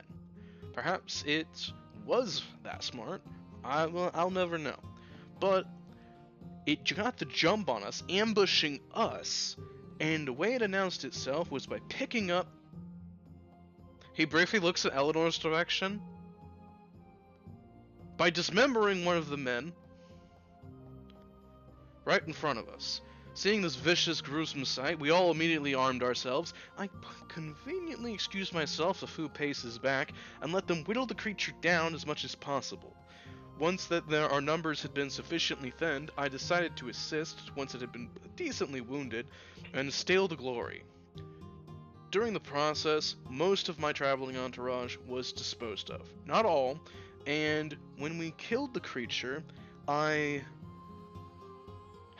told them that if there's one here, there might be more. So go scouting around the corner, I'll keep a watch here. And as they went to do so, I stuck over, and while the creature's body was still warm, I stabbed it with my dagger, drew some blood and poured it into the vial, and capped it as quick as physically possible. They came back and found a treasure trove of stolen goods. This creature was a pack mule, a rat. It absolutely loved to hoard things and just shove them into its bedding. So they got to keep all the treasure. I didn't care about it. We took the body and the tusks, and as we made our way back, we started heading towards the Goliath tribe, and the worst blizzard I've ever seen in my life began to blow over on that mountainside. Now, there was only about 5 of us. When we got up there, there were about 30. And in the blizzard, we began to lose sight of each other. First, we didn't notice. Even I didn't notice. There were 5. And by the time we noticed, there were just 3 of us. 2 of us had just gone missing. We lost sight of them. They weren't even near us anywhere. We couldn't go back. We didn't know where we were. So I said, pick a direction and march. Took out a compass. It wasn't working for some reason. So I said, we're heading that way. Everybody hold on to each other. We're marching and we won't lose each other. And I wasn't even the leader. The leader seemed to take my lead on the matter, as his lips had frozen together shut. So he couldn't speak. We continued, and eventually we found our way to the destroyed remains of the tribe that we were supposed to be resting at, and some drake of some sort seemed to have raised their camp, killed a lot of them, and gone on about his business. Choosing to cut open some of their yaks, I decided to have them rest inside the warm yak carcasses, pull the leather blankets that they had over it, and I let them rest inside them as I did the same.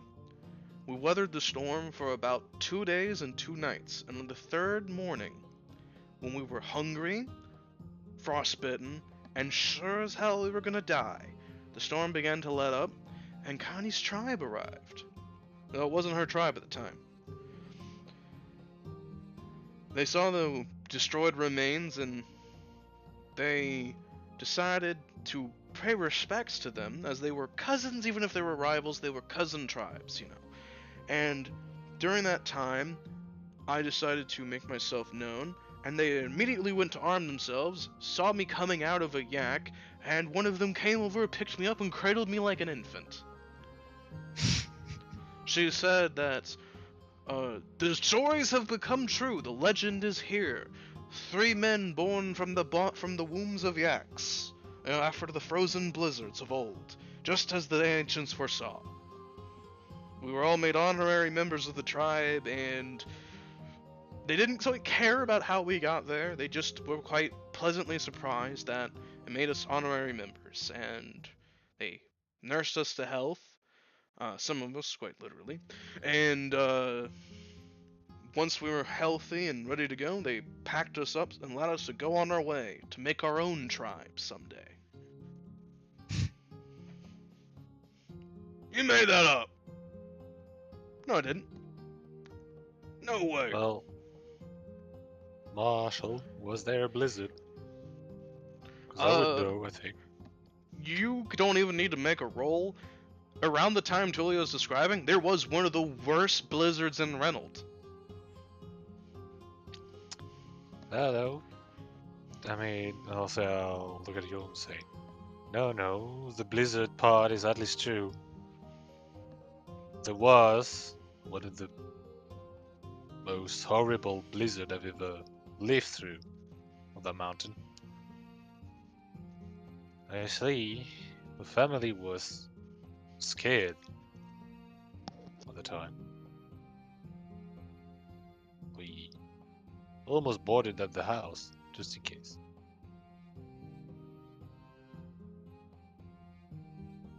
So the rest, I'm not too sure because the creature doesn't really ring a bell. With think just nobody ever brought it up. Or at least, not that I heard.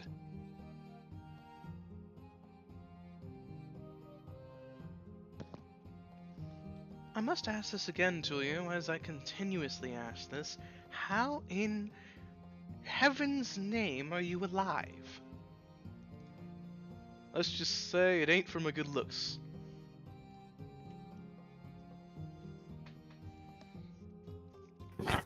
Street smarts.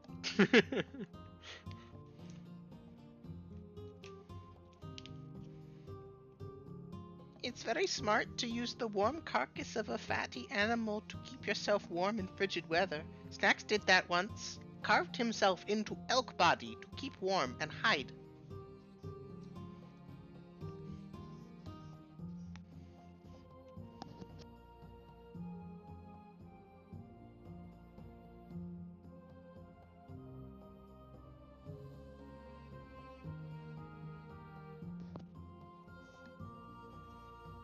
In the end, what was the blood for?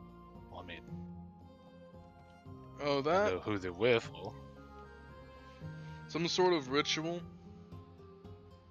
I think there was something about, I didn't know the specifics, I just knew what I was supposed to be doing. Doesn't mean I didn't learn the specifics through illicit means or anything, but you know. Essentially, from what I could tell, there was somebody there who had a certain disease native to Nebulum who was looking for a cure so that they could properly eat food again without it having to be raw or bloody. See, they have an iron deficiency, and she wanted to overcome that. Right. Iron deficiency, right? You know, pleasant company notwithstanding. Tilly just like gestures briefly to the some of the other people in the tavern.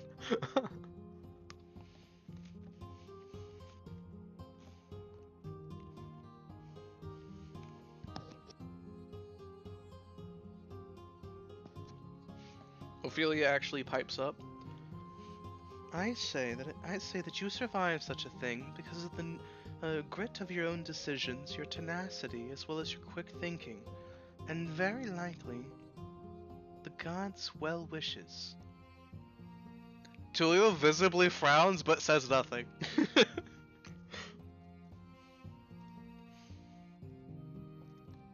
See the light, damn it. I can agree with him all but one of those things.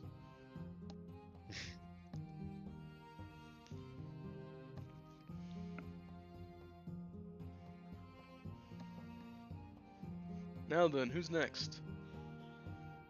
Eleanor raises her hand. Notably, her cheeks are a little rosy at this point. She's on her second glass of wine. I think I'll go next. Well, let's see. Do you have any stories you'd like to hear?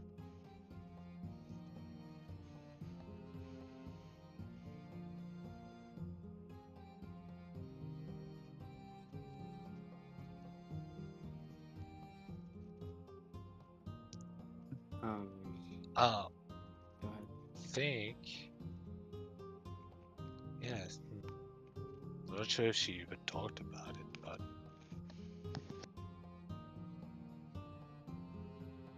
I'd like to hear about how you went from graduate of alchemy classes to selling potions in the black market. Right.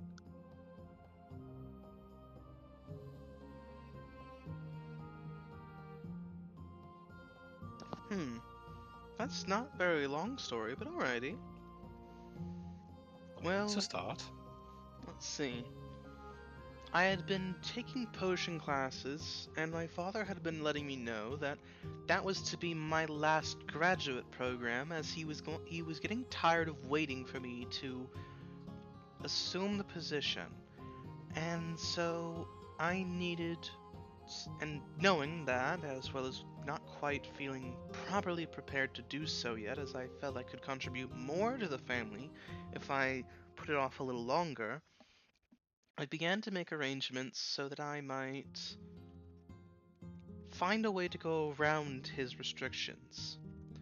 So I'd already known of the black market, and I already sold some potions down there on the side for a little extra change, because there were some times when I may have lost a bit of my allowance at cards at parties, and I'm not good at cards.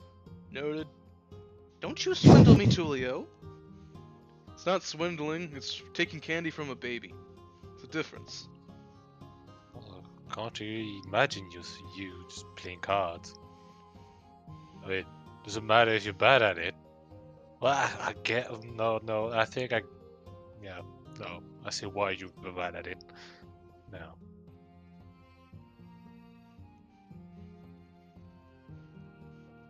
Yes, I'm not the greatest at keeping certain things to myself. I can be overly excitable.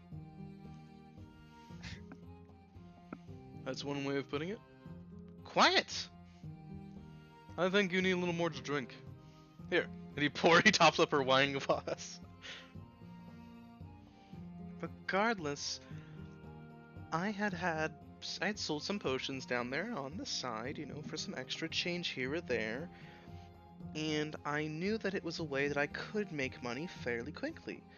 So I decided to continue doing so.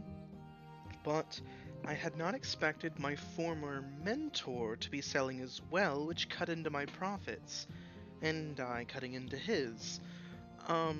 It made a bit of a rivalry in business, which meant we both kept price gouging each other until he refused to go lower, and I went a little lower than that. Which meant that my money was very slow going. Feeling quite desperate so that I could fund my way out of Asterium, so that I could arrange a group of guardians to take me across the land so that I might make business connections across the way. I decided to begin looking into other ways for some very quick cash, and out of desperation picked one that I don't think I would pick again, as realistically it wasn't as lucrative as it was told to me to be, and it wasn't as quite moral. Regardless, eventually I kept selling potions more than I did the other, and the rest is history.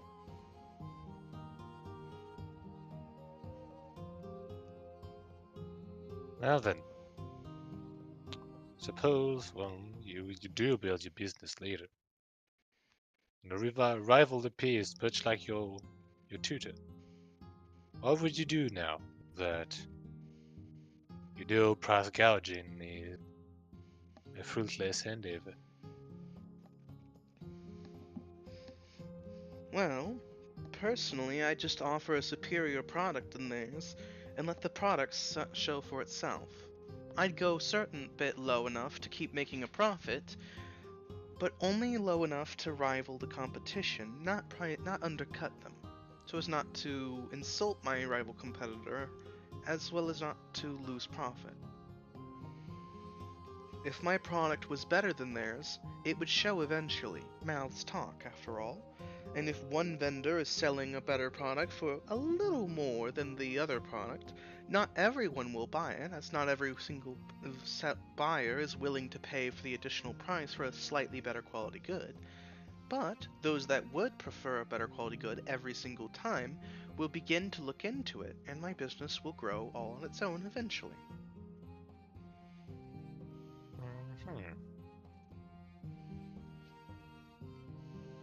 I also have the advantage of time. If you can build a good reputation for your business, well, that will pay for itself. Maintaining your public image as a business is more important than short-term gains and making a needless amount of enemies through poor, underhanded business tactics. If you build a good enough brand, people will recognize it, and it'll sell for generations. Mm-hmm. And then sometime you're lucky enough to build your business at the right time. So you didn't even have to work for it. Well, no, you had to, but you didn't want it so mostly naturally.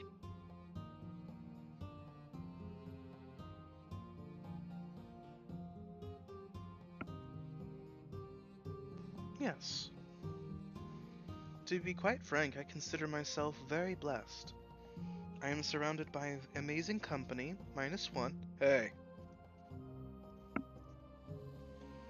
And I have very loyal and faithful companions who I can put my life in their hands with very little effort or questions asked.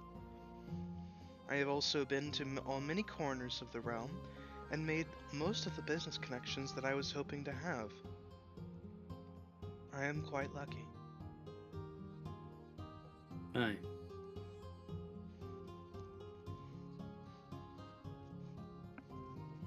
That's why she's bad at cards. She's drunk, she's brutally honest.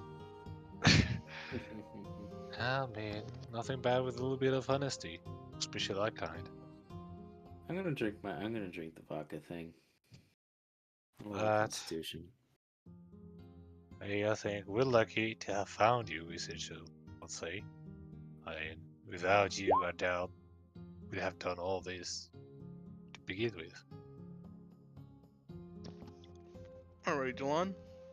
It goes down nice and smooth. He kind of taps his glass on it. I agree. If it wasn't for this assignment, I'd still be wandering the King's Glaive and moving on my own with me and Valese. Yeah, I'd probably we'd be dead in a ditch somewhere in the Savage Land. Who knows? I doubt that. Honestly, I don't know what would have happened. Well, I mean, I have some goblins with me, I suppose, but that'll be a real war chief like we are at the moment. Hey, I can't really take a T-Rex alone. So, well, I suppose I'd be rendering. Maybe pal around with you. Who knows? Then again, I didn't quite really like you in the beginning. Too noble and all that. But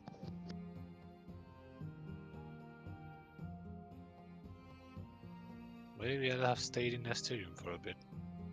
See where that takes me. Eleanor nods. Then we are lucky to have each other.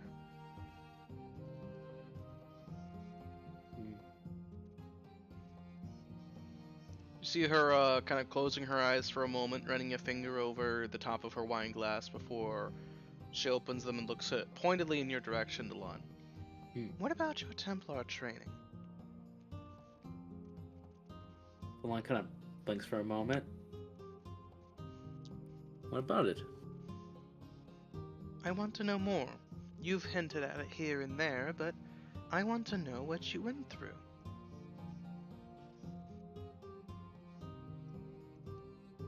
Well, I did say I'm an open book.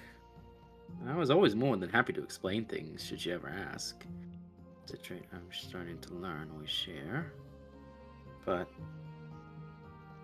I mean, since you participated in the joint operation, I see no reason to omit as much as I would have previously. And I think you're right. Personally, it's time I explain the whole situation to get this whole bloody affair done with. Let's see. What would you like to know?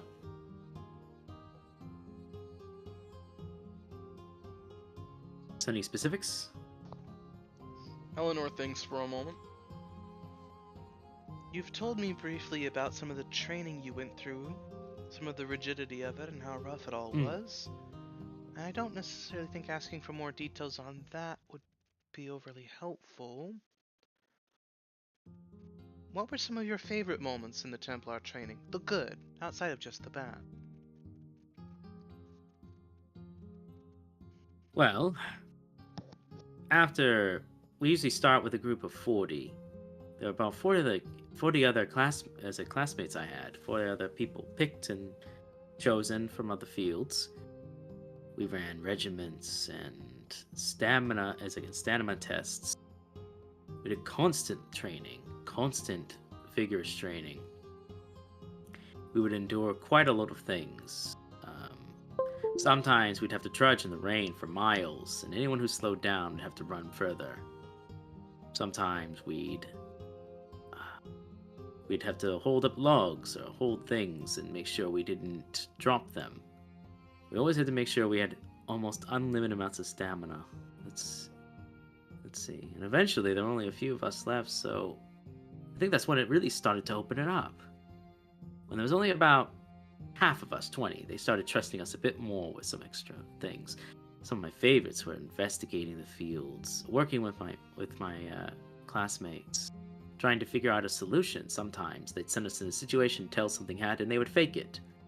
But we had to figure out how we could accomplish it, so we would look around, speak to people, try to gather information. Usually it's in a small area, not too similar to what we participated in recently, but we had to figure it out. Some of my favorite moments was from there. Let's see, about that time then. Another was when we were much further along, when there were only about 10 of us. They sent, about 15. They sent us to the border of Nebulum, gave us a pack of a week's worth of food, and told us to survive in the wilderness for a month. Not to leave a specific area. I think that was probably the most intense it was, but that was fascinating.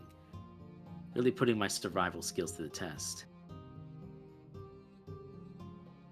Spent most of it dodging dire wolves, occasional bandits, and farmers. It's not meant to be seen, but I accomplished it. When I came back, there were only about 10 of us still in the program. I think the other 5, they must have failed or gave up. Don't blame them. It's around then that I think the people... it's funny, they had a bet amongst us, amongst the others, that they thought I wasn't going to make it that far. So, when it finally came to us being in the final 10, one of the classmates actually started to speak to me. I think that was nice. Like, as you can tell, he doesn't have a lot of positive things to talk about it. I see.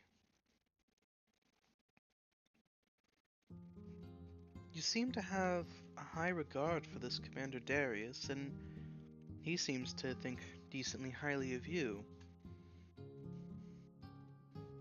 There's a story there, isn't there? Oh, there most certainly is. Let's see. So, at the end of the training, we are gathered to make a pledge, correct? I've heard that there is a final trial before the highest 9, of some sort. I don't know the specifics.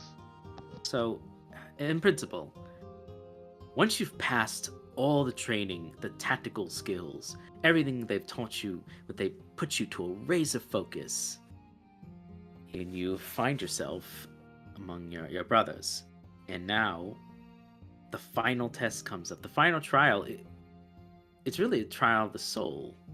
Everything else, you've conditioned yourself, you've gotten strong enough. You've basically already passed. It's just one last pledge. You go into a consecrated area within the church. You meet with the commander and a few other honored Templars, and then you pledge before the 9 that you will serve them in King's Landing proper, to the best of your ability. You are then judged briefly by the Divine, and if found true, you would gain certain abilities from them and be forever bound as a Templar until your retirement or dismissal.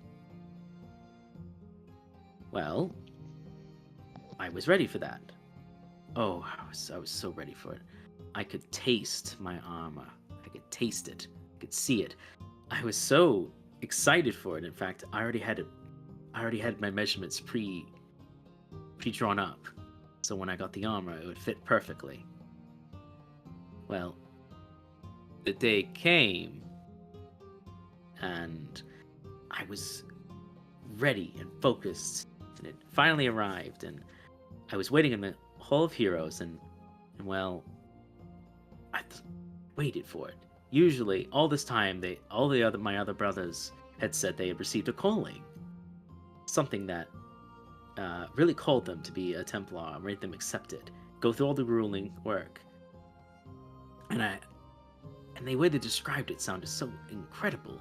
So I waited for it, and I waited all this time, and now the date had arrived, and, well, I waited for it, and I waited for it, and it didn't happen. So I thought maybe there was something wrong. So I start thinking. I start really thinking about it, and I start thinking about the Templars as a whole, and that this is going to be my life, and it started to slowly dawn on me that once I make this decision, there is no going back. I'm placed in this, and the longer I thought about it, the more I realized that is this what I want? I was happy to come here, and I want to do this, but was I following my family's footsteps, or was I following mine? And it slowly dawned on me that perhaps there's another path in front of me. So I thought about it, and I really thought about it, and I must have been there from sun up to sundown. So, a little distraught, I went and I approached Commander Darius, and he was kind enough to make way. I thought it would be a simple conversation. He would talk to me, and we would go and finish this, and I must have spoken to him for an hour. We'll go back and forth, and eventually I convinced myself that I was going to continue with the program, and he politely told me that there was no need, and that I would not continue. And he explained from the conversation that he just asked me something simple. If you walked into the ring, could you swear on your honor and everything that you were that you could abide by it completely? You've done so in every other task, but can you do so? And I realized I really couldn't. It didn't feel right. It just wasn't right. And I couldn't understand it. And so, Commander was very kind to me that day, and I was put on indefinite training, officially. It had the heart to put me as that, so I tried to hand back my arm, of course, but the armor I was given, but he said it was mine to have, and I shed more tears that day than I had in a long time. Oh, you said it so yourself. You had to convince yourself to do it. So, just from that point, you already failed. That's what he felt. You have to understand, I wasn't just failing myself. It was not my reputation, just my reputation. It was my family's reputation. All the effort I put in for them. I was letting my brothers in arms down. My title was on the line. The land I was going to be given was on the line. My marital contract was on the line. All that single decision, all of that was mostly gone. It is only with his utter kindness that I was allowed to retain the rank of knight. He could have taken that if he wanted to, and I could have been left with absolutely nothing. Nothing but my lordship, which, I'm going to be honest, I don't give a shit about. Well, and you can tell he actually has red cheeks on. He's just being honest. I don't care. I mean, said your brother had that calling. Clearly yours wasn't that of a Templar. Well, you didn't get it. I mean, You had your calling, but not the one you expected going in, is what I'm understanding. I don't know what I expected, but I will say this, that I expected the Templars to be somewhat different than when I went into it, but at the time I didn't really think about it. I just went in and did my duty and did what I had to do, and I wanted to prove that I could do it. And then I did it. And then when it was over and I was going to make my final pledge, it felt as if I had already accomplished what I had already accomplished. I made it. But others' expectations were upon me now, and I had to make a decision. You're right. If I have to convince myself of something, that it's not something that I ever really wanted. But regardless of that, that decision did punish me.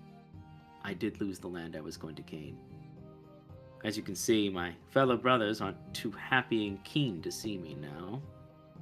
And my marriage contract was dissolved by the family. So I can sympathize with the hesitancy of, is this what you want, or what someone else is wanting for you? the thing is, I put myself in that position. Templars don't... The Templar program is something they ask you. You could have said no. I could have said no, and there would have been no shame about it. It was I who put myself in this position, and it was the pain and suffering I put upon myself. That is my shame and no one else's. Yeah, go ahead. Considering yourself today, like what happened after that training, you really just traded one expectation for another. Well, of course, you didn't have to worry about any neglected title or anything noble, but well, you put yourself in service of the White Dragon. Well, that comes with its baggage as well. It does, but I don't want it to sound as if it was all sadness and gloom. Yes, I was saddened losing all these things. And I was, for a time, when I returned home, saddened as well. But I could just sit there and do nothing, so when I left with a good thought. I wanted to walk around, get a little bit in my head, and wonder what I was going to do next. And I only was meant to be gone for about a week, but as I was walking around and working, I happened to see a farmer stuck in the mud, his wheel stuck in the mud, so I helped out. The farmer was grateful, and he gave me some food and moved on. Then a little further down, I was helping some kids. They had lost a toy in one of the creeks, so I went, looked fishing for it, and found it. It was a bit moldy in some areas, but after a bit cleaning, it was good as rain and kept going. And the more I traveled King's Landing, the more I realized, more people I kept helping. And the more I kept doing that, the more I realized the path I was following filled me with a warmth I hadn't felt before. I mean, I always enjoy helping others, but there was something else to it, something more, something real. And then all of a sudden, it's like a light shone in my head. This is my quest. The quest to end all quests. This is my purpose. To help those as I can. As I am a knight of King's Landing, I am a knight. I exemplify to give, to show honor, to act bravely in valor and gallantry, and to bestow mercy. These are the qualities that make me up as who I am. And as such, that is the tenements that I can follow. Those are things that I can believe in. And so, when I initially thought would be a week, I just kept on following that path. And, well, that's the path that I followed, and I met Valese with. And that was the path that I ended up being my lady with, and betrothing myself to her cause. It's the path I followed ever since, and it's had its ups and downs, but I think of all the people I've helped. Think of all the light I've shown into the world.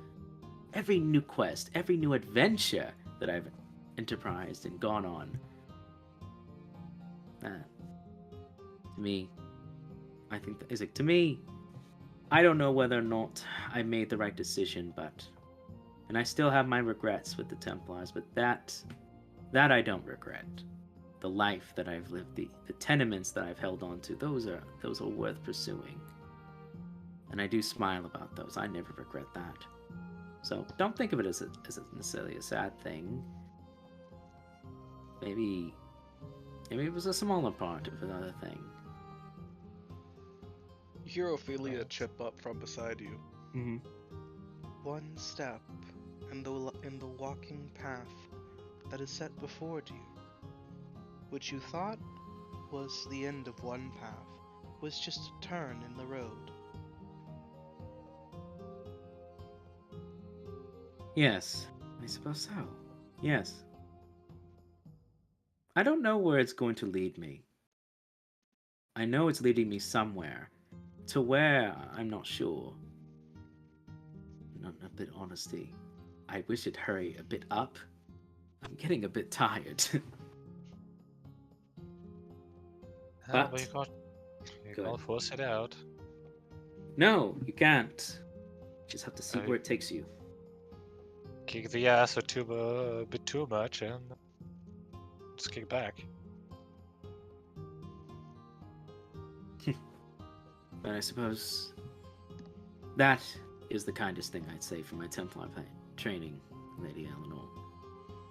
They did bestow upon me skills that I still utilize to this day, that I have survived from and lived in. But I think the happiest moments I've had have continued forward, and they still have. After all, if I hadn't failed the Templars, never met any of you. Indeed. Perhaps that is but one joyous miracle upon the path. Why you say it, Evan? Brr. Why you say it? Brr. You just see Tulio with his head on his forearms, with the bottle of wine topping up Eleanor's glass.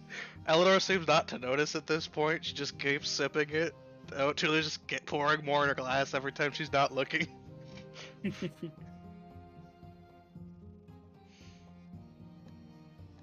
Tulio, no grapes, okay? No graping. I'm not graping. I'm having a great time. So come Gotta on. stay that way. Bottles for everyone, not just for Eleanor's exclusive use. Huh? Appreciate it, but, you know. Don't worry about it, Eleanor. That's just your second glass. Right. You just see her blink and look into his direction. But let's see. I hope that answered your question. It did, I think. I've gotten a good picture of what you went through at that time, and I have some of a picture of you before that point, and I think I have a good picture of you after that point. I mean, before all that, I spent most of it on my knight's journey working for my master. Not too different than what I did before, except a lot more mistakes, and a lot, as DeLon goes, and a lot more men punching me in the face. Don't worry about that, DeLon. That's called a rite of passage. Exactly. I mean, I got punched in the face earlier this afternoon. They Really. always thought, DeLon kind of laughs a bit. They always thought I was flirting with their woman. That was always amusing. I was only being honest. It's probably the approach. Honest True. mistake. Mm. You would know, wouldn't you, Yorm? And speaking of Yorm, You see as Yorm raises up the tiny glass of absinthe and knocks it back. This is over. it's over. Yorm gets to make a con save. He has advantage.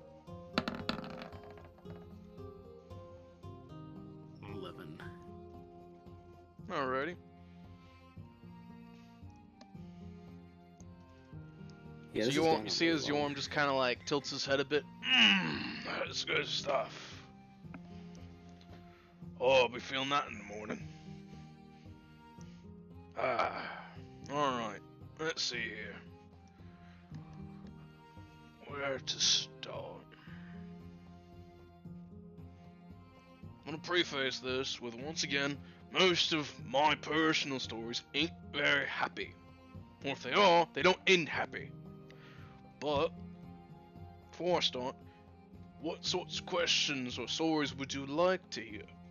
I've got all sorts. I could talk about my time as a lad, talk about some things that led me up, some things that led me to the place where I am at before you met me. Stuff before that, maybe. I like to hear stories about you as a lad. Indeed. Alrighty. Well, when I was a lad, some 500 years ago, Tulio immediately sits upright. Bullshit! You'd have grey hair, Yorm. I got grey hairs in here somewhere. I'm just a dwarf. You can't notice them. They're tucked between all the red. And besides, you're one hair tonic away from just, masking it. Aye, but no dwarf in his right mind would use a hair tonic like that. We like to keep it natural, keep it honest. The only ones that don't are the women folk, and, well, they do it for beauty standards, so it's fine. But, let's see, when I was a lad, that was quite a ways back. Let me see here. Well, when I was a lad, my dad and my granddad taught me how to tinker. Tinkerers, that's what we were, the Mountain-borns, tinkering away in our labs. When I turned good old enough age to have my own tinkering shop, me dad and granddad made it and made me a room in the estate, and proudly introduced me to my workshop. One of my best moments of my life. Missed that workshop. He has a faraway look for a moment before blinking and turning back to the party. But besides that, growing up was mostly just family, really. We had a big estate and we had a lot of servants, and there were a decent amount of us in the house. So, growing up, there was a lot of take the head off of Great Uncle Gerald's statue and put it on the head of Great Aunt Gertrude's statue, because she was more man than he was. You know, that. There was good old games with the cousins of Punt the Gnome, lots of camaraderie and gallivanting and yes, Tulio, debauchery. But it's mostly a lot of having fun and getting really just shirking responsibility, because wasn't my point yet. I had 2 elder brothers, 2 younger sisters, and we weren't even the head family, so why should we have to worry about responsibilities? But, I was allowed to party hard, so long as it didn't do anything that would hurt the Mountain-born fame and legacy. And so I did. Lots of going out, leaving, forgetting the key, having to take the back way in to lower the field, you know, protective barrier, and one day they changed the code on the protective barrier and I had to sleep outside in me skivvy.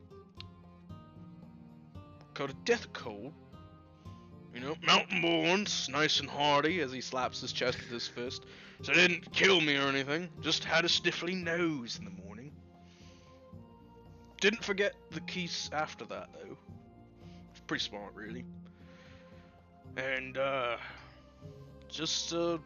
was my youth was filled with a lot of fun, honestly. A lot of fun. Lots of shenanigans, lots of mischief, lots of pulling pranks, lots of shagging. Really, what you could expect from a noble's life of debauchery, with very little responsibility, very little expected of you. Just don't do anything that's gonna hurt the family, and do whatever you want, you know.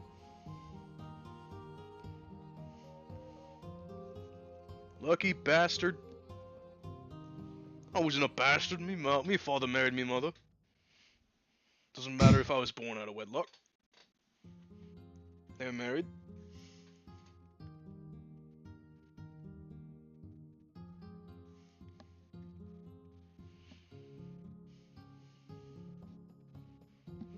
Any other questions? I suppose this is a question I've been wondering for some time. You were mountain born for Delon's like 500 years. You said your family's had a curse, so to speak, and that you've no one to really go back to. What now, Yorm? Where does future mountain born take you? You've done some good deeds. You're working towards it. Guarantee you the curse ain't lifted. Trust me, I know. Well, what would you do when it is?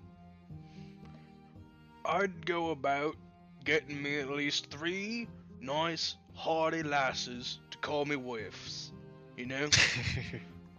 And I'd go about making sure that each one of them has a nice mountain-born son or daughter. Doesn't matter to me. Preferably some boys. Need some boys to take out hunting so I can show them how to shoot, you know? Teach them how not to blow themselves up, but let them blow themselves up a little bit with some small black powder before then, so they know what it's like, you know? And go about re-establishing the mountain-born name. Think it'd be more social than me granddad or me dad. See, we're a bit more hermits than most dwarves, and think I'd change that. I think we could learn a lot by being a lot less sequestered in our manner. Knows might open up the minds, you know. If I may then ask, what were you doing before you joined up with us?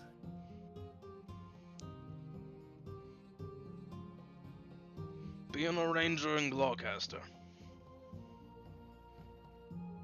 Delon gives like a and. What does a ranger? What does a ranger Glawcaster do? Watch over the fields, watch over the forests for the lords in the realm, making sure no disturbances happen here, there, and scouting and keeping tracks on the borders, you know, all that good jazz. Really, I was keeping folks off my land, if I'm being honest. Not for my sake, but for theirs. There's certain things in my lands that they really aren't prepared for.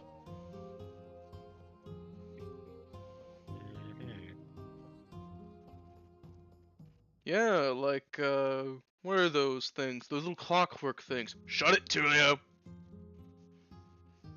Clockwork things?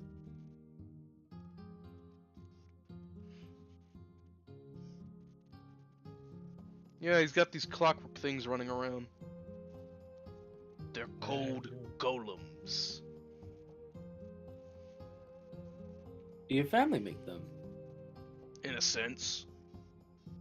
Well, we made them alright.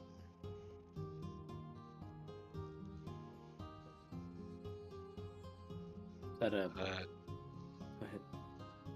Sounds like you don't really have control over them anymore.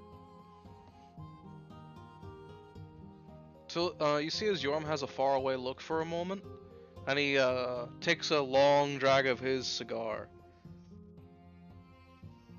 I don't have control over them, no. And who does?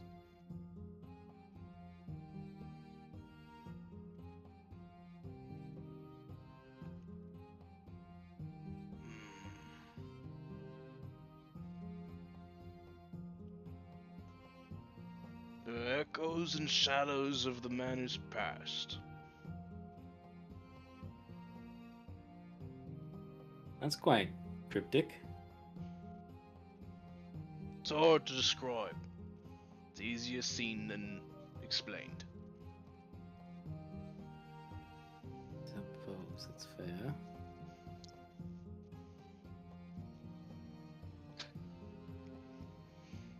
When I was on the lands making sure nobody got up into any business there that they weren't prepared for. Not that they could get past the barrier mines. I've made sure of that.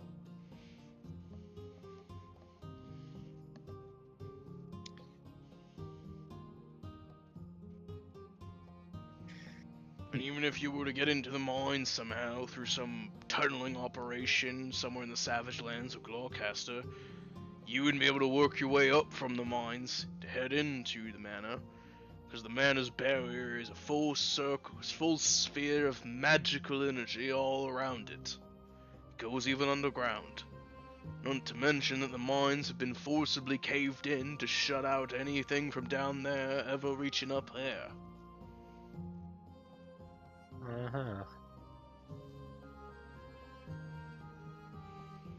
So if you did get in through the mines, you'd have to dig your way up, then you'd reach a barrier that would not let you through, and if you tried to force your way through, you might just see yourself turn into dust. And if you tried to magic your way through, well, let's just say you're gonna find yourself on the other side, maybe falling in the ocean through a cliffside.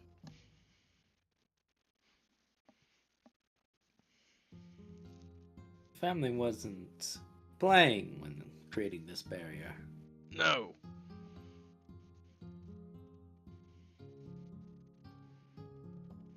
Yorm, is this something you've been wanting us to know?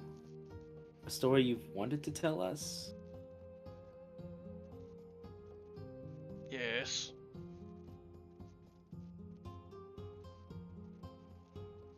Mountainborns are a prestigious family, though we've had a lot of problems in the past.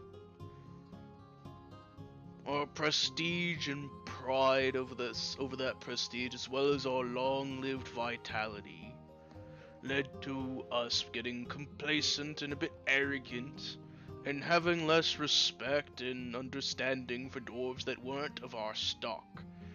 Our distant relations, if you will, the ones in Gloucester and Reynolds. See, we're from one of the oldest stocks of dwarves, if not the oldest, and every other dwarf is an ancient descendant of us. And so, there were times we just did or said certain things that led to problems or tragedies, and we misused our nobility and ruling to the extent that the divines intervened and put a blight upon the whole household. We enjoyed our resilience, our long-livedness, our resistances, and we enjoyed our reclusiveness so much. Enjoy them even longer. Enjoy them.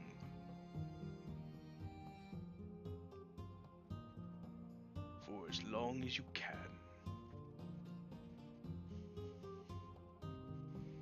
The gods can be ironic in their punishments. If you enjoy gold so much, well, there's an old story where a dwarf loved his treasury so much that he let people starve and die before he'd ever let them have a single coin of his gold. And so they cursed him so that anything he touched would turn to gold. Food, a drink, a table, his willy.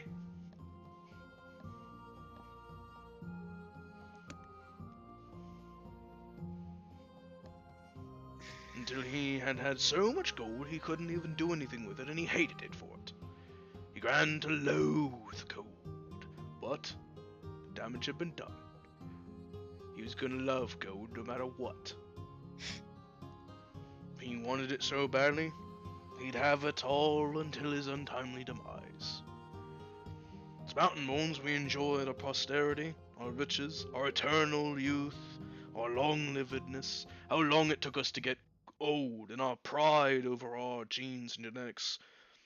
So much that, well, we lived very long lives for dwarves, even by mountain-born standards.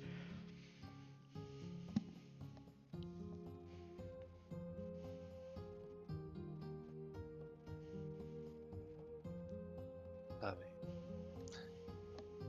we've lived for 500 years already. Well, we know your grandfather was still alive at the founding of Rennell. That's pretty old in itself. It's a long-standing curse. My grandfather, though he was blind in his one left remaining eye, had one hand and a peg leg. He didn't die of old age. And he was born in the third age. Delon's like, good God! His hair might have fallen out, his teeth too. But now old age wouldn't claim him.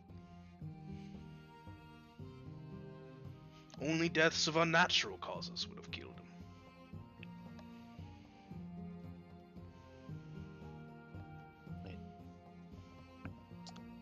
There's reason enough to be mad. Well, turn mad, really. After some time. Oh, aye. There's things that I've forgotten, that sometimes I remember, and there's things I don't want to remember that I choose to drown out in booze and good times. Typically speaking, wandering around with folks reminds me of things a lot. Being a ranger watching over the fields alone keeps a lot of the memories buried.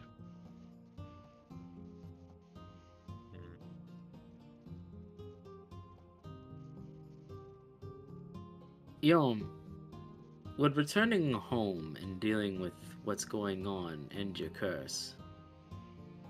I don't know.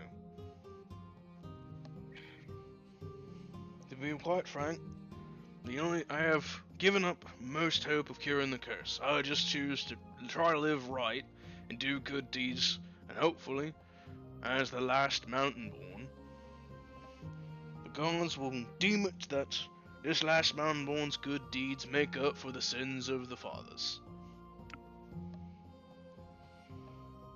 No, that won't do. But there are some things at my home that I personally wish to finish.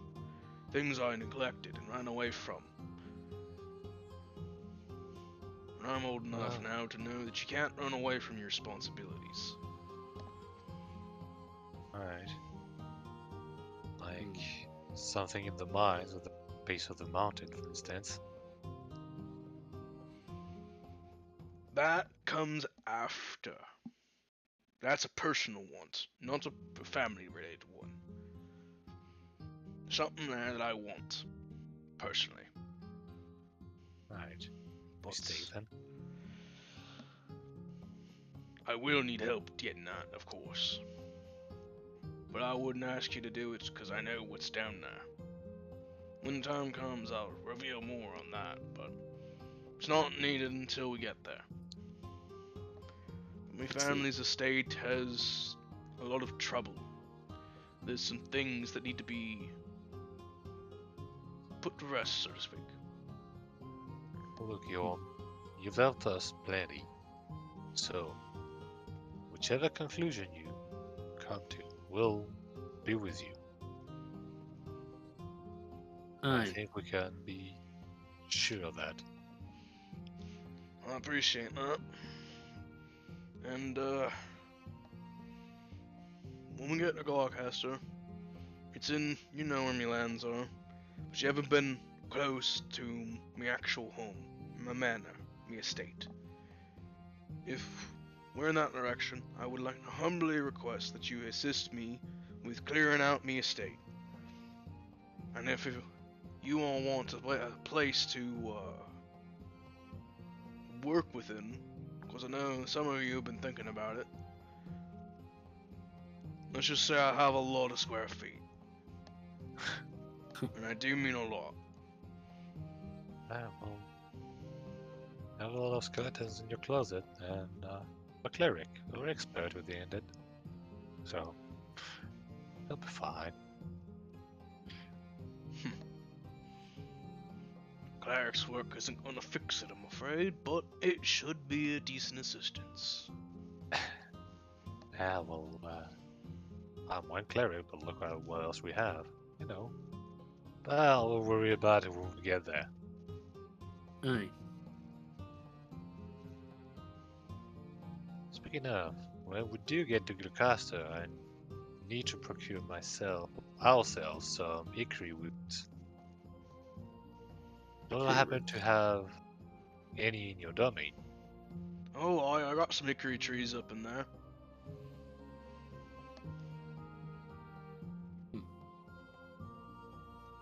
I'll borrow some, if you don't mind. Not at all. For you, Gilnos, not at all. One things. Gildas, isn't one of your relatives in Gloucester as well?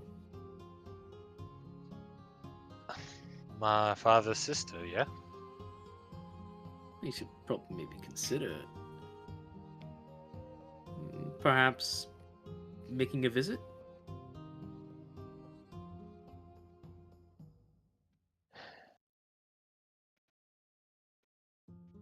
If you happen to travel through Gloucester City and we happen to be close to the street she might live, then mayhaps I might consider a visit. However, it won't be shall I say? It won't be sunshine and flowers. Oh, I doubt not. If she's anything like you. She's not anything like me. Now even more intrigued.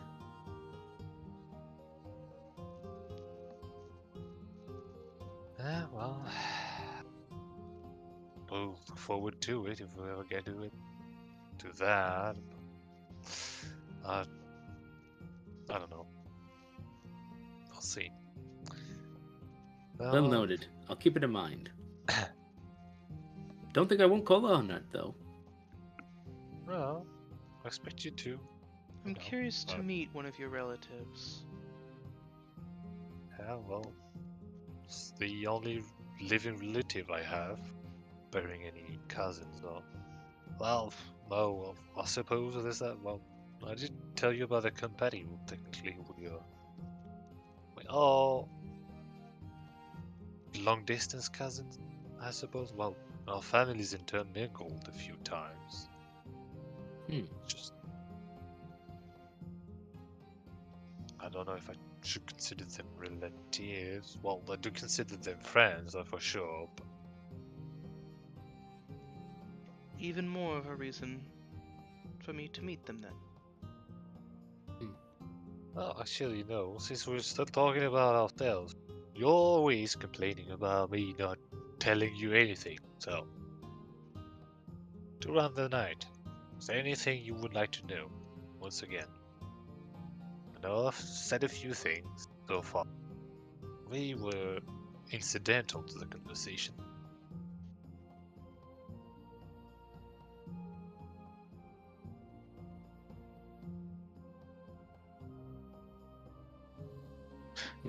Well, besides asking the obvious with Gildas, like what the hell happened, why were you exiled, which you can't talk about. Yeah, the plot. I think I did. Yeah, Eleanor asked me. Yeah. But I don't think anyone else would at the time. Yeah. So. Dylan's drunk enough, he might just say it. Since we're in such a situation, why were you exiled? Fully. Truthfully. In the best way you can. Why were you? You seem like a stand-up chap. You're a cleric. For Bridget, I just don't understand it. I know you explained some things to us, but... And I know you want to fight, but... What do you expect to kind of prove going back? If you're exiled, do you want to reverse it? Do you want to conquer it? What's your angle? Well, what I would want is to be able to return home soon. At the very least, I would want to avoid it. Come back to being a true Renaldian citizen. After all, the land of monsters are nice. I do start to enjoy my tribe. I am starting to enjoy my tribe and all that, but part of me still thinks that it's really only a substitute for home. And, well, yes, what happened is that, well, I did tell Lilin already, I think, but none of you heard it. So, I don't mind going back on it, but let's see. Other time, just about a year ago now, just a little bit more, I was doing what I do best, taking out my forge, mining some iron for my clients, just taking care of myself. And, well, the Lord is his entourage, because just knocked on my door. Now, just not exactly the type of guest I'm prepared to deal with. After all, well, my family back then knew, well, we're close to Jebediah and all that. They kind of go on our own ways, so we never really were close. And, well, Lion's Mane being an offshoot of the royal family, and, well, didn't really have the relation we had. Well, we just kind of grew apart, and they never really had any reason to visit, much less commission anything. So, me seeing, well, the lion himself, Ashblade in tow, thought, well, why would he be there? But I tried my best to accommodate him. I listened to his request and tried to be a good host. Well, as panicked as I was.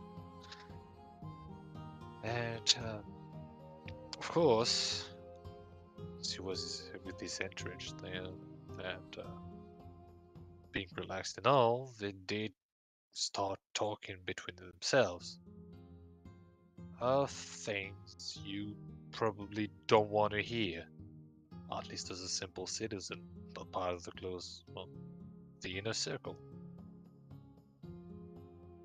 Now, what I heard was what got me exiled, as it was. Well, a state secret. And considering I see a lot of people, foreign or local, could potentially leak. So, given that I heard that, honestly, I should have been executed, most likely on the spot. But, because of the previously mentioned closeness we had with the Frostmourne once, and out of consideration for the longevity of my line, I was spared and fully exiled. Now, I won't go into detail about what I heard yet. I did tell you a little bit, Alan, but not the full extent of it. Yeah. But, well, about what I heard,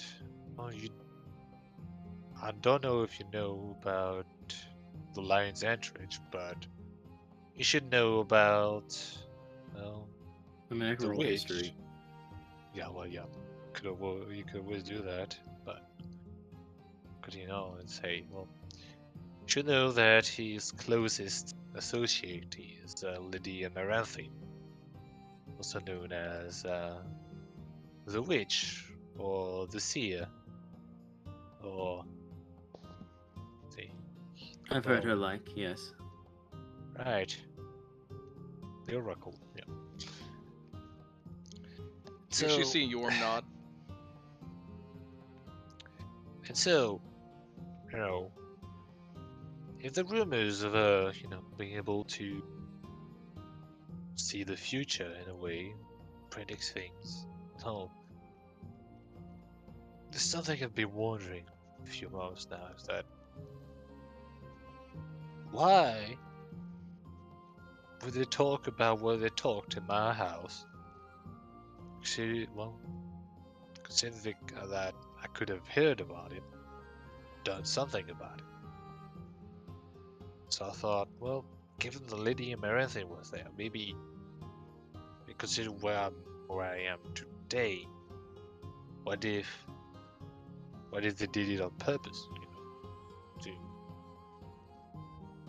set me on my journey, so to speak. As crazy as it sounds. Honestly, all things considered, I don't think it sounds that crazy at all. It makes sense.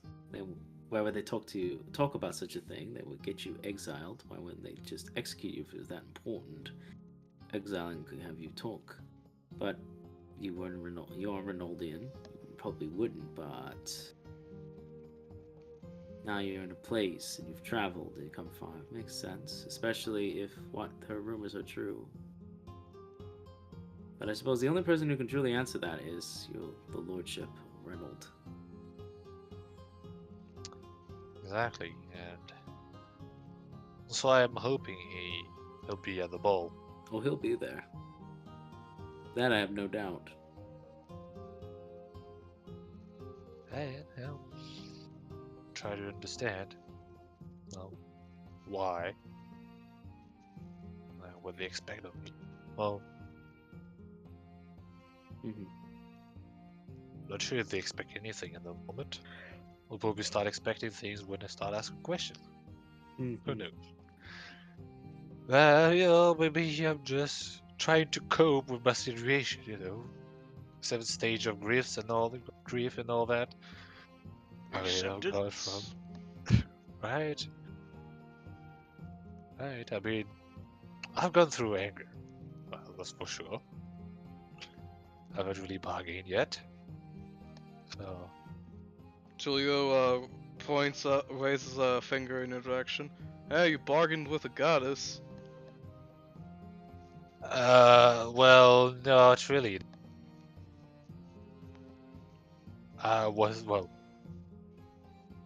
the one who asked for power. She gave them to me. In exchange for something. That's a bargain. Yes, but I wasn't the one bargaining. She was. Well, I don't know. Well, really, yeah. Well, I wouldn't be there without her. That's for certain. Yeah, well. Yeah, I suppose that's a reward for 35 years. 30, I don't know, I'll stop counting. But at least 30 years of dutifully following her.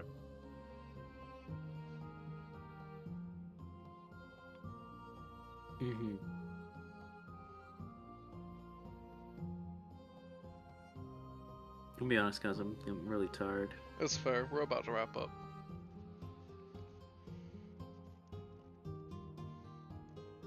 So as you say that, Gildas, Eleanor nods. Yes.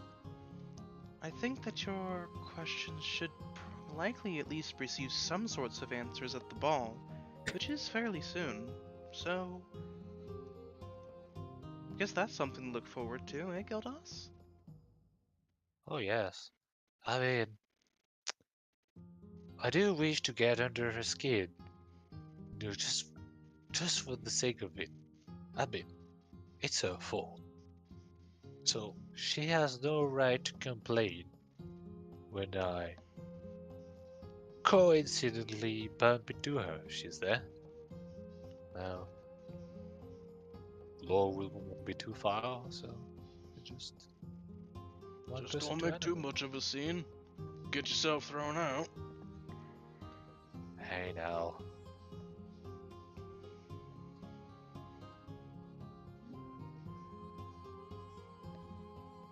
I will make a scene, but it'll be a renowned scene, you know? It's like people would understand. I mean, should understand. Like, that's what you do when you're a good host, you know. And besides, better to make a scene up front, get it all out of the way, then enjoy the festivities, rather than, you know, doing some underhanded scheme, slipping poison in the drinks, or bribing some servants to, no. Just air out your grievances, whatever you have to say, and then move on.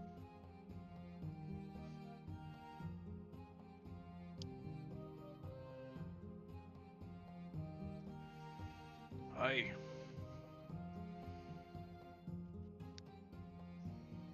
I'd say we're all pretty drunk, and it's getting pretty late. Shall we turn in for the night? That would be wise. Yeah, I think I'll stay out here a bit longer and maybe finish off some of these bottles if there's anything left. Boys, too, you're the most sober man here. Snacks hasn't had a sip. Okay, fair enough. Good lad. You see Yorm stand up on wobbly legs and pat Snacks on the head. So, considering a past episode, like, I know we'll give you something, but well, we're outside the city now, so magic is loud, right? Yes. I'll just do that on, like, Eleanor thing. Since last time you couldn't meditate, I can do that for you. You see her blink for a moment and then briefly rub her temple. Oh, thank you. That's much better. I felt a bit dazed. Swear I hadn't had that much to drink. Well, next time do actually pay attention to your glass. Especially when Tulio's around. Don't worry about it. You were having a good time, that's all that matters.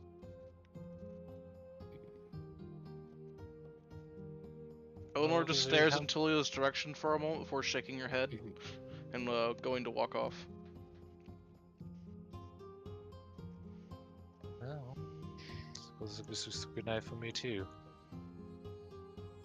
Well, I'm glad everybody enjoyed themselves. Snacks is going to sleep here. I do look forward to next time. I can please you all. Ophelia nods, pulling up her handkerchief over her face again. Yes, this was quite pleasant. I'm just gonna keep pouring vodka in my glass. I'm gonna drink. Still, I'm still gonna drink. Delon's like, I'm gonna keep drinking. I usually don't get to do this. Julio, now that Eleanor's sat up, or Eleanor's gone, sits up, and you see him hold a glass over near you, Delon. Come on, top me up. Delon does so.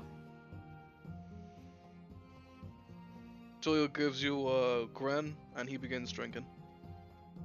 Okay.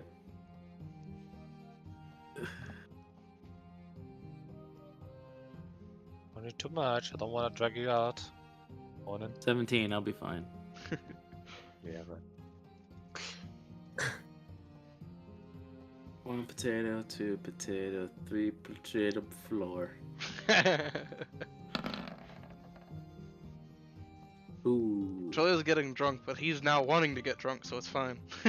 Yeah, I don't care no more. It's like, oh, the woman folk is gone. I can actually drink. I can drink well as much as I want now. some of the women folk. One of them's technically a corpse, so she's fine. Yeah, so she's just gonna waggle her finger at me. If she does anything more, then I know I fucked up. Yeah. But alrighty. So with the festivities and the wonderful dinner had, and some story times having been had as well, gonna wrap things up here. Thank you all for tuning in, and next time, party will likely finish any remaining stuff up and make their way to the ball. See you all next time. Bye-bye.